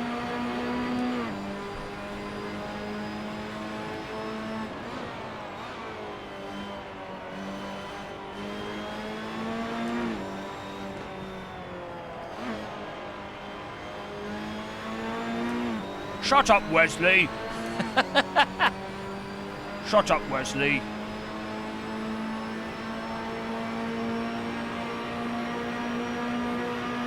Get off my bridge! There you go. That's my Picard impression for you.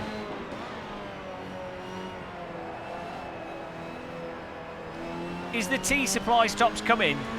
I'll just kill myself. It's fine. That's my plan.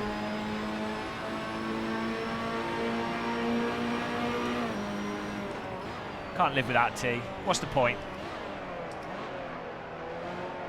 Living without tea is like snorkeling without a snorkel. Literally impossible. Well, possible for a few minutes.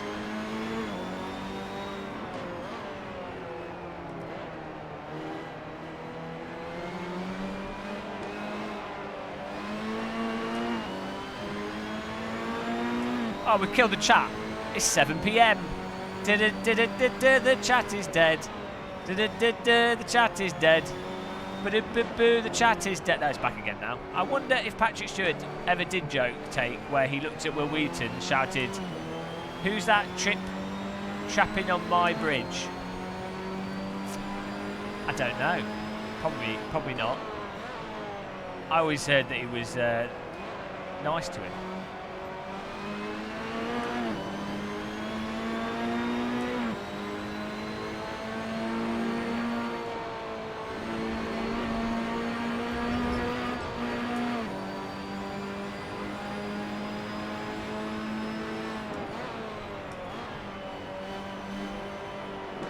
The best Patrick Stewart is in extras.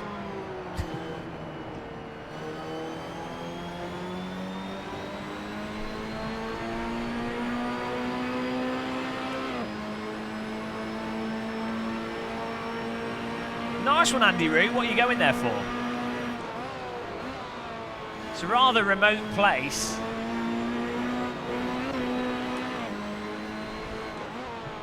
Is God angry with men and then sent coronavirus to punish them?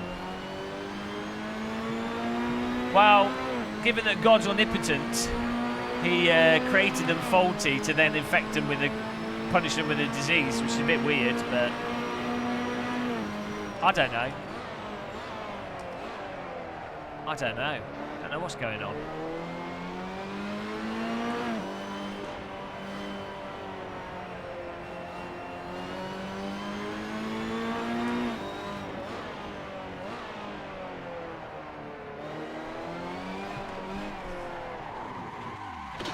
Do you ever give yourself too much gas?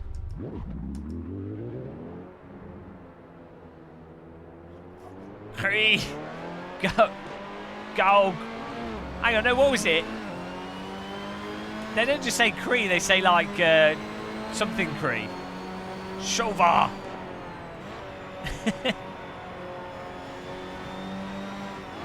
Indeed.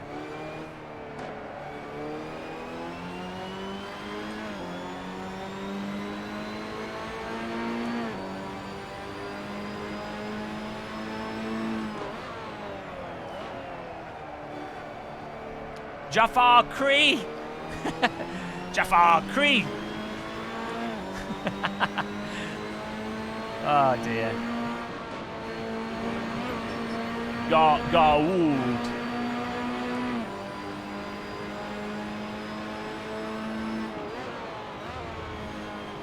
There's probably some people watching this wondering what the hell I'm saying.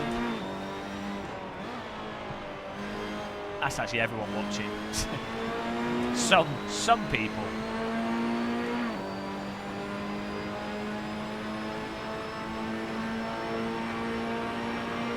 Shova.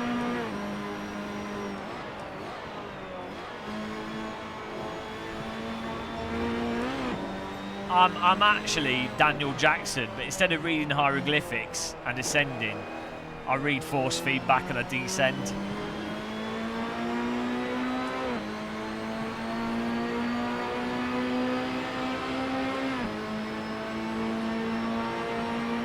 Right. We're not doing too well, guys.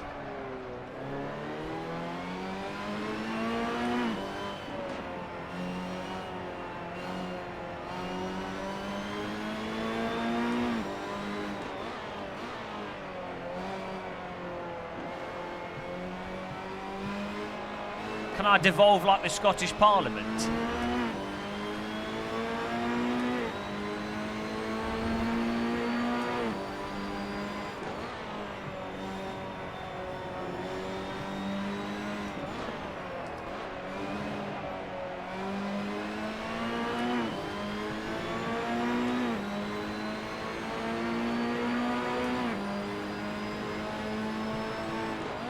By the way, guys, click that like button. And join us on Instagram, Game of Muscle, if you haven't.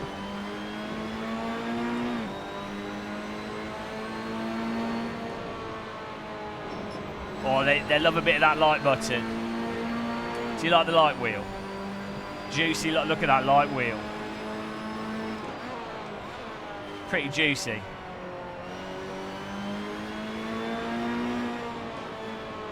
What, in that it goes on forever, Richard B? And you're always surprised when it's on daytime TV.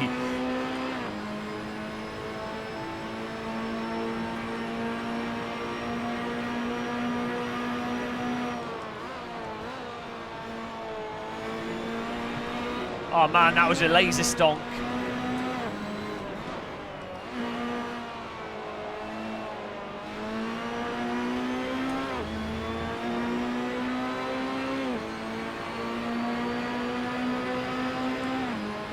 Eighth place.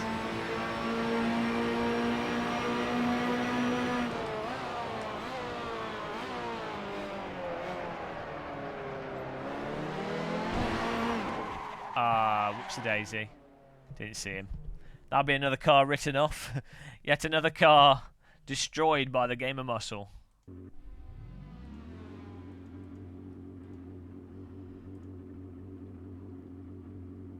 Woo!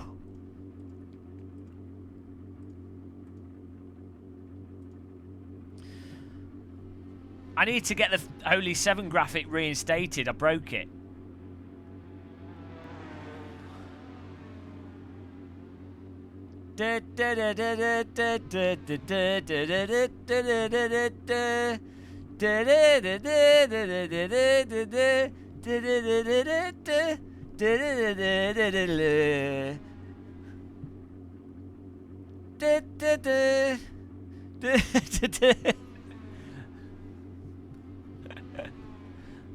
Oh boy.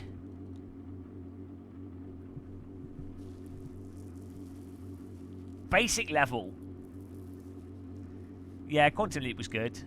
It got a bit weird though with the character, the Ziggy character person, and it was like proper religious. I didn't realise. Yeah, that was it. It was like the last season and stuff was all like messed up, and then it was like the whole thing was meant to be like God was moving them around, and it was meant to be like a proper religious thing, which is just like really shoehorned into it. It's like, oh come on. that's more boring than an actual, you know.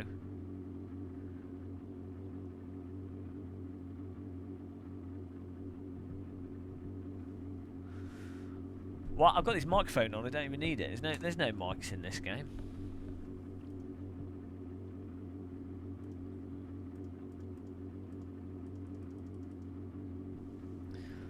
Whew.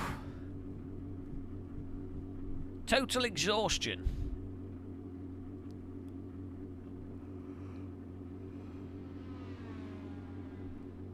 Oh, okay. Oh, I can't remember.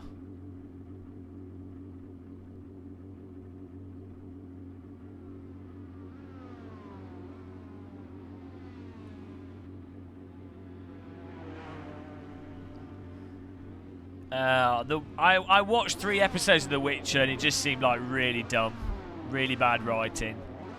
don't know if it gets better. Also, the acting was terrible. I'm getting through Narcos Brazil, which is good.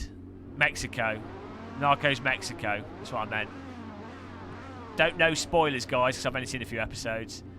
But that's good. Also, the original Narcos is amazing.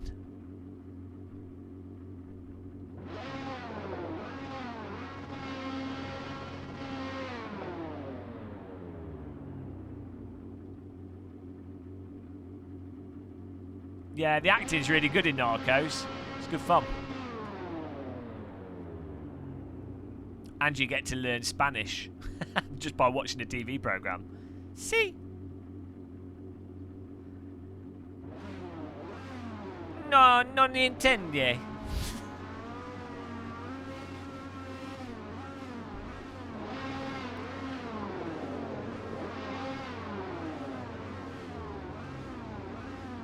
I like how fat Pablo gets in the original Narcos. How he like gets proper fat and he just looks depressed.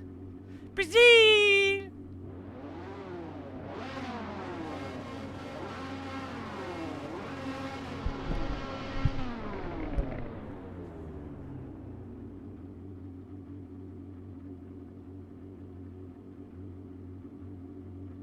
I don't even know what that means. Brazil!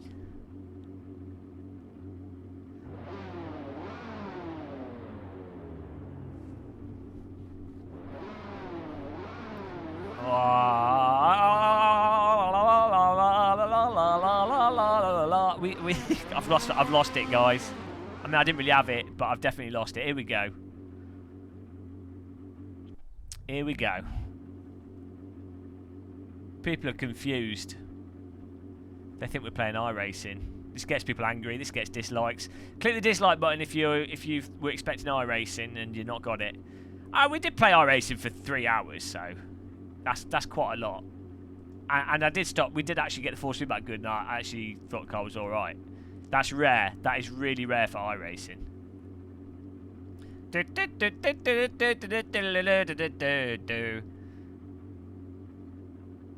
Please race while humming the SG1 theme. No. Denied. We need a Stargate on the stream. We need a Stargate graphic. Chevrons encoding for the start of the race. Also, I need some like Back to the Future graphics that line up with tyres for the back of the car in third-person view. Make it so. Engage.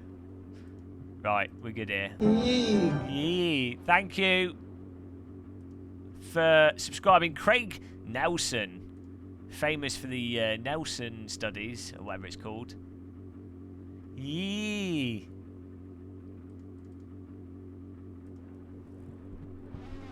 We don't have the Saudi Audi in this game. Lightspeak, we need more graphics. This is why I spent £300 on a streaming graphics card, so I can spam graphics on the live stream without computer melting down. OBS is on 20% CPU when it's not even using the CPU. Here we go, guys. Starting in 13th. Hello, bad tan lines.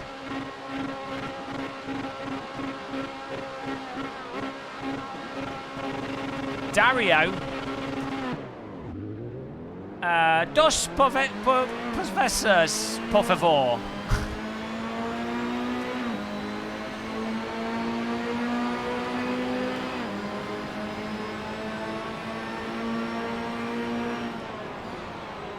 Oh, look at this. Oh, no. Traffic jam. Oh, that didn't help us get forwards.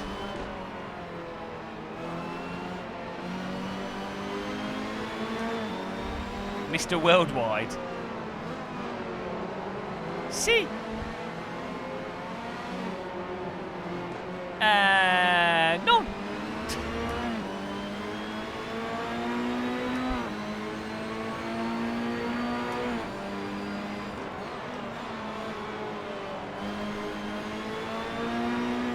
Uno automobilista, por favor.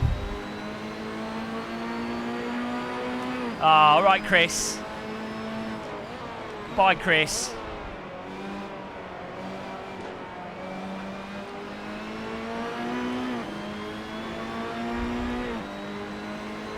Retires from the race.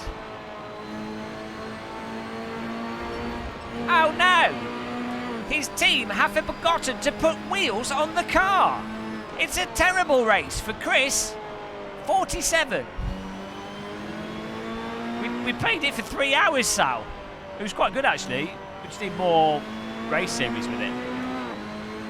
Achtung! Der Glackenhosen ist Schreiber vor der Maschine. Ja! Sehr gut! Schnell, schnell! Richt! Oh ja! Food anfahren!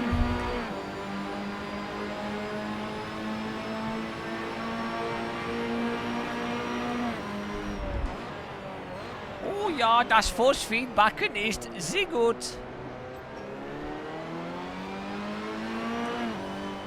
Oh, danke bitte, danke bitte.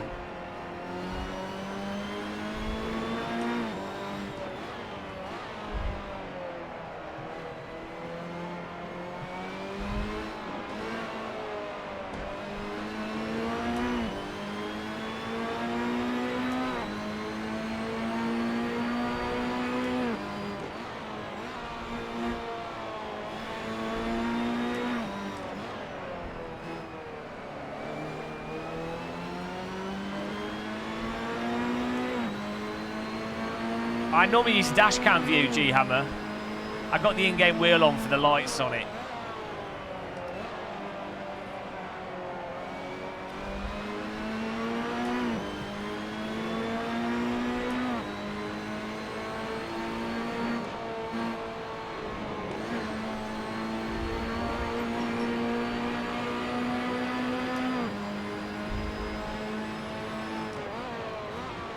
Ja, ich hast 3 Webcamen. Und das ist gut, ja?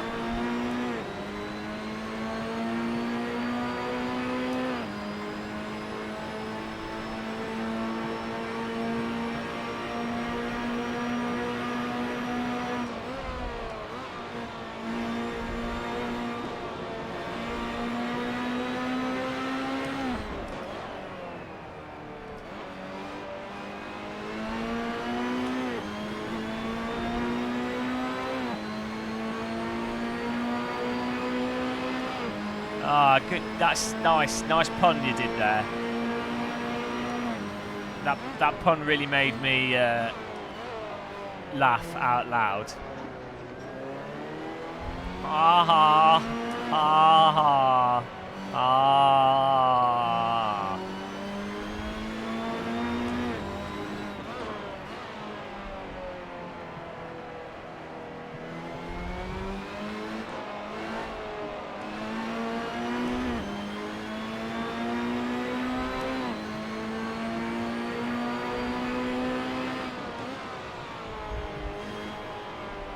This battle in front of us. Maniac and Bot. They're going to kill each other and I'll just trundle past them.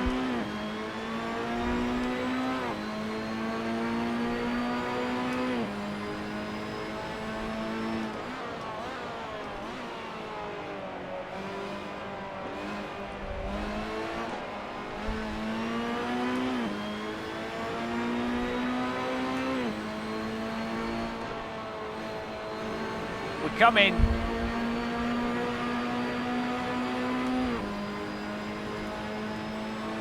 Marble's behind us here. Guys, we're finding even more speed. It's incredible.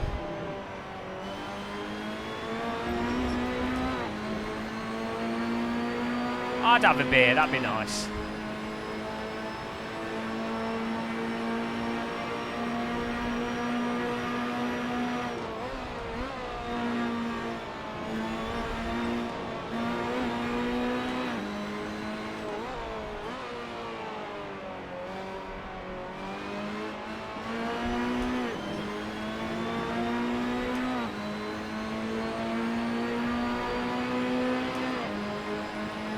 Driving into the sunset. It's a song I've just written. I think with a bit of guitar, that could be a banger. Look, guys, I know it's 7 o'clock death hour, but you don't have to keep up to the whole not talking at 7 o'clock every evening that we live stream at 7 o'clock. I mean, I guess it is a tradition at this point. This is a Scuderia Glickenhuis SG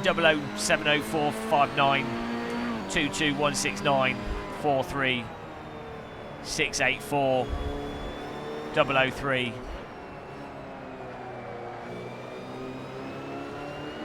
999. Oh no.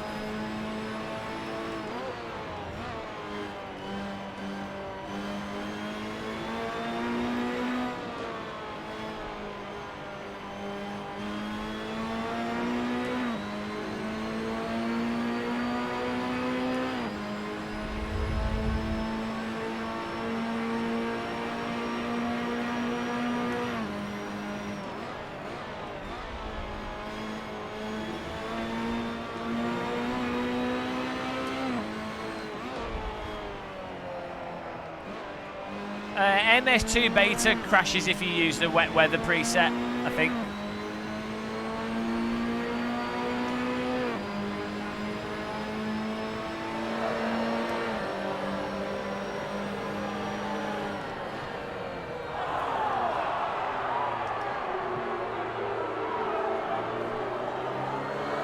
These are terrible puns, Zero Bandwidth. The crowd are not liking it.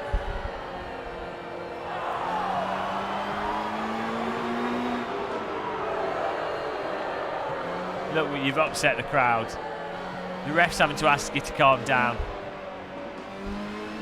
I'm afraid you're being shown a red card. You have to leave the pitch.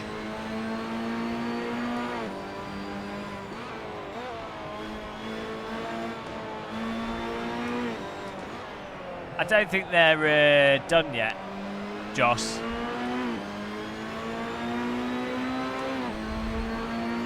I feel like Automobilista 2 needs like 3 months of development, not just a month. But who knows, maybe they've got an internal build with more done on it. We'll see. We shall see. I'm in no rush for it. Plenty of other stuff to play. I just like that the cars handle nicely, that's all I care about. And the force feedback's okay. Hello, Mark P.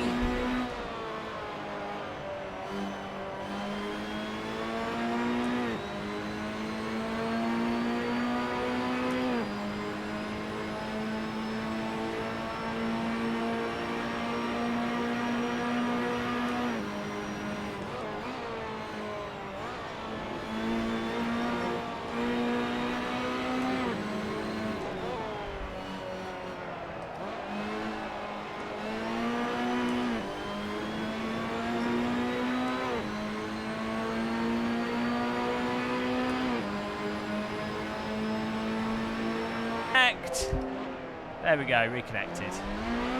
Oh, no, I got OBS to death.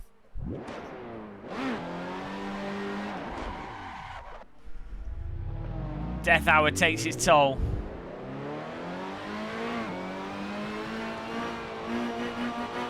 Oh, I think it's over, guys. I think my brain's shutting down.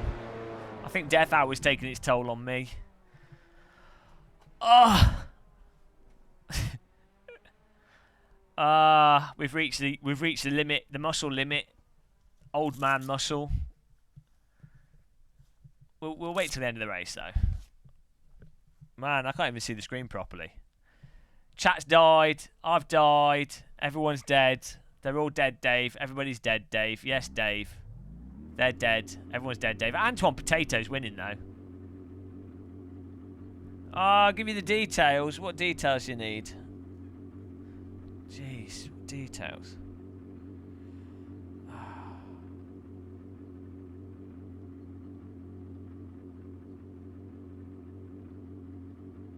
What do you want? I have like 300 messages here.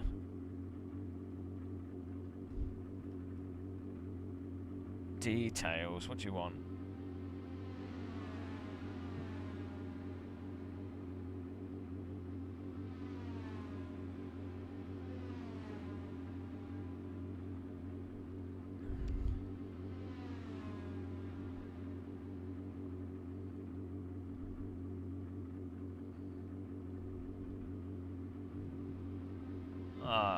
Right, well.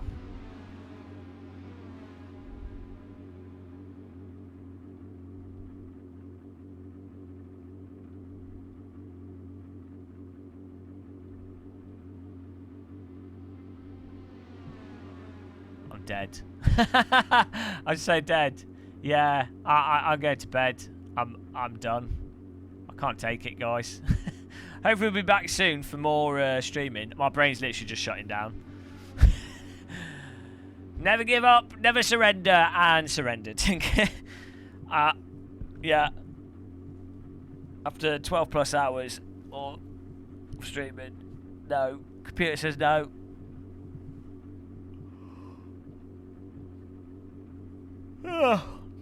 Yeah, thanks for watching, guys. And thanks for taking part. You're going to be back? I don't know, maybe. We'll see. Might do some iRacing for Aussies another time. But yeah, night everyone. We'll see you guys soon. Thanks for chatting and everything. Thanks for all the donations. I do the credits. Here we go. Oh, the credits are broken. There we go. Replay.